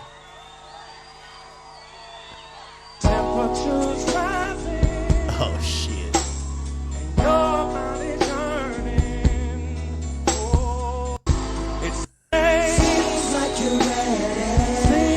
Oh my god, the nigga goes into seems like you're ready. Like a woman should. Oh, seems like you're ready. Seems like you're ready. Seems like you're ready. Girl, are you ready? I ain't gonna lie. I see, yo, if you watch the R. Kelly shit, man, you see, if you hear the victims, it sounds terrible. If you kind of look at it from R. Kelly's perspective, seems like y'all ready. We ready, Kels. We're ready, Kel. Like, they don't seem ready? Look, nigga, they're ready to get sex trafficked. What the fuck?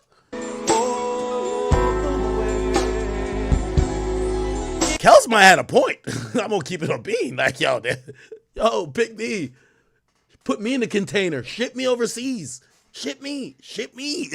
Like, yo, I'm sorry, bro.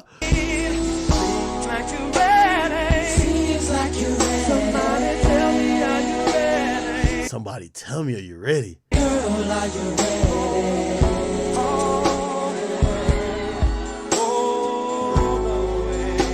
Nah, Kels had the bitches.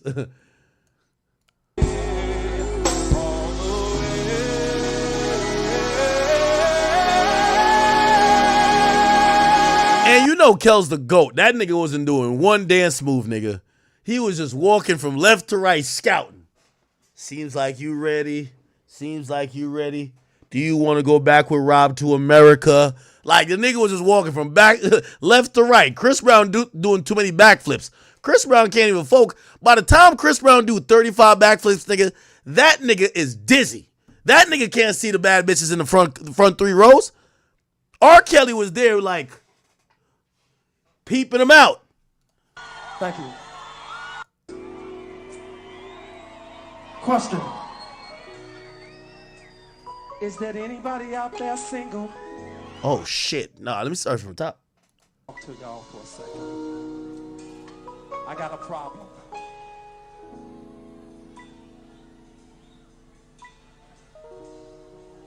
The day before I got on the plane to come out here, me and my girl broke up.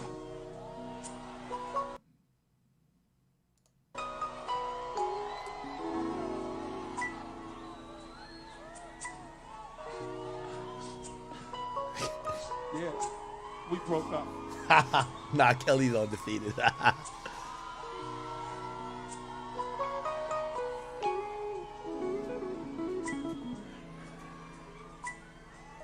And it was over something really, really silly. Something we shouldn't have broken up over. But it is. It is what it is. We broke up, and here I am in Ethiopia tonight. Question. Is there anybody out there single?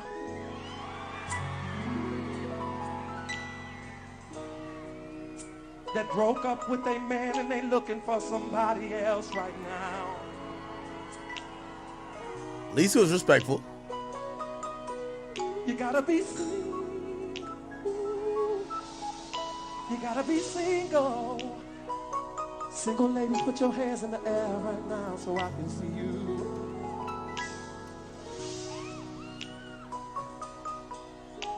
It's so many, I'm confused. Single ladies, single ladies. Now, I would like to get to know you and talk to you and have a drink or something, and we can just have something to eat and just...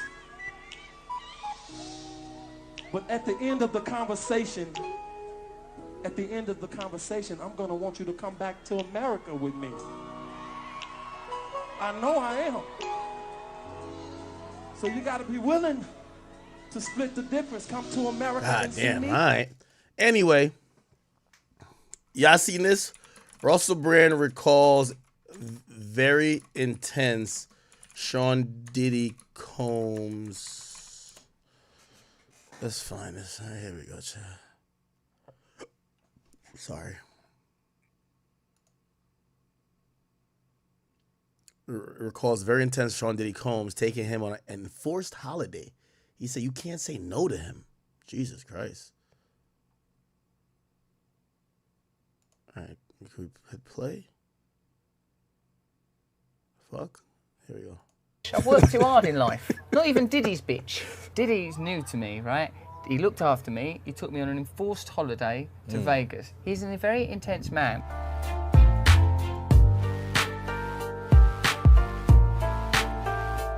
Say Diddy went, could you pick me up from the airport? I've got back from holiday, or I'm going away. Would you feed my fish? And really didn't want to feed his fish. Oh, how much fish food you put in? He'd still do it because you think, oh, don't upset him. He's an influential person. I got it. So he's a good laugh, but if you, like, imagine you get very friendly with him, he might ask you for loads of favours, and then you can't say no to him. What the fuck? Oh, hell nah. I know this ain't a motherfucking egg. I know this ain't what I think it is.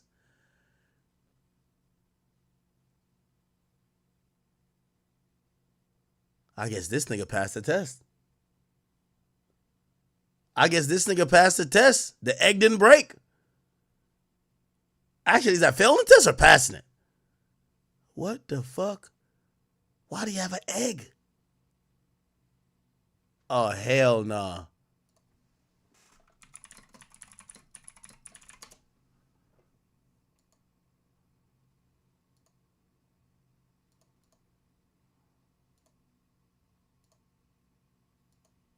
Time. Hold on, Suge. Help us understand, because a lot of this, people understand what. Russell Simmons, Andre Arrell, Jimmy Iovine. Even if you take Jimmy Iovine, he had an allegation from him, same thing, it went away. You take Jimmy Iovine. They told me at Universal and Interscope, they said, you know what? We can't deal with artists that gets in trouble. And your artist gets in trouble, they talk crazy. This call and your telephone number will be monitored and recorded. Keep going, Suge. They speak about what they see. Now, I was told that I can't do business there because of that. Now, Doug Morris gave Puffy a deal for millions of dollars. It flopped. So when you look at all these things and everybody want to say Puffy, Puffy, Puffy, don't get me wrong. Yeah, Puffy stepped in this shit, and even if he wiped the shit off his shoe, it still stinks. But he's not the only one. They got all the tapes. Now, when you talk about the tapes, but this been going on for a long time. Hold on, Suge. Help us understand. Well, number one, luckily, I wasn't their first choice, their second choice. I went no choice to be at those freaky parties. But you know what they show. They used to have a thing in the industry, right? And the sad thing about it, I don't like mentioning Usher. I don't like mentioning Justin Bieber. I don't like mentioning all these people that everybody know what time it is. So at the same time, they used to have a joke. They never played this joke with me. And they used to walk in the Interscope office. They'd go back there and they'd be like, hey, we passed the test. I said, we haven't did the test. One dude said, well, don't say that in front of Mr. Knight because he's going to take it offensive and hurt somebody. I said, well, whatever it is, I probably would take it offensive when somebody will get their ass whooped. You know, that was me in those days. But they used to have these guys, they used to call it the boiled egg test. They used to take a boiled egg,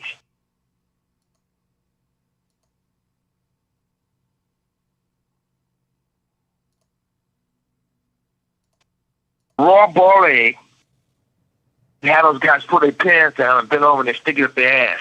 The eggs break, they say they're not ready yet. They ain't put enough work in. Yo, you ain't put enough work in. That's crazy. If the egg break, oh, the egg is intact. Well, the egg is intact. Okay. It's Hollywood. So everybody want to go act like they don't know what's going on. Hold on a second, but Suge. if you just look. That's all you got to do is watch. I have never heard of anything like that. So if I haven't heard about it, just assume a lot of people haven't heard that before. But you think it's on video? Let's stop for a second. Go ahead, Suge. Yeah, listen, and also, have you ever been to any Puffy parties? No. You sure they had a long time to think about it. But if you haven't been in those butt naked parties, even some of the preachers been in those parties, and they wasn't on their knees praying for God. See, they was praying for somebody to have come real quick or something. But I wasn't there, but there's proof of it. But at the same time, everybody want to look around and act like... Yo, chat, is this the first time we've heard about this egg test, man? Russell Brand, I want to think.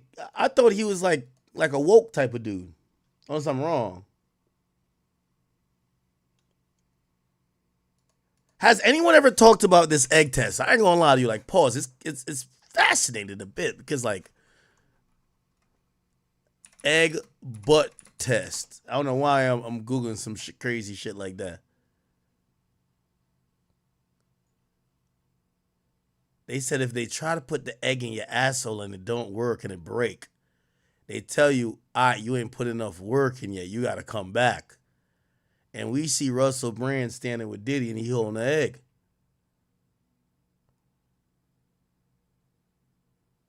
Maybe this was his sign that he put enough work.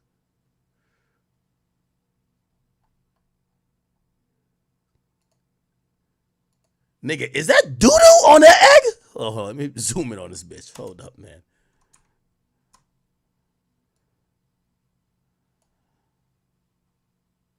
Oh, it's just a smudge on my screen. I thought it was doo-doo, Chad. I ain't gonna lie to you. I was like, God damn it. It's diabolical to bring the same egg you shoved up your ass to the award show. Here it is, y'all. Still in perfect form, not a crack on it. Shit was in my booty for a goddamn 45 minutes. I could have hatched the motherfucking thing. Here it is. I put some hand sanitizer on it. Y'all can all touch it. Go ahead. What the fuck? The industry egg test is crazy. Industry egg test. How come nobody else has talked about this test?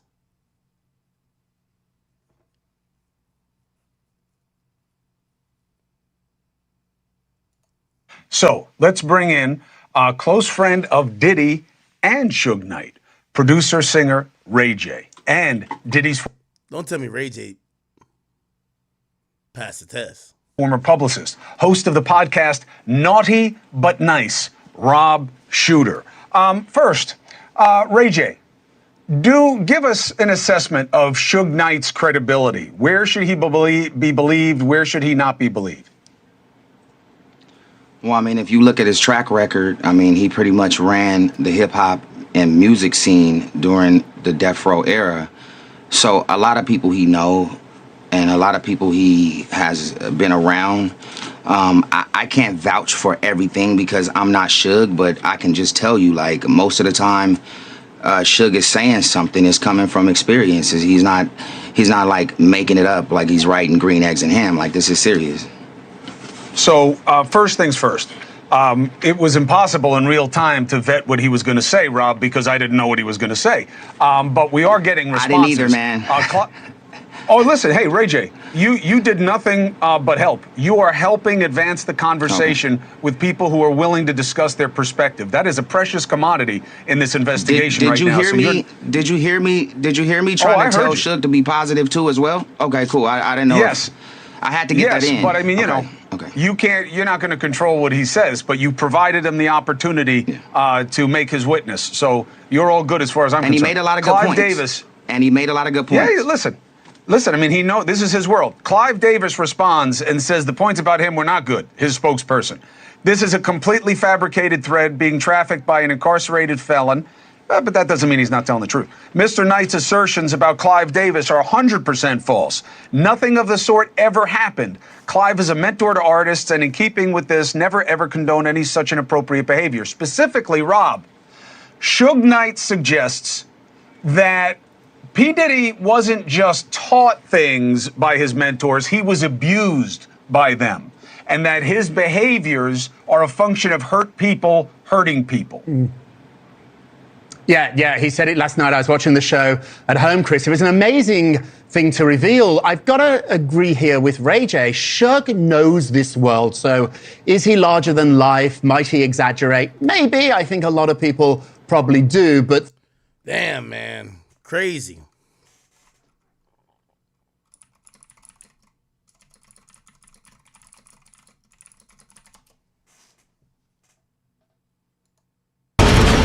So as soon as I heard that, I went celibate for like 2 years. I bodyguarded this guy who was a pimp before, and he told me, he said, look, if a man have too much of one thing, he start trying other things. So as soon as I heard that, I went celibate for like 2 years. Because I ain't even trying to have like, bro, I think a lot of things is evil, bro. And in the music industry, you see a lot of things that's evil. And they'll tell you crazy because you don't agree with it. I seen this. All of this stuff that's coming out, I've been saying it, bro. I've been saying it. That's why I started taking gigs and I'm bringing the guys with me because it's like, all right, I don't want to be the only straight guy in here. See what I'm saying? Then at the same time, if something happened, if you on a team with like 5 security dudes, they might be 7 feet tall, but they 5 feet tall in their heart. Well, a lot of them be soft, scary. They not gangster at all. Like, they gonna run and leave you and call the police. Like, they not gonna shoot no gun, bro. Name one time you heard about a security guard, a bodyguard shooting somebody. Snoop Dogg's bodyguard. That was 20 years ago. That's why you hear all the rappers saying, I don't need no bodyguard. You hear that in every song. That's why. That's why I charge what I charge. Because you get me and phone them coming out. And half the time, people know not to try us. So we don't really have to do nothing. But like, I've worked with people, dudes like that dude Kane Kong, he big, but he'll knock you out. But most dudes not doing that. They get knocked out or calling 12. Back to the Diddy thing. What was your actual interactions with Diddy like? So my interactions with him was this. He had an appearance at this club called The Vibe in Chicago on Kingsbury when it was open. I was head of security at this club. So after that club closed, after the night was over, he have an after party. So the manager of the club said, I need you to come with me to the after party. So me and my other homie, we go to the after party. When we get to the after party, bro, like, it was a lot of females in there who stand up when they use the bathroom. You see what I'm saying? So I'm thinking to myself, like, man, like, this kind of wild on, bro. Like, this how y'all come. If this how y'all live, it's how y'all live. But they want to keep it a secret. You see what I'm saying? So he real touchy-feely too. Like, he grabbed this other guy I know by his neck. Grabbed him by his neck and was like, do you have love in your heart, young man? You want to be a roach? Or you want to walk with God? I'm looking like, you gonna let him grab you like that? But then Diddy was following him. He be on some tough guy shit too. So I guess he a tough cake toucher. Did you see him do anything with anybody or anything? Or no, I seen him holding hands with 2 men. Damn. Like this. I seen that. So, you know, like they'll have a dude come out with the paper, sign an NDA. No, I'm going to the car, bro. I'm good.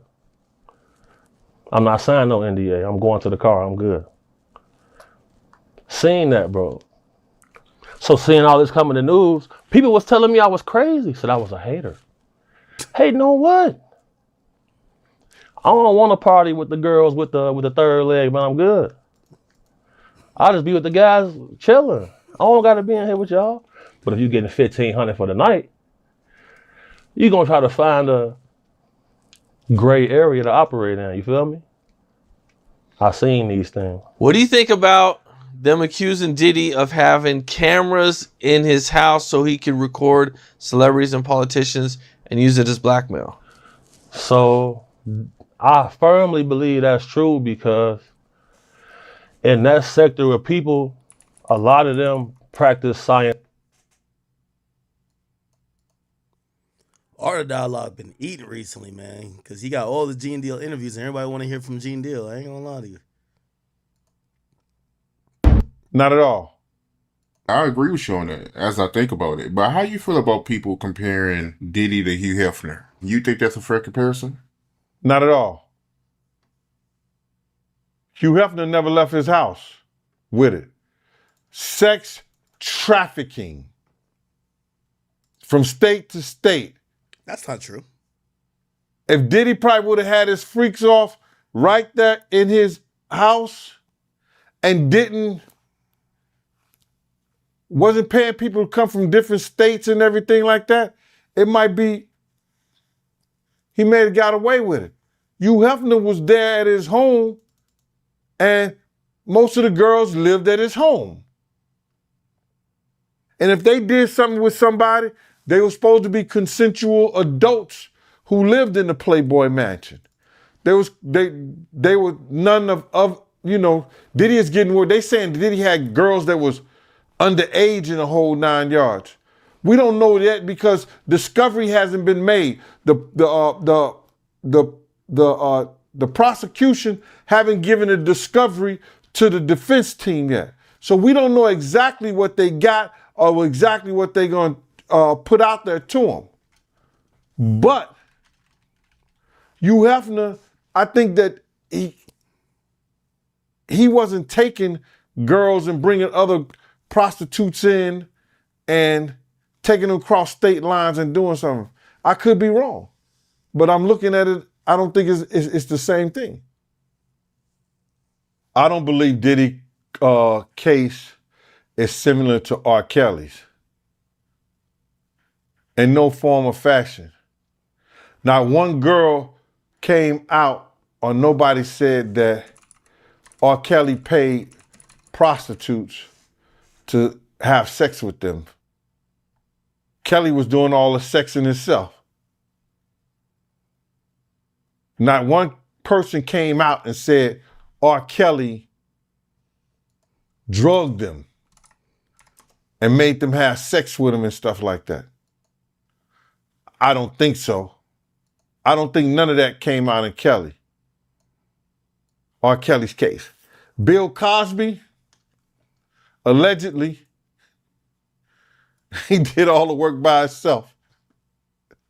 He didn't have no group of people that he was videotaping doing sex acts. They different. Epstein, though he was doing the trafficking in the whole 9 yards of young girls for sex like that, he did it on a private island. And it may have some similarities to Diddy. It may be that Diddy took the blueprint from Epstein, but Epstein didn't get caught with the baby oil.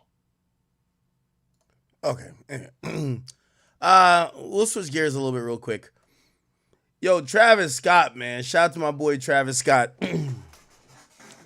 Yo, Travis Scott, if you ask me, is a David Blaine of hip-hop, man. Travis Scott know how to work them numbers and work them charts more than anybody else ever, man. Days Before Rodeo showed back up at the #1 spot on the Billboard 200 list. And after it showed back up there, it fell off of the entire list. So it showed up to #1. Then it wasn't number 2, 3, 4, 5, 6, 7, 8, 9, 10. Count to 200. It was none of those. It fell all the way off of the list. And it made a record. It became the first album in history to depart from the Billboard 200 album list after being on the #1 spot the last week before. I ain't gonna lie to you, man. Essentially, Travis knows how to sell product. And with that, he knows how to manipulate the charts. If I'm any other hip-hop artist, I would stay away from Travis Scott release dates. Do I judge Travis Scott for being able to finesse the charts? No, I don't. I actually give him credit. I only judge him because other artists can't do it, but is that his fault? These days, music is not being consumed. He knows, and he's found a way to make people want to buy something that's related to his music that it could count as music. Whether it's vinyls, whether it's t-shirts, whether it's bundles. And when you see that, I don't know if I could knock him for it, because these days, everybody, the people who ain't selling the vinyls and bundles, they're selling $20K. So why would you hate on Travis Scott, who at least has reinvented and found a way to sell product? Now, here's the thing. The only difference with Travis Scott and everybody else's numbers, I don't think his numbers truly represent cultural consumption. It just symbolizes his fans' product buying power. So, a lot of times when you're looking at sales, because it's based off streams, usually the album that is streamed the most that particular week will be higher up on the chart, which means the culture is consuming it. These days, that's not the truth, at least with Travis Scott. Travis Scott knows if he put up them fucking shit-stained boxers in this picture on, or even make a replica of it and put it on his website attached to a CD. His CD selling 100,000 again. So again, I can't knock Travis Scott for doing something that, you know, intuitively is smart, even though some people would say it's cheating the system because you're just not using a traditional method. I can't knock him for it, especially, and you might say I'm giving him a pass, but when you look at his concerts like that, did you see the concert he had like overseas? Travis Scott outdoor show. He just had a show somewhere. Where was it at? It's like Circle Maximo something.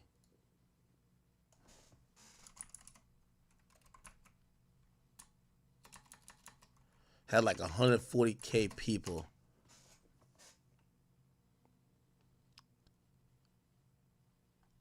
I can't remember, but like when you look at how big his concerts are and the amount of people coming out, like, to be very clear, I'm not going to knock Travis when Taylor Swift does the same. Taylor Swift finesses the sales too, but we don't say nothing to Taylor Swift because she literally is selling out stadiums, right? The only time we make a big deal about your sales is when you finesse the sales, but people don't come out to see your shows. But Travis Scott literally, what show was it? Could y'all tell me? What show was it? I want to pull up the picture. Y'all know what show it was?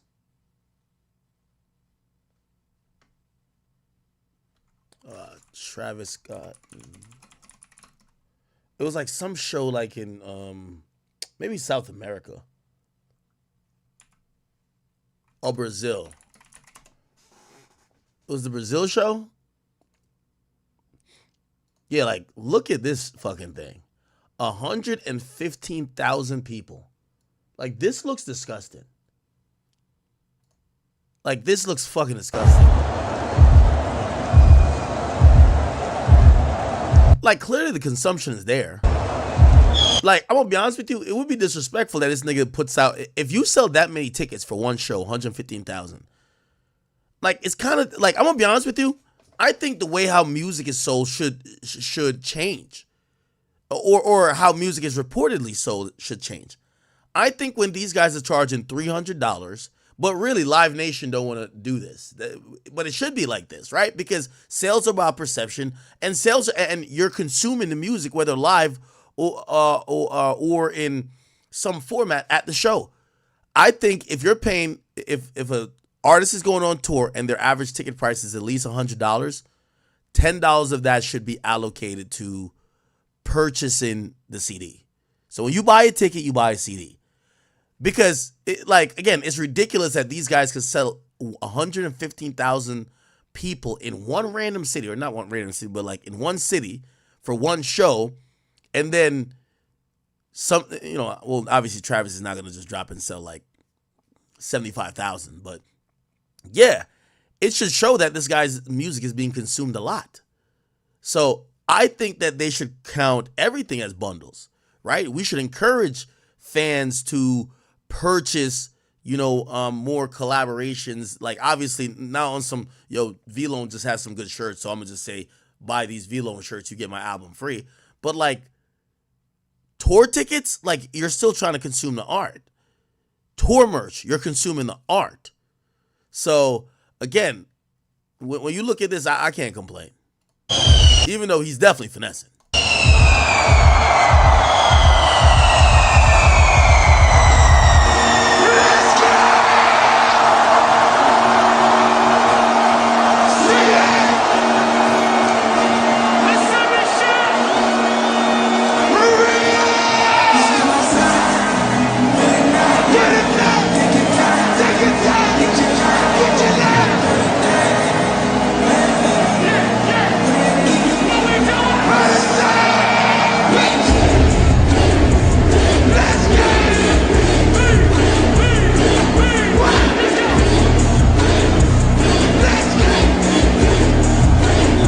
Yeah, I'm not gonna lie, bro. Like, Fiend is. I watched this nigga perform this shit like 12 times in a row, bro.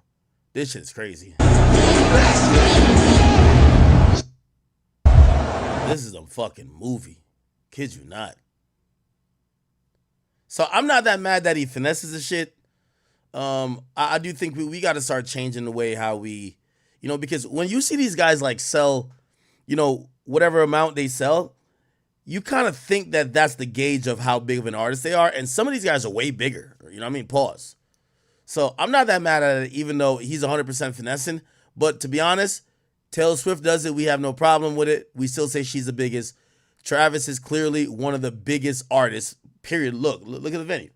He's one of the biggest artists. He's definitely top 5 biggest artists in hip hop, right? Really top 3, right? I think it's him, Drake, and Kendrick right now, right? Like, I think Travis is even bigger than J. Cole. Like, just tour-wise, just overall at this moment.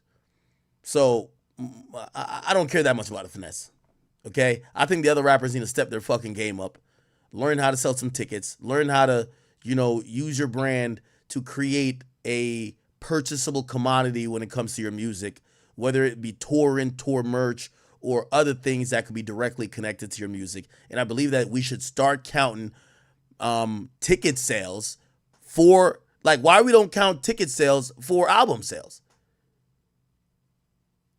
Like, I might be in the minority with that, but I think your ticket sales should count as an album sale, if you ask me. All right. And by the way, Travis is a pretty good performer. This is why a lot of people else can't do that, because, Travis is really a good performer. Who just gifted a bunch of, is it subs? Somebody just gifted some memberships, I think. Let me see. Who just gifted that?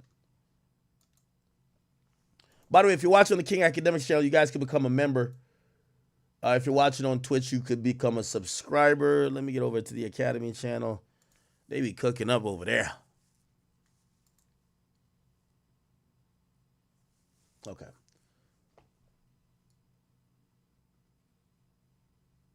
All right. Okay, cool. Yeah, I feel like Kanye used to own this like concert space where like obviously he still could do a concert anywhere, but clearly after he dissed the Jewish people, like that's not happening like really in America because many venues have turned him down. But it appears that the new hip hop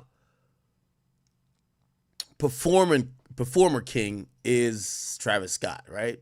It kind of appears like that to me. I don't know what you guys think, but it appears that he's a guy right now. Okay, cool. A little bit more drama that has erupted in the YSL trial. Apparently, the trial is once again, like the day after the judge cussed out the prosecutors yesterday,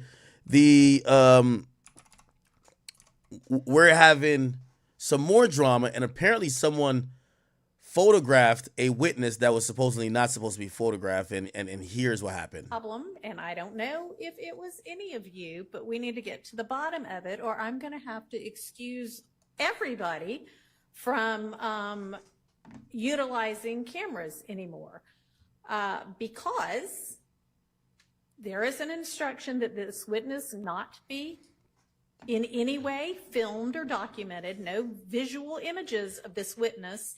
And some person who I have no idea who is from Adam has just emailed that they and shown a picture that is now documented all over the internet of this witness today, clearly sitting in the witness box being examined by Miss Love, and it is a full-on image of the witness. And so we need to get to the bottom of who took it and sent it to somebody else.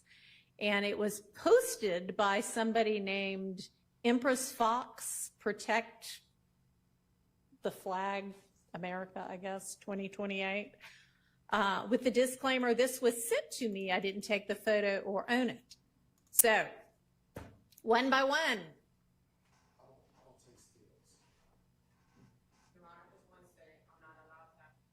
I can't, you know what? Everybody come up individually to a microphone somewhere. God damn. So that, bro, you could say this judge, as much shit as we were giving Urine Glanville, this judge is stressed out already, bro.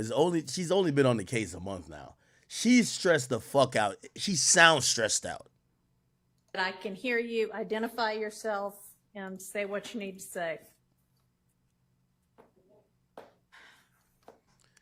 She basically asked all the media and everyone who is probably filming legally in the courtroom, hey, y'all come up here and y'all got to address me on if you did this. And you got to be truthful because there was clear instructions that this one witness cannot be filmed. And I'm pretty sure it wasn't something malicious. It was probably an oversight because this is the longest trial in Georgia history, and everything has kind of been filmed except, there's a universal rule. You do not film the jury. You cannot film the jury, okay?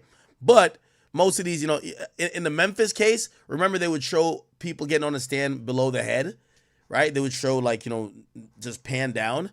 In the YSL case, they show the people while they're on the stand. By the way, they should adopt what they do in Memphis. You know why?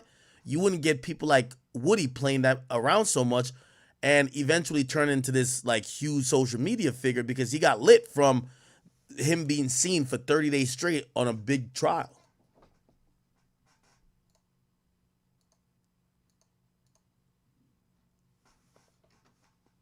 Does that mic work? Good afternoon. So I just, I'm not the leader. I just wanted to be the first one to say that I'm not allowed cell phones or cameras. It's on no order. I definitely did not take the picture. The picture did come to my attention. I got here a little bit late today, but there was a camera and device. Someone was definitely taking pictures today. And I know one of the people who was taking pictures was Miss L.J. Hall, PhD. Not for sure if she took the picture, but she definitely. Damn, snitching. Yo, Woody got this whole courtroom in shambles, man. They just telling like a motherfucker in here. Had a camera. Okay. All right.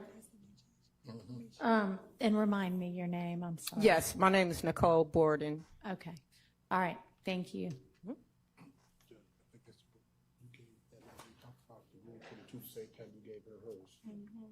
And she was Miss Sylvia. Yeah, you gave her permission to do still photos, but not on these. You weren't supposed to do that. Hey, I only Hello. Hi, I was live streaming. That's it. I didn't take any pictures. Ma'am? I live stream. I didn't take any pictures. Okay. I mean, you've got a couple, 2 or 3 different devices going over there at once at some points in time.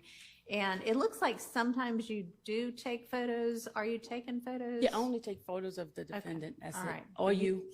You are Or I take pictures of you. representing to the court that you did not take No. any pictures, any images of this witness. No. All right. Thank you. You're welcome. Do you know anything at all about anyone who did and or how this got out there? I only know one person that was taking pictures, the same person that she said. By the way, I think they realized it was a Zoom. It was a I have Zoom call. question for you that is, and you may already know what the topic is. And did you take any photographs of the witness? I did not, and from the area that I sit today, you can tell that I couldn't take that picture. Okay. I heard it online, and luckily I wasn't all the way back to Covington, so I don't believe in throwing rocks and hiding my hands. Okay. I have a reputation, and I'm going up for DOJ certification for immigration, so I don't need anything that's lack of moral turpitude to affect me, so I wanted to make sure. Well, I got appreciate back you in coming here. straight here. And I think that we have actually figured out what happened anyway. Okay. And since we're on it, I'll just go ahead. And it appears that what happened is that, and I hate to say it, and I don't think it was your fault, Mr. Maurice, but I think what happened, it looks like, is that you're showing the screens when video is being played, understandably. But what happens is when the video gets stopped, there was just an instant where, because for us in here in this courtroom with Zoom, we have the witness being shown just to us so that y'all can see it and I can see it, because this courtroom setup is not ideal for everybody to be able to see the witness.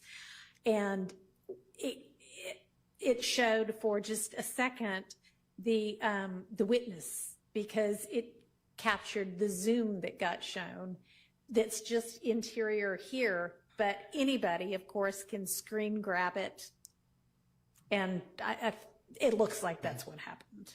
So I think that in order to stop that from occurring in the future, we just, when we have a witness who No more isn't Zoom. supposed to be filmed, we just won't even be able to use the Zoom.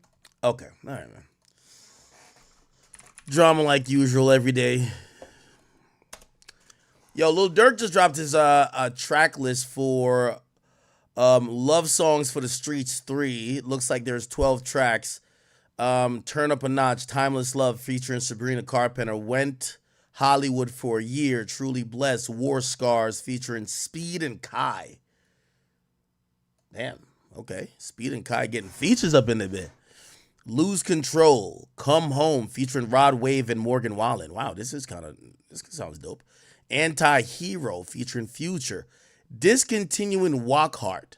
Now, I think I heard a rumor. I got to verify it again. Drake was originally on the song. He's not on the song no more. I don't know why. But Drake, you know that song, right? Drake was supposedly on it.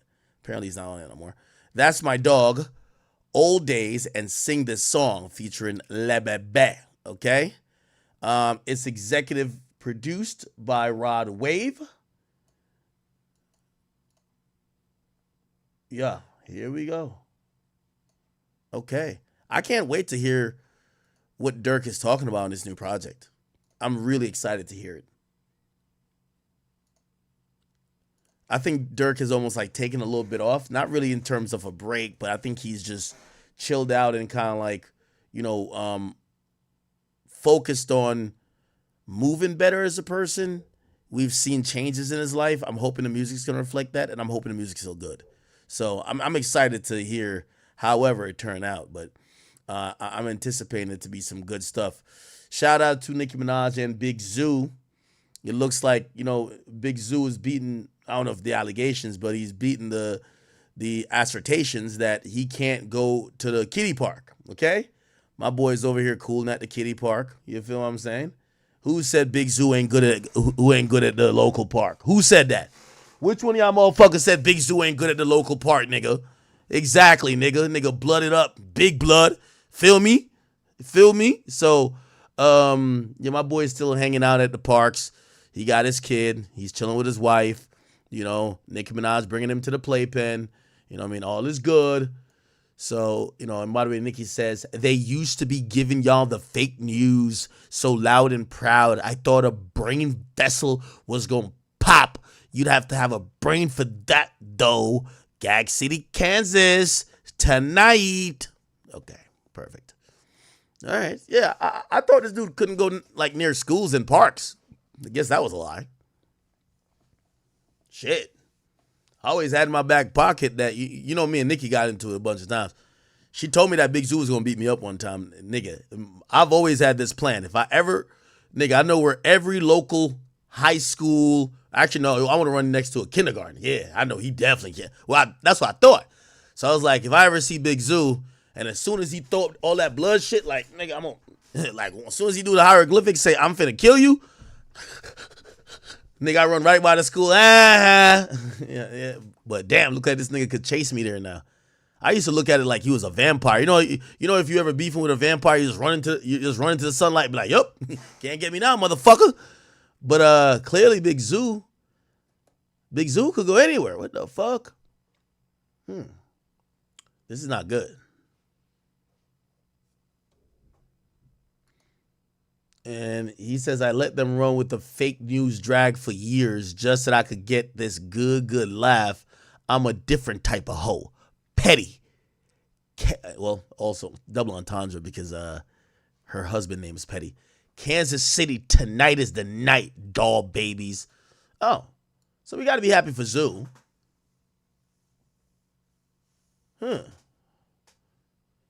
This is kind of a weird flex, though. That she is like, ooh, I got y'all. Proved y'all wrong. Bro, you took a picture of your husband at a kid park.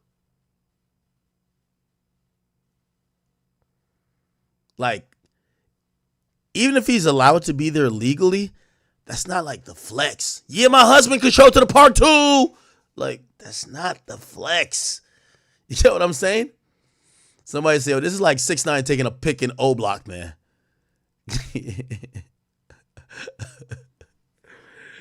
Oh man, listen, they got paid actors in that park. Oh man. Somebody says, what? Somebody says, a reminder, brothers, if this dude could bag Nicki, don't ever be afraid to shoot your shot. Somebody says, you can't be a registered offender and be at the park if you aren't on parole or probation. This isn't the gag she thinks it is, though. Somebody said, I thought Cub couldn't be near playgrounds or outside, period. And somebody else says, that's what the whole post about. If he couldn't, wouldn't you think she wouldn't have posted the pictures? Damn it, I don't think. It's just follow what other people tell you how to. Somebody said she's trying to get him locked up for posting these pictures. It's like posting a picture of a felon with a gun. Why are we giving this much credit for a man being at a fucking park with a kid, bro? Granted, it's his kid. Damn. Somebody said, yo, why is she acting like she ain't booked the park? Not one other kid in sight. Nah, there's another kid in sight. The other kid right here. Somebody said, now you know we can't be on that playground, right? Oh, man. Fuck. Anyway, well. I'm happy for Nicki Minaj and her husband. Okay? I'm happy for them. Now, you know, Nicki clearly stands by him and claims that he got railroaded as a kid. Apparently he was 19. Got railroaded, and he would have never pled guilty to any of those things. But he didn't have proper representation, and they were threatening him, blah, blah, blah, blah. And basically she's saying that he never R-worded anyone, even though I think when he pled guilty to some sexual thing, because he's still on that list, I believe. Let me Google it. I'm not gonna dox her by doing it on stream. Let me see.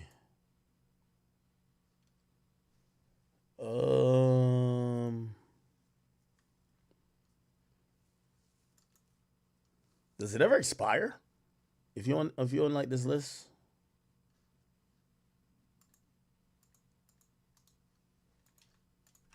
Oh, I'm Googling it. Okay. There's a search by name. Kenneth Petty.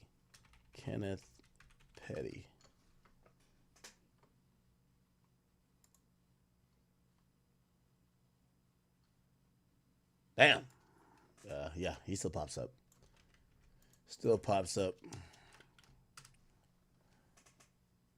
Damn, that's fucked up though. Yo, it definitely doxes her though. Wow. Yo, I'm so nosy. I'm over here looking up her house. Yeah, I don't do this on stream. This is just a little bit too much. Damn, Nicki bought the crib for $20 million in 2022. This crib look good. Pretty nice.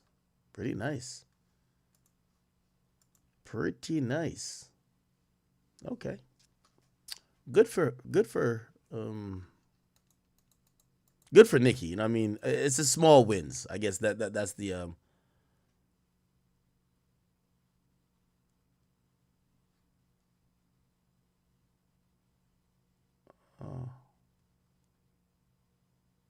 why does he have two names? He has two known aliases, Kenneth Petty and Avery Johnson.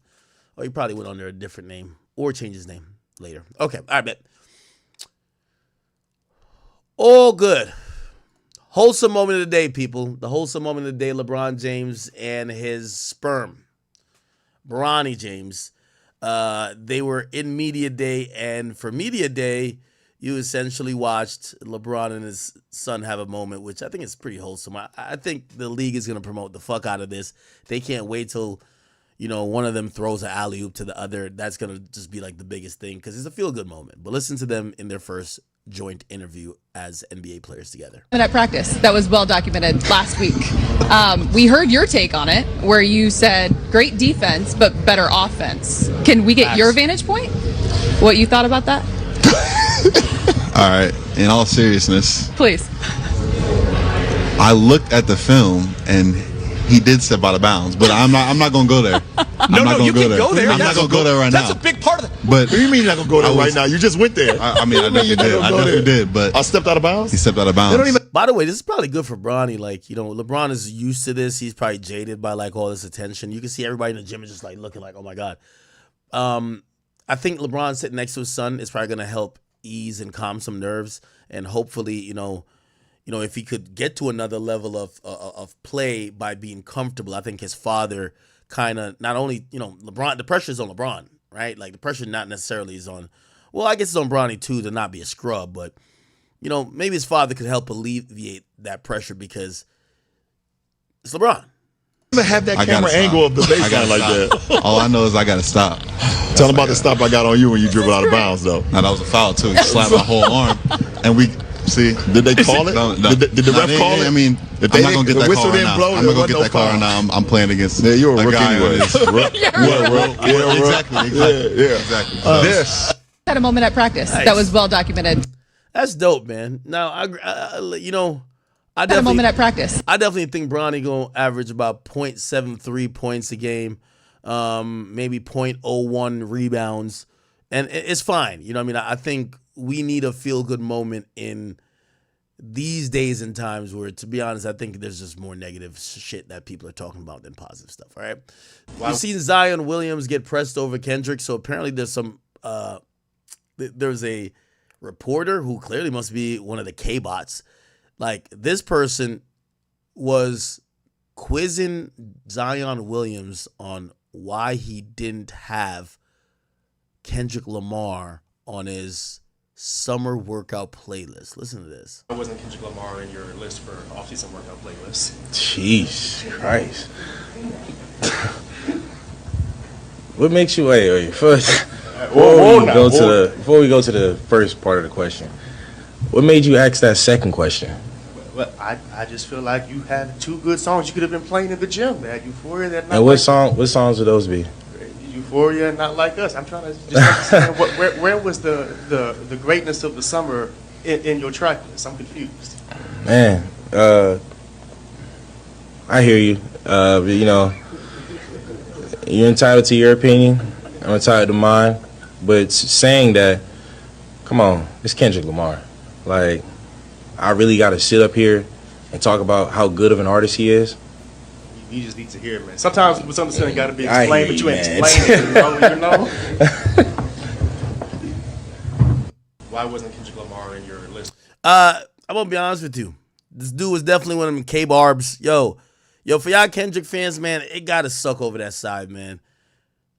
Number one, half of the time y'all try to make something about Kendrick is Drake related. Number two, y'all trying to like keep that moment going on for life because y'all won't get no new music. Number three, y'all just like at this point forcing it, man. Like, bruv, we've moved on, okay? We need some new bops. We need some new songs. Like, that's what we're on. By the way, still great songs. I like both Euphoria and Not Like Us, just to be very clear. But, you know what I mean? Like, dog, y'all got to stop trying to hope the whole world is going to just be at Kendrick's feet, man. Like, the last song Kendrick dropped was whack. And, well, when I say whack, because I really don't think Kendrick drops whack music if we're just going to be critically judging these songs, you know what I mean? But no replay value. Like, nobody want to hear that shit. You feel what I'm saying? That's what I'm calling it whack. But it's not really whack, right? Hope you understand the difference. But, yo, y'all got to stop forcing, like, this moment on people. This shit's over. Shit's over, man. So, you know, shout out to Zion. And I don't even think Zion probably a Drake fan or like that. I just think, bro, I get it's the biggest song this year, but it's okay. It's only one song. You know what I mean? A lot of people like, what song? Name a popular song that everybody's liking. And I might not like that song. Or I might not care for it. So he never even said that he hates the song. He just doesn't care for it, man. Again, I keep saying anytime you see the K-bots pop up, they just are salty. Their favorite rapper only gave them 3 songs or 4 songs for the entire year. I understand. I'd be mad too. I'd be very upset. Like 4 standalone songs for the whole year, I'd be highly perturbed.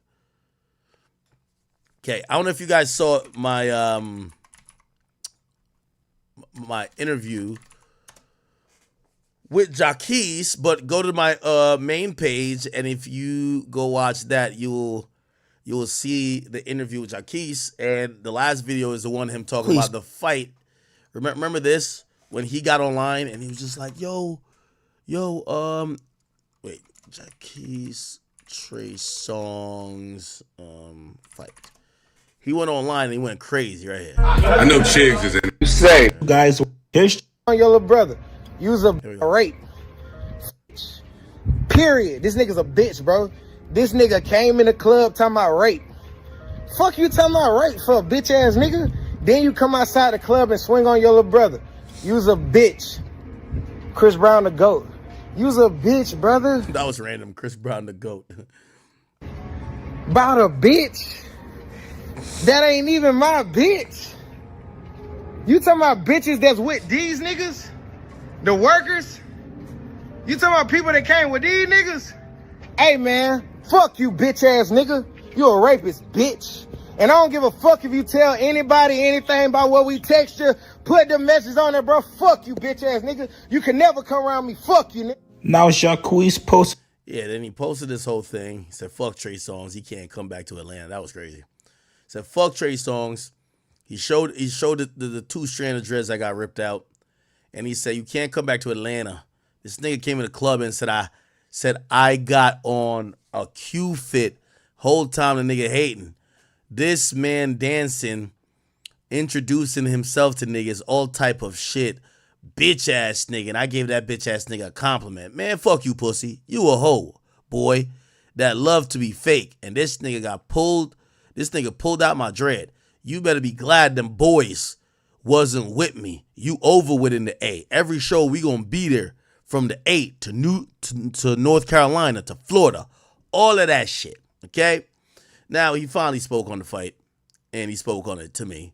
This came out as I said, I did it with him like a few months ago. So he didn't show up today and start speaking on it. But I did put it out like yesterday. Why the f did you get online and admit that Trey Songz whipped your ass, man? That shit was crazy. So first of all, of a sudden, I'm chilling. I gotta sit up for this shit, though. Why did you do that? First of all, my nigga, Trey Songz is my brother. That's my big brother. I love him to life. I don't say I love you to death because that means you love him till they die. You know what I'm saying? I love you to life. You hear me? I love my brother. You hear me? Like, it's like, we got in a fight. I went online, bro, because I was hurt. You know what I'm saying? That was our first fight. You know what I'm saying? I was really hurt. You know what I'm saying? Like, hurt because I've been around Trey since I was like 15, 16. You know what I'm saying? I never expected us to ever fight physically. Verbally is different than physical fight. You got to detail the fight. I won. I won. No, you didn't. Wait. It's impossible that you won. I won. And I love Trey. I won. I'm saying the internet was some bullshit though. Yeah, the internet shit was some bullshit. Going to the internet. I ain't even gonna get on here like I said I beat my brother up like I won. I ain't gonna lie. Listen. It's impossible. It for was you a to win. tie. It was a tie. It's impossible for you to win. All right. My nigga said I won. Then he said we tied. If it ain't no tie, I won. When you were counting the dreads that got pulled out your head, it's impossible for you. I told you made. Let me tell you some real shit. Bro pulled my dreads out, right? But I thought that's my brother. Like I said, I'm always beat the dreads out of you. I'ma always acknowledge. Could you imagine that? I'ma always acknowledge first that's my brother. He didn't beat the dreads out of shit. Bro, you gotta understand. When I got my dreads and they not twisted, if you pull my hair, like, they might yank out because they not tight to the root. So he pulled my hair. For sure. But that's my brother. Like, it's like, I should have never went on the internet. You know what I'm saying? But you did go on the internet. I went on the internet. Okay, so you did go on the internet. So give us a little bit of clarification because, okay, this is somebody who clearly you had a relationship with. No, I have a relationship. That's my brother. That's my brother. What led up to that? As much as you can say. I don't know. That's just my brother, man. It's like, that's my brother, Y'all were bro. beefing over girls. Nah, bro. It's like, that was a family fight, honestly. It should have never got public. That was on me. Yeah. You feel me? You don't fight with your family. Yes, you do. I fight my partners every other day. So, when's the last time y'all two caught a squabble? We never, but tell them niggas how much I fight. Boy, it was one day we were finna, boy. But tell them niggas how much I really fight these niggas. For sure. You gotta hit with your folks sometimes. I have a sneaky suspicion. And I'm not fighting you. What I think happened is that it's we'll no. Get into it though. I'm gonna beat your ass. Nah, with all due respect, I think when I seen it, I said this might be the year of the little man. I say you got the little man syndrome, and you probably try to buck up on Trey. He put you in your place. Bro, listen, this ain't even little man syndrome shit. Like, I don't have that. Like, I feel like. Man, I never seen you as the aggressive guy, but because, bro, you never been hurt like that. Yeah. That's all, bro. Like, I will admit to the world. Hey, put the camera on me, just me right quick. Bro, I admit to the world I was wrong, bro, for putting my family on blast. Nigga, that's how I feel. Thanks. I feel like I put my... All right, you guys go watch the rest of it. But yeah, man, I think Jacquees, you know, that's my boy, but he definitely got his ass whipped, bro. Like, come on, nigga. Like, you're missing dreads. You're the person going on live talking the most shit. I'm glad they've pieced it up. They're back cool, right? But clearly, you know, shit went left. It's probably a little bit of alcohol, you know, fighting over a girl. And I'm going to be honest with you. I think Trey Songz, you know what I mean, gave him the business. It's okay. No harm, no foul. You know, obviously he did go online and call Trey the R word. But still, you know, basically he kind of took it back here. Even though I feel like the damage is done with that already. But they're cool. You know what I mean? There's no way you think this guy won the fight. Yeah, that's ass beat.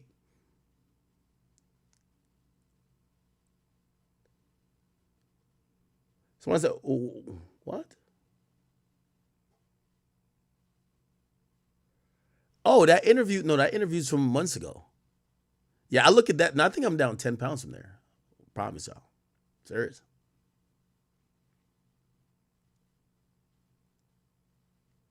Usher taught these niggas well. And swell. Have you ever, what? The hell? Okay.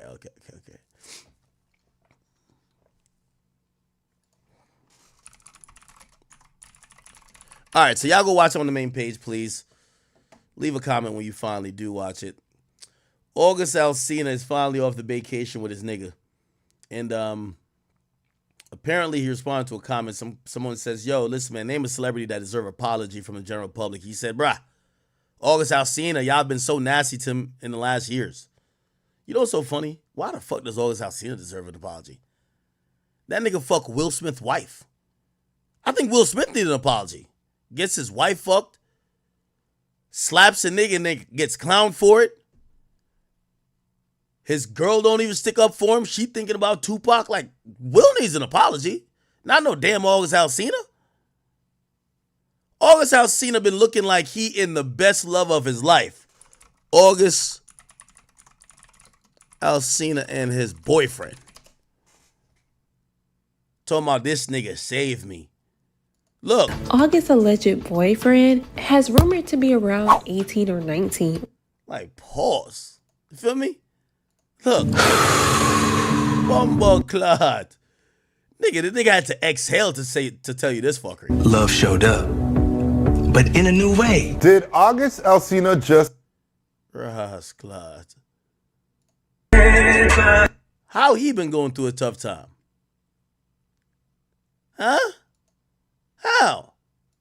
He looked like he having a blast. Limitless. And then, what do you know? Love showed up.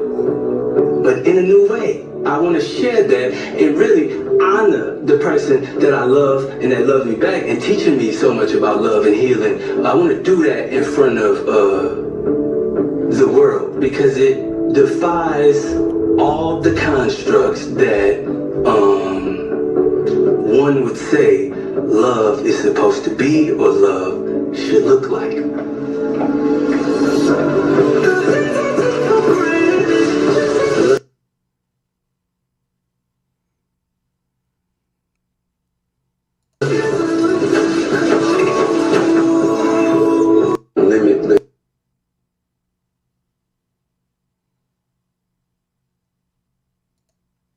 Anyway, August Alsina said, I still love y'all.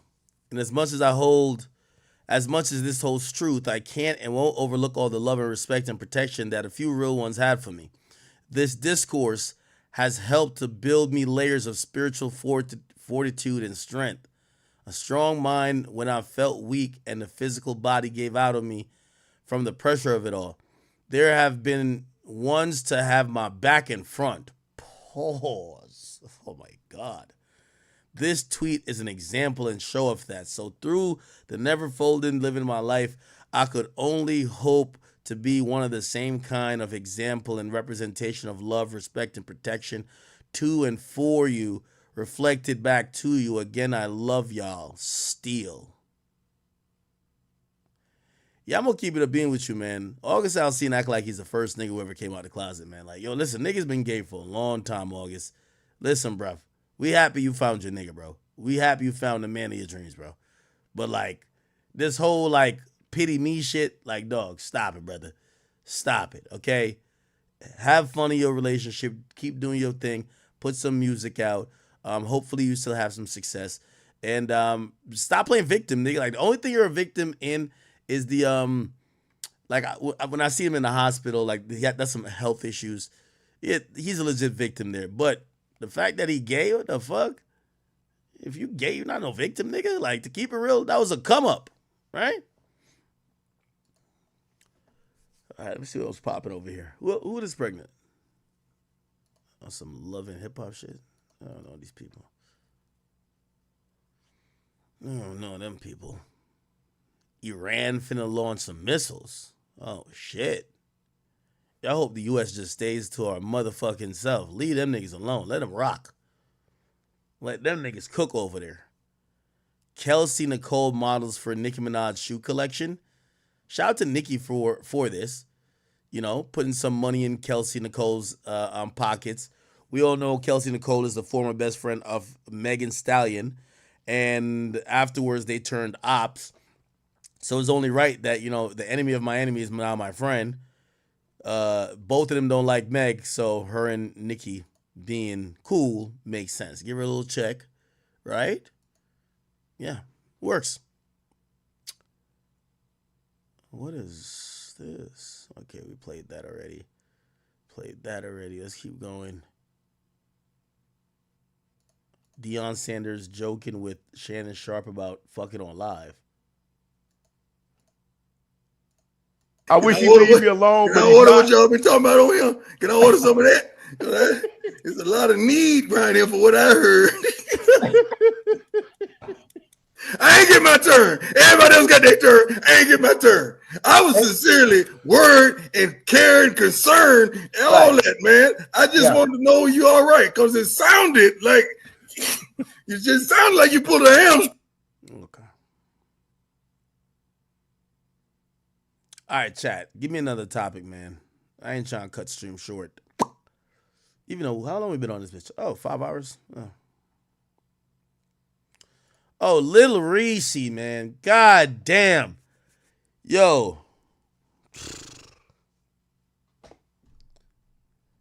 Lil Reese is like, it's like a serial woman beater, bro. Every 90 days, he give a bitch an uppercut. This shit is crazy. Every 90 days, he slaps the fuck out of a chick, bro. Back in the day when I was doing the War in Chirac, nigga, I was joking around when I said Lil Reese hit a chick with a 300 combination. I was trying to be funny, which is not funny. But I was thinking that was a young, immature Lil Reese who was broken, dusty, and probably was thinking that he had a pot to piss and had nothing to lose, so he was just wilding. Lil Reese been at least known for over a decade now, and he's not shy to slap a chick, put his hands on him, and apparently he's got arrested again. Now, obviously, he did get arrested for some, like, sexual assault shit, but, like, that was proven false, so that's somebody who lied on him. But I think this is, like, the second or third time he's gotten locked up for allegedly, like battery or assault, that he beat up a girl or something like that, okay? There was a video of him, like, being taken into custody or pictures, and apparently they're saying he was booked for aggravated. Actually, let me just go to the TMZ article. I'm actually surprised Lil Reese still makes TMZ, no disrespect.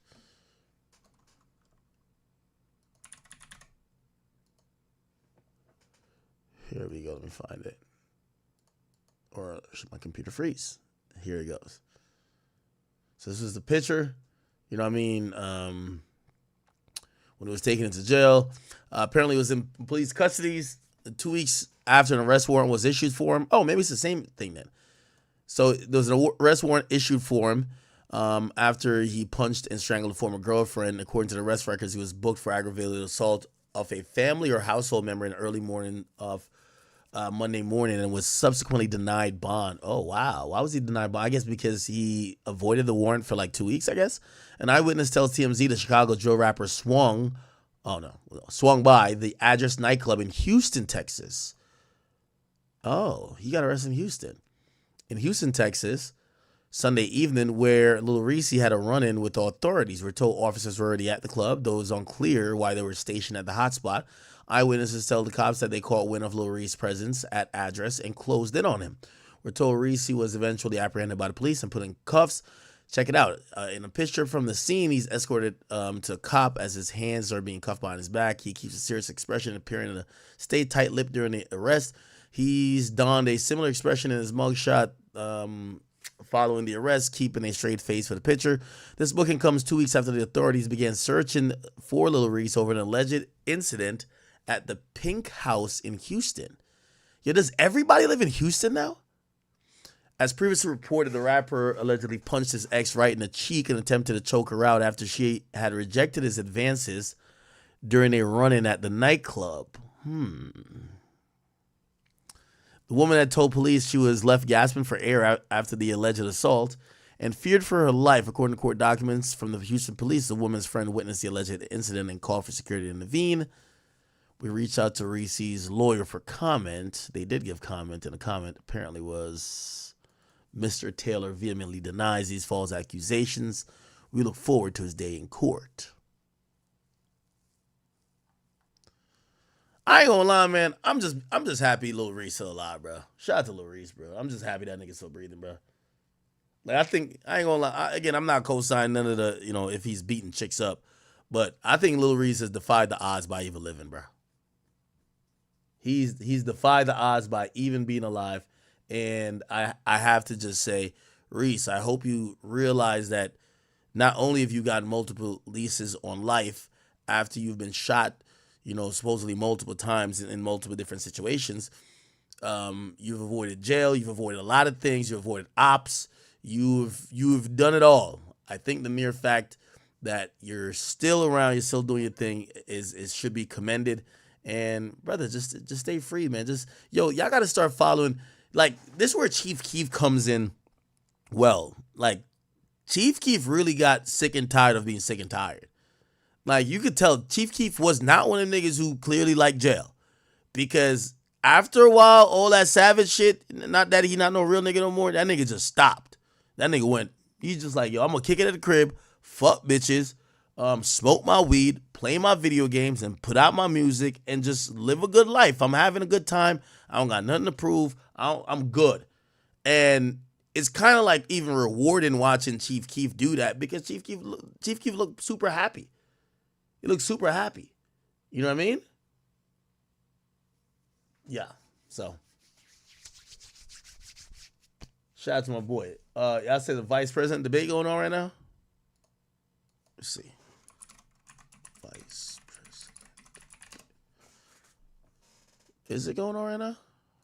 The other day on The View that she was right there with them, being supportive of all the decisions. So if she's not going to take the lead job, but can't explain to the press or to the people what she's going to do, all that tells me is she's going to continue to do what she has done with Joe Biden the last 4 years. Senator J.D. Vance has had some hiccups on the campaign. I ain't gonna lie, I don't give a fuck about the vice president, even though I should, because the way they're looking, they trying to act like they trying to kill my nigga Trump, but. So you never know. Maybe the vice president is going to be an important task. But regardless, man, I'm voting for Trump, man. I don't give a fuck who the vice president he got going on. I'm voting for Trump. Who y'all voting for? Y'all still down with Kamala? Fuck it. By the way, we can vote for different people. It's all good. I just want some jokes, man. Like, to keep it real, like, I think we know what all these people stand for. A debate is, to me, is entertainment. I don't think it's, it's nothing more. Vance, it's about the American people. What are the policies to make their lives better? What is the leadership our country needs at this critical time where we are seeing crises domestically and internationally to get our country on track? That's the path forward when Tim Walz tries to muck up this debate with personal attacks. When you're vice president, you're one heartbeat away from the presidency. Senator J.D. Vance has been in Congress. I think it's about 2 years. Before that, he wrote a book, bestseller. He was worked in investments as well in finance. Right. Do you think he's qualified to handle something like what's happening with Israel and Iran right now? With what's happening? Oh, this shit ain't starting for another like hour and a half. Fuck out of here. We good. Hell out of here, man. I ain't finna. Yo, you see they trying to bring down the boy C Breezy, man? They're previewing some new Chris Brown documentary. A new trailer has popped up. They said that Chris Brown allegedly must have slapped the fuck out of another person. Let me see if I could. Where is the documentary at? Let me just look on Twitter. They have an abuse doc coming for Chris Brown.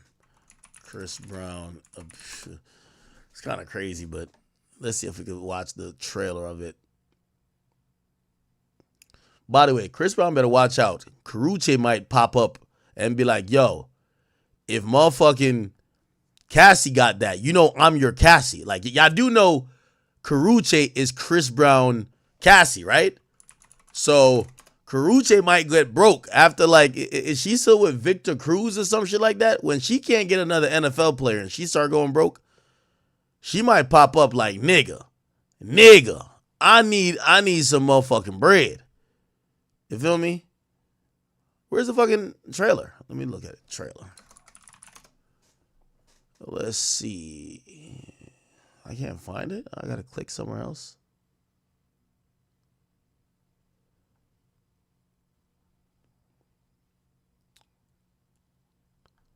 Man, how the fuck do I find this thing? Okay. Oh. I'm sure the girls want to know a couple more questions and things. For the young ladies, I mean, what's up, man? You got a girl or what? Nah, I'm keeping my options open, so y'all be checking for me, you know what I'm saying?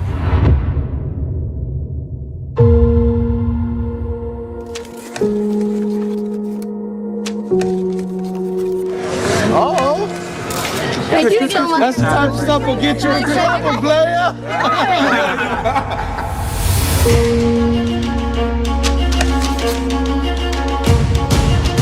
Chris Brown is the name. Get used to that right there. Chris Brown's an amazing and talented musician, but let's call a thing a thing.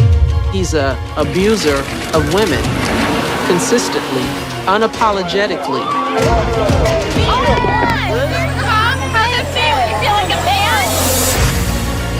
Did Chris pull a gun on that girl? When is your hearing for your restraining order? There's a long list of various different women Being pretty upset. Are you sure you don't really call victims advocates, have them come talk to you? who've accused Chris Brown. Apologetically.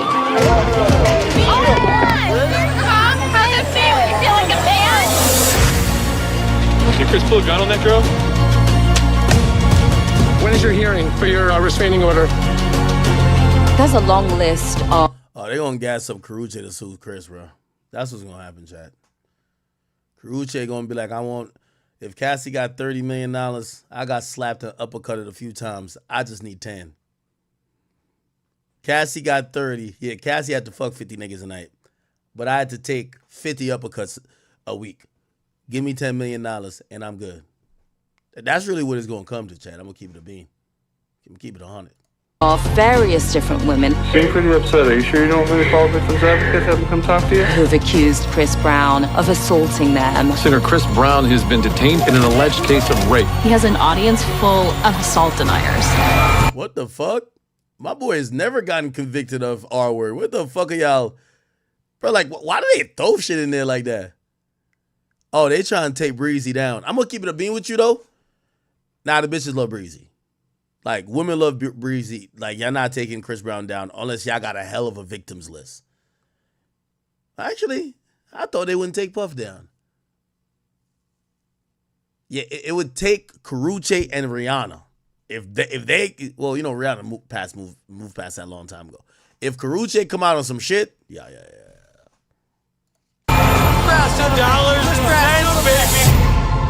No, I have not spoken about this matter publicly, but that's the only way that he can be stopped. Man, Chris Brown just came Yo, how they gonna have the thumbnail with Chris Brown with like a face with a hand thing like he about to slap a bit? Like what the? Yo, you know what's so crazy, man? Chris Brown just came off of a successful tour. I ain't gonna lie, Chris Brown like 34 now, man. Chris Brown still doing triple backflips. You know what I mean? Like he's still doing 720s flip, like doing all type of crazy like gymnastic moves and shit like that. Like he's still entertaining his fans. They love Chris Brown. What the fuck? This came up. Like I ain't hear about Chris Brown slapping a hoe in a minute. Like, yo, let me tell you this, man. Yo, yeah, the Harlem Shake was cool, but C Breezy's crumping doing all this shit, man. Like, leave this nigga alone, bruh. Why can't, I don't think, ever since Chris slapped Rihanna, bruh, Chris Brown can't cook up for more than 3 months without them coming at him with some bullshit, bruh. God damn. Apparently somebody else had some shit. They said, well, they said this is the same woman? Let me see. No, I have not spoken about this. Damn, they identified the shorty. She's in silhouette. They identified her by the nose. That's crazy. That is crazy. Yo, shorty, if they identified you by your nose, it's wild. And it said Chris Brown, our accuser, loses after lawyer found text on her phone. Not her publicly, but that's the only way that he can be stopped. What the fuck? Radar publishes excerpts. She was texting him, missing you several months later. Then she said, you honestly the best I've had. I just want it again. What time is it? Put the time and date. Well,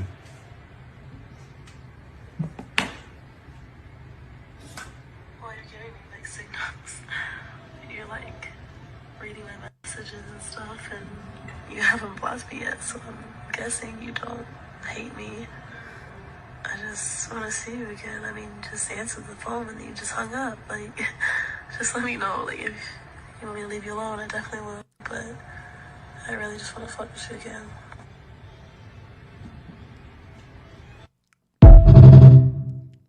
Nah, this shit devious right here. What's the Instagram? Forever Chantel? She probably private now. She deleted her shit. Man, leave Chris Brown the fuck alone, man. Leave that nigga alone, bro.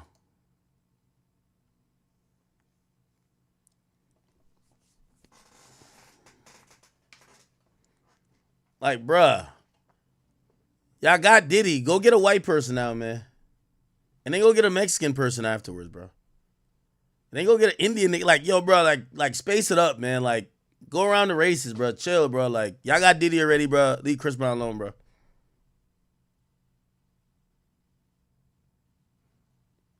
Feel me? Damn, man. All right. Damn, what type of thumbnail is this? Why am I in the thumbnail? Huh, whatever. Okay.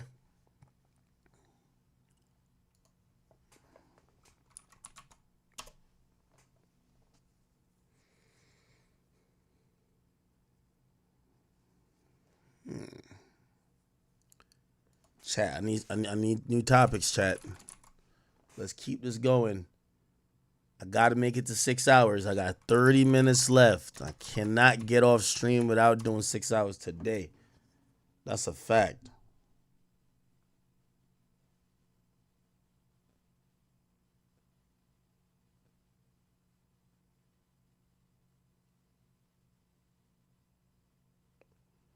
Oh, okay. All right. Seen that already. Wendy Williams spoke. Did she? Oh, via text. She said about time. Damn. Okay. All right. YG arrested. We covered that. Leon Thomas, Dirk tracklist. We covered that. We covered that. We covered that. We covered that. What else? Honcho and what?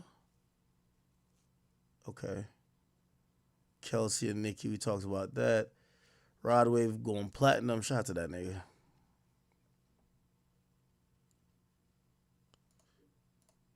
All right, let's listen to Whack 100. Yo, Gotti, say your prayers. You better say your prayers. You know they coming, don't you? You know they coming. Hey, bro.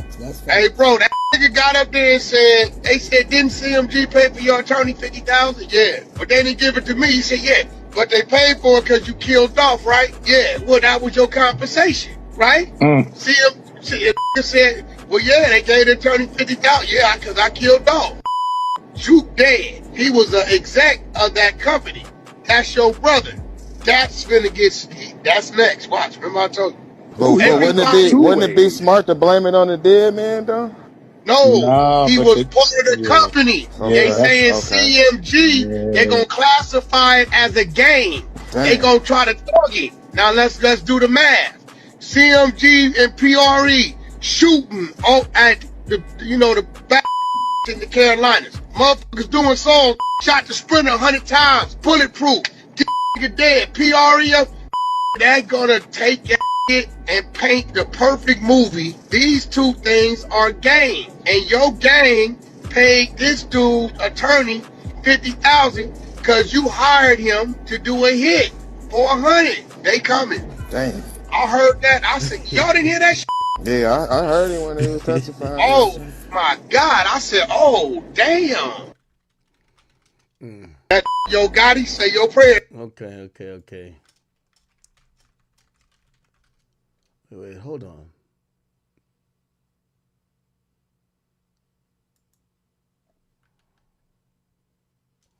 Wait, hold on.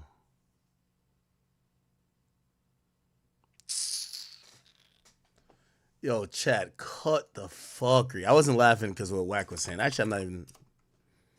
I don't think Gotti's getting indicted. I'm sorry. I think because his brother died, he's not getting indicted. His brother was the link to all the fuckery. His brother's dead. Without his brother, it's hard to make the connection to Dolph. Not Dolph, I mean Gotti, because he's dead. Yo, this is crazy, chat.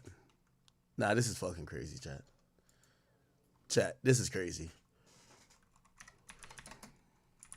Yo, check this out, chat. Look at this. They have now said, listen to this.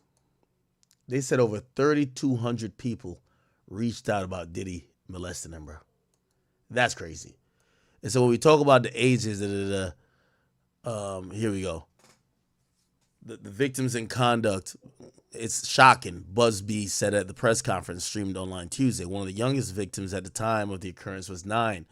We have an individual who was 14. We have one who was 15.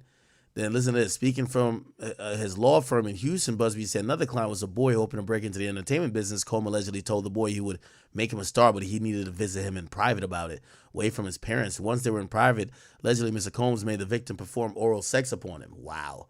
Then the next one. Busby, already known in the music circles for representing victims of deadly crowd crush at Travis Scott 2021 Astroworld concert, first announced his connection to the Combs case with a social media post last Thursday. He said he was working with Andrew Van Arsdale of the California-based Ava Law Group to represent more than 50 people who had suffered sexual assault and abuse at the hands of Sean Diddy Combs and his cohorts. On Tuesday, Busby said more than 3,200 people had reached out to the law firm in recent days with allegations related to Combs. Bruv, stop it, bro. You tell me, yeah, come on, bruv. Like, bruv. 3,200 people, bro.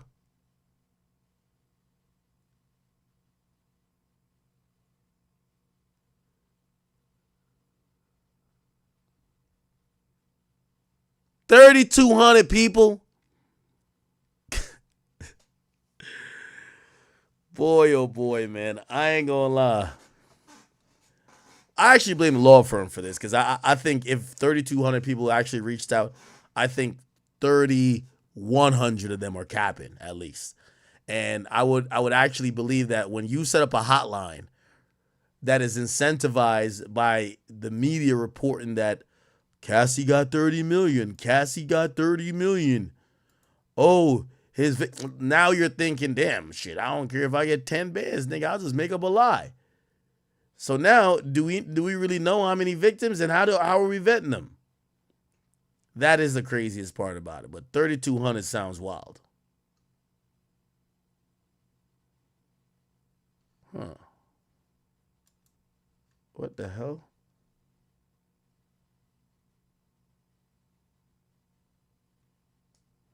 Yeah, so that's crazy. I don't believe, like, I'm gonna be honest, bro. Like, it's hard to say because it feels like you're defending Diddy. But bro, nigga, Diddy fucking and R-wording 3,200 people. Like, that nigga got to be in the Guinness Book of World Records, man. Like, what the fuck? What in the fuck? Did the Rolling Stones print this shit?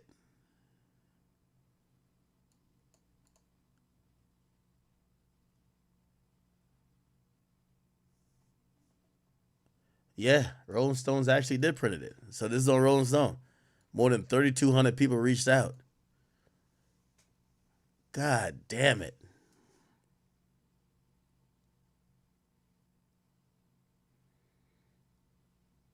Man, somebody's lying, man. Somebody is motherfucking lying. Like, Diddy's bad, but 3,200 sounds ridiculous. 3,200 is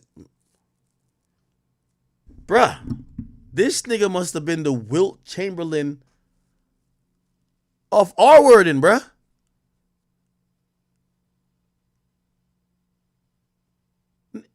Nigga, if there's 3,000 people making an allegation against Diddy, you're trying to tell me that this nigga is a Wilt Chamberlain of rape, my nigga? Are you serious, bro?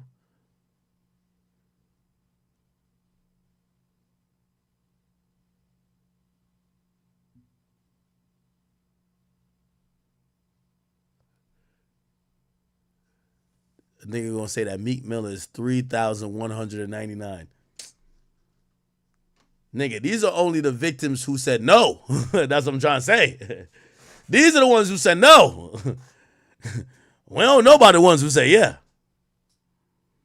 They get to go in the pool. You know what I mean? The heated pool. And do the egg test.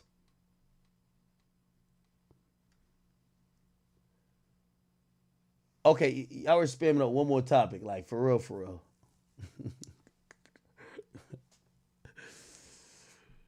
Oh, man.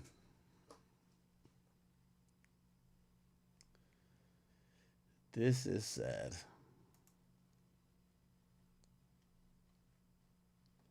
Okay. What else? What else?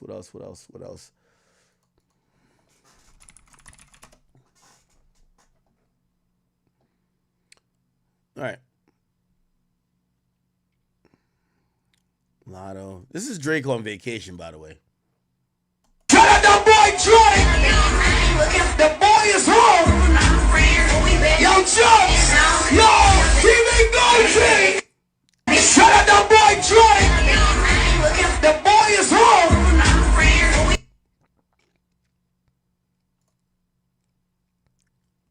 All right. Well-deserved vacation.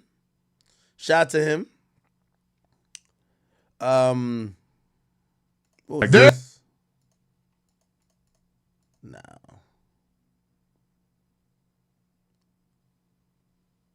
Suge Okay, we'll play this. Knight was on News Nation with Chris Cuomo the other night from prison. They called it. You do an interview from prison? Yeah, he did. Man, he got a podcast. He got a podcast for prison. It's called Collect Call with Suge. I'm not lying. It's not an exaggeration. He got a podcast. He got a podcast. My question to you is this. You know, how much should his words be taken seriously? I take it seriously. He say something about that world. I'm like, he got credentials to speak on that. He would know. But others are saying he's been in jail for 10 years. How would he know? Which line of thinking do you take when it comes to listening to what Suge Knight says about Diddy? Let me tell you like this. you're still connected to the outside world. You know, some shape, form, or fashion. You know, guys don't supposed to have telephones in jail, but they do have. No, you could do an interview from jail if it's over the jail line. All communications just have to be recorded. Now, if you could do a podcast like that where you call into someone recording. You just can't have Twitter on your phone like Tax Stone because there's no jail phone that has Twitter. You get what I'm saying? But if actually, I think he could be on those Twitter Spaces if he just has to call in from the jail phone, not a personal cell phone in jail. That's like against contraband. Have telephones in jail, but then they get their 1 or 2, calls, and they get it done. So those guys are still connected. But I listened to the interview just like you did, and I listened to certain things when he talked about drugs and the industry drugging Diddy. Again, a lot of my friends who know him real closely, they said, yeah, he got consumed with the drugs. And so when you hear certain things like that from a guy that's incarcerated, that means he's really, really in touch with the situation. Right. You feel me? And so at the end of the day, and a lot of other things that Suge said, I mean, the industry don't change. If you don't control the industry will control. I actually wholeheartedly agree with what Uncle Luke is saying. Unless we're just believing that Diddy was evil from day one, I do believe that obviously money, power went to his head, but he probably was in a drugged up, we're not absolving him, but like he probably got hooked on the drugs and he's been leading a life of being an addict, chasing these weird ass highs and chasing, these thrills. And maybe that's why he never stopped the bullshit. And maybe that's why he kept going further and further.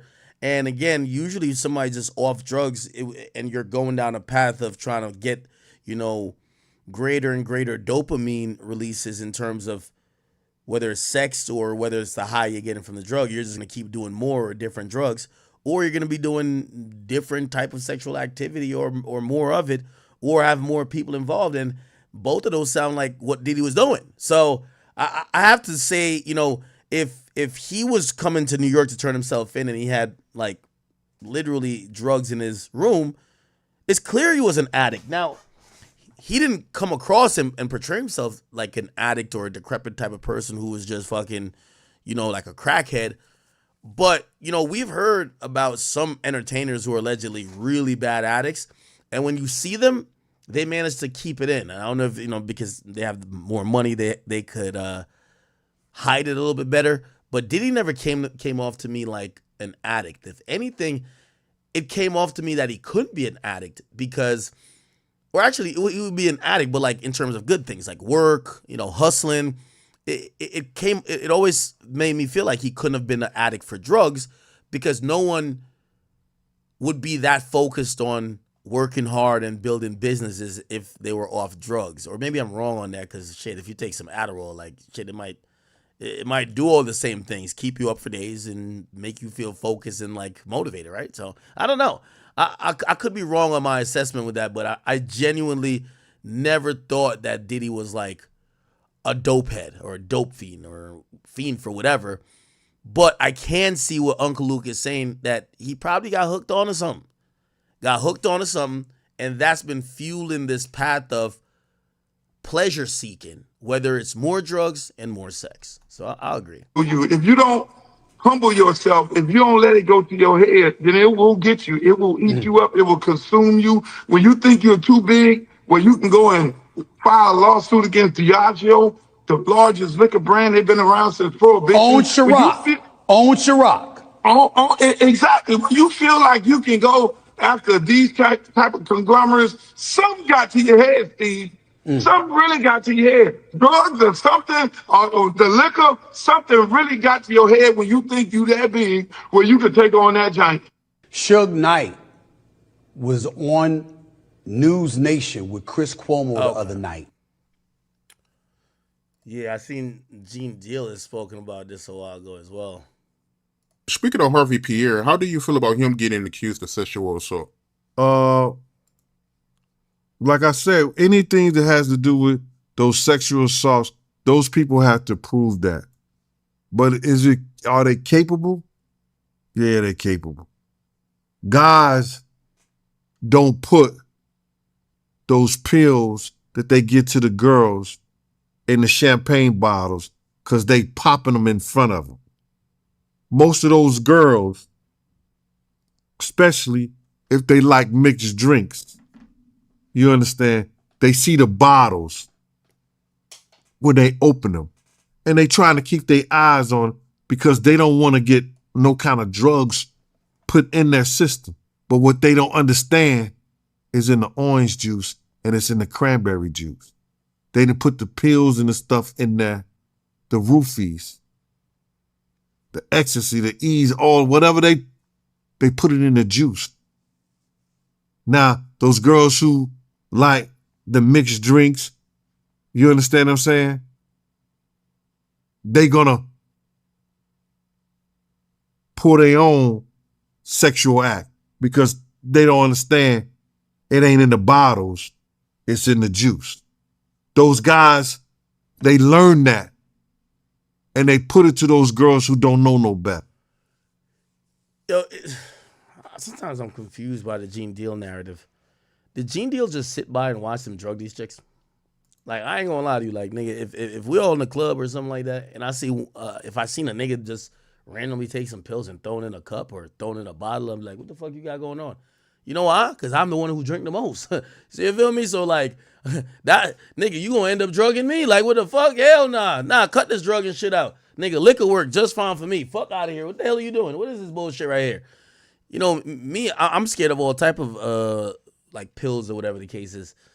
So I'm wondering what the fuck was Gene Deal was doing at that time. Like, if you see them, I don't know if he ever saw it, but he's talking about it like it seemed to be commonplace. If you've seen Diddy or Diddy's homie put like a pill in somebody's drink, what the fuck did you do? You just stood there?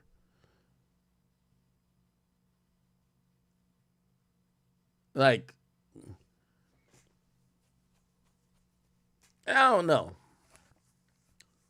I'm never accusing anybody else of Diddy of doing the bullshit, but like sometimes I do be wondering. I'm like, well, what the fuck did y'all do? Like Roger Bonds talked about being in the car when Diddy slapped Cassie, and I'm like, what'd you do? And he kind of said nothing, right? When he was on the interview with Vlad, he said, well, they used to fight all the time. And I'm like, okay. Then I'm hearing this guy talk about, oh yeah, I'm watching Diddy put pills in cranberry juice. What the fuck? That's odd. It's weird. What did you do? I just seen it. I don't know, man. I don't know. Oh, no. Does Harv Pierre, does he has an Instagram? Oh, it's Harv Pierre. Is it? I don't know who. No. Pierre Diddy Instagram.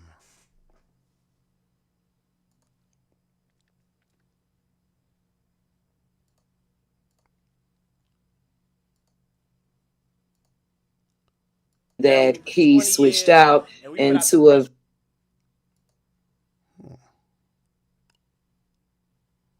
I haven't seen or heard nothing. That guy's still alive, right? Harv Pierre.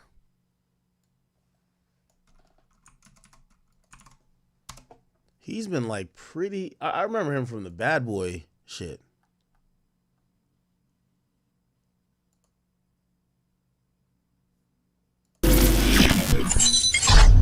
Shit. You know me. It's at QC Records now. You know what I'm saying? Yep. OG. Yep. She. The question isn't, what did Diddy do, but what does Harv know? In the glossy world of hip-hop, where alliances are as intricate as the beats, Sean P. Diddy Combs and Harv Pierre stand together amidst a storm of sex trafficking allegations. With a friendship as enduring as their chart toppers, one can't help but ponder, is Harvey merely a bystander or privy to the secrets behind the music? As accusations crescendo, their bond faces the ultimate test. Can it survive the scrutiny, or will it crumble under the weight of unanswered questions? what unfolds may just redefine loyalty in the music industry. So, as the saga continues, we're left to wonder, will Harv step into the light of truth or remain in the shadows of loyalty? The question isn't, what did Diddy do, but everything we believe. And this little right here, I definitely don't want to with y'all. Niggas want this man, but we was just on the tip like you was trying to put us out there like a bitch or something, like make us walk all the way to Brooklyn, like, you know what I'm saying? I don't really care however you took it or whatever went through your mind. It was a mission that had to. Yo, Diddy was gangster back then. I don't care how. Oh, what the fuck? Diddy in the chat with a donation? Yo, Diddy, man, they gonna take that 300 mil from you. Just donate it over here, bro. Be done. All this psychological, that's ego. So the ego's in your way. So the ego made the decision, especially with a like you, when I helped get your ass out of a situation and you looking at me in my face telling me you ain't gonna do something. I can see if I told you to go rob a bank, you know what I'm saying? I'm doing some, I'm gonna go get some cheesecake. You got that? Yo, why did he talking to these niggas like that? That much ego? Go do your thing, man. Don't sit here and be talking about it, man. Be fly about it. You can see this nigga Freddie P wanted to slap this nigga so long, nigga. Get your swag on, walk that way. Oh shit, walk that way. Nah, Diddy was tweaking on these niggas. That way, do it. If you want to think about it, or if you ain't gonna walk that way, walk to Brooklyn and be happy about it. Nah, Diddy was wildin'. Diddy was wildin'. Freddie P. Diddy. Yeah, this nigga hate the shit out of Diddy, bro. That nigga hate the shit out of Diddy.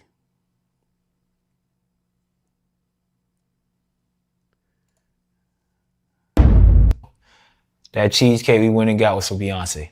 She was upstairs the whole time. What we was talking about again? Hold on. Yeah, that's a fun fact. People don't know. People like, y'all walked together cheesecake. It was for Beyonce. I'll do it again. But yeah, because at first he was like, I want some cheesecake. But we took all. Yo, DoorDash didn't exist? All night to do the process, right? So when we got back, it was like 4 or 5 in the morning.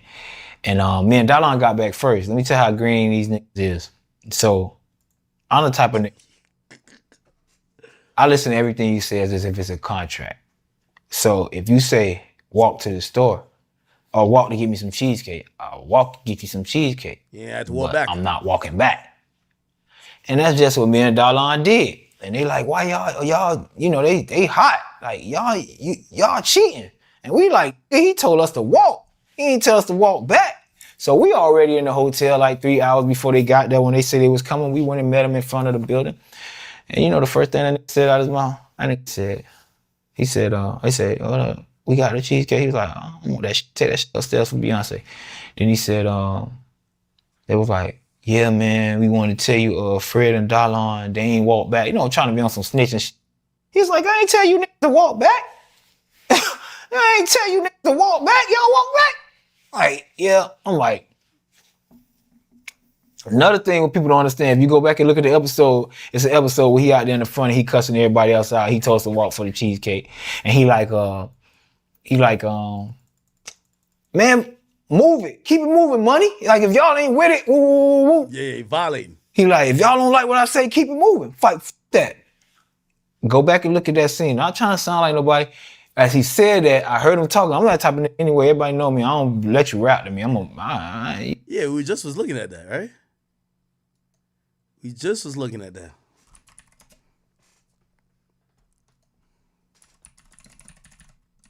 Yeah, we just was watching that scene.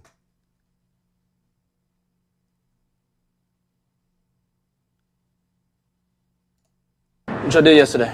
Stayed in the room. Yeah. What y'all did yesterday? Okay, fun fact a lot of people don't know. All my awards went to Pop. Okay, fun fact a lot of people don't know. So as he was talking, I walked off. I'm shot up the block. Go back and look at the scene. I'm the only one not in that bitch. I'm in it at first as the editing going on because they got me when I was talking to Ness. But when he came down, I'm no longer in them shots because I had done walked off.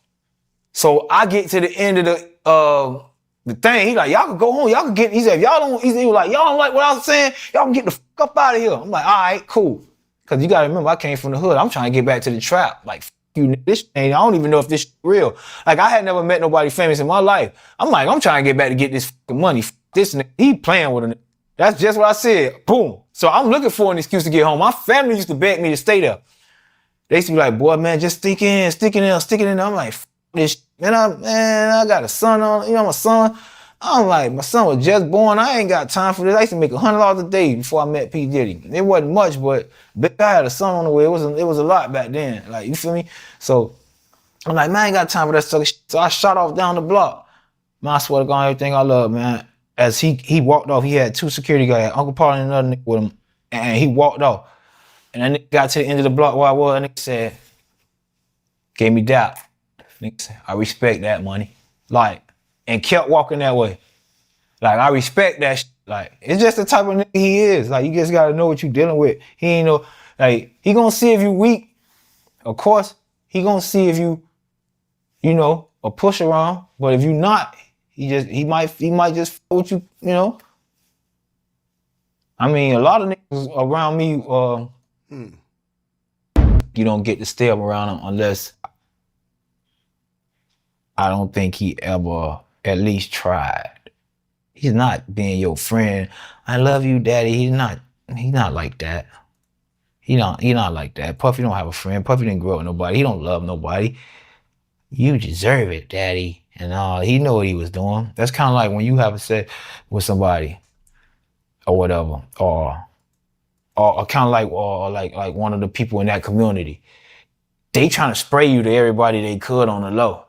Like, we know, as a straight man, we know when they're trying to tell us that they're sleeping with somebody.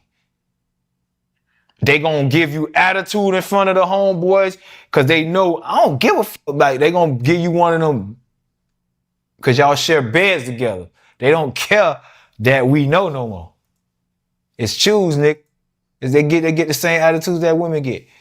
So, if you ever been around Puffy to me, and your best friends or brothers are hanging and all this other stuff, and I'm not saying nothing wrong with it. If you are, you are. But yeah, you either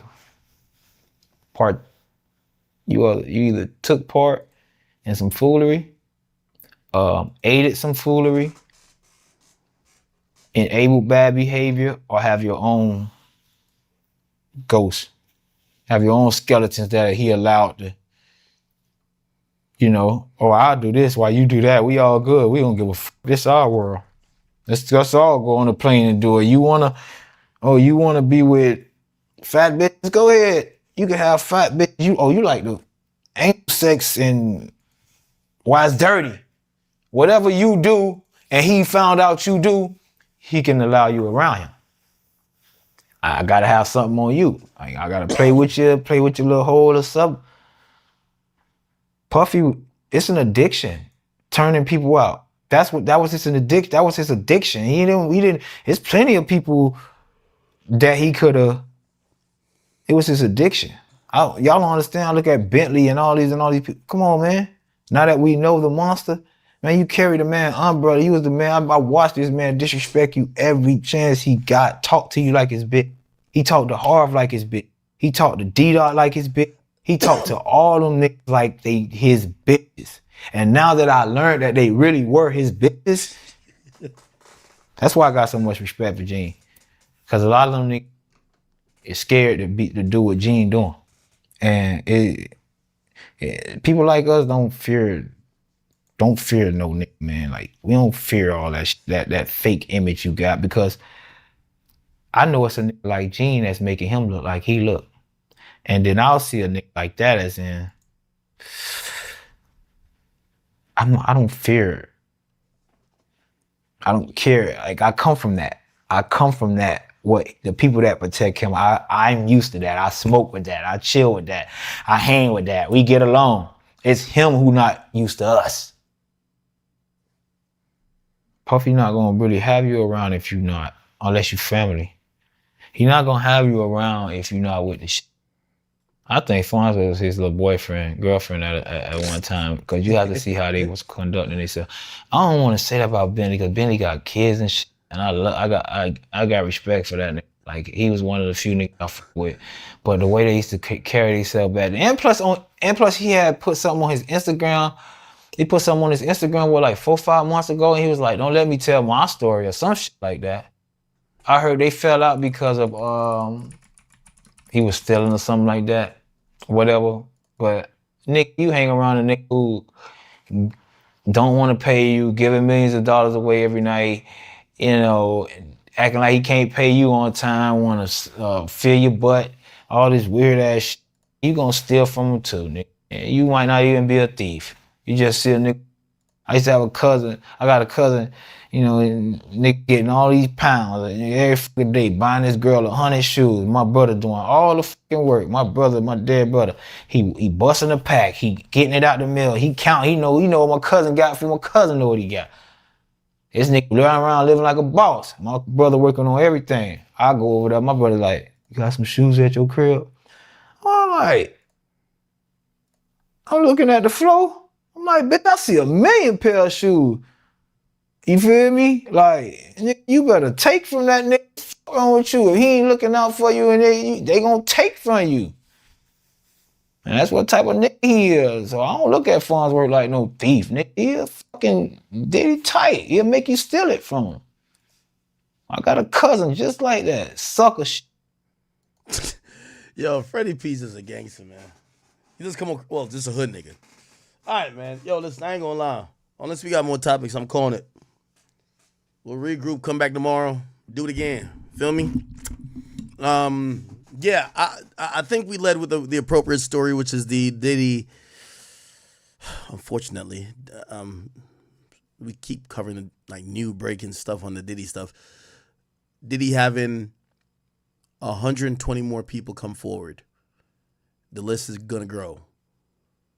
These are civil cases, and I guess it doesn't mean that he's gonna be convicted, but I think what we've learned is that where there is smoke, there is fire. Okay, so prayers to all the victims, potential victims, and for any of them that are lying, they should go to hell too. And if Diddy did it, he should go to hell as well, right? So, you know what? We'll call it here. I do appreciate you guys. Thank you for all the subscriptions on Twitch, for all the memberships on YouTube. I will see you guys tomorrow. All right? Okay? I'll see y'all spamming some shit. Yeah, no. I'll be back up tomorrow. Somebody said L posture. Nah, it's a hood nigga posture right here, man. Like skinny fat, like arms are mad tiny, but like your midsection in between fat and skinny. Yeah, nigga, that's just how it go, bro. All right? Chat, tomorrow, I'll check y'all out. Peace. I love y'all. Thank you.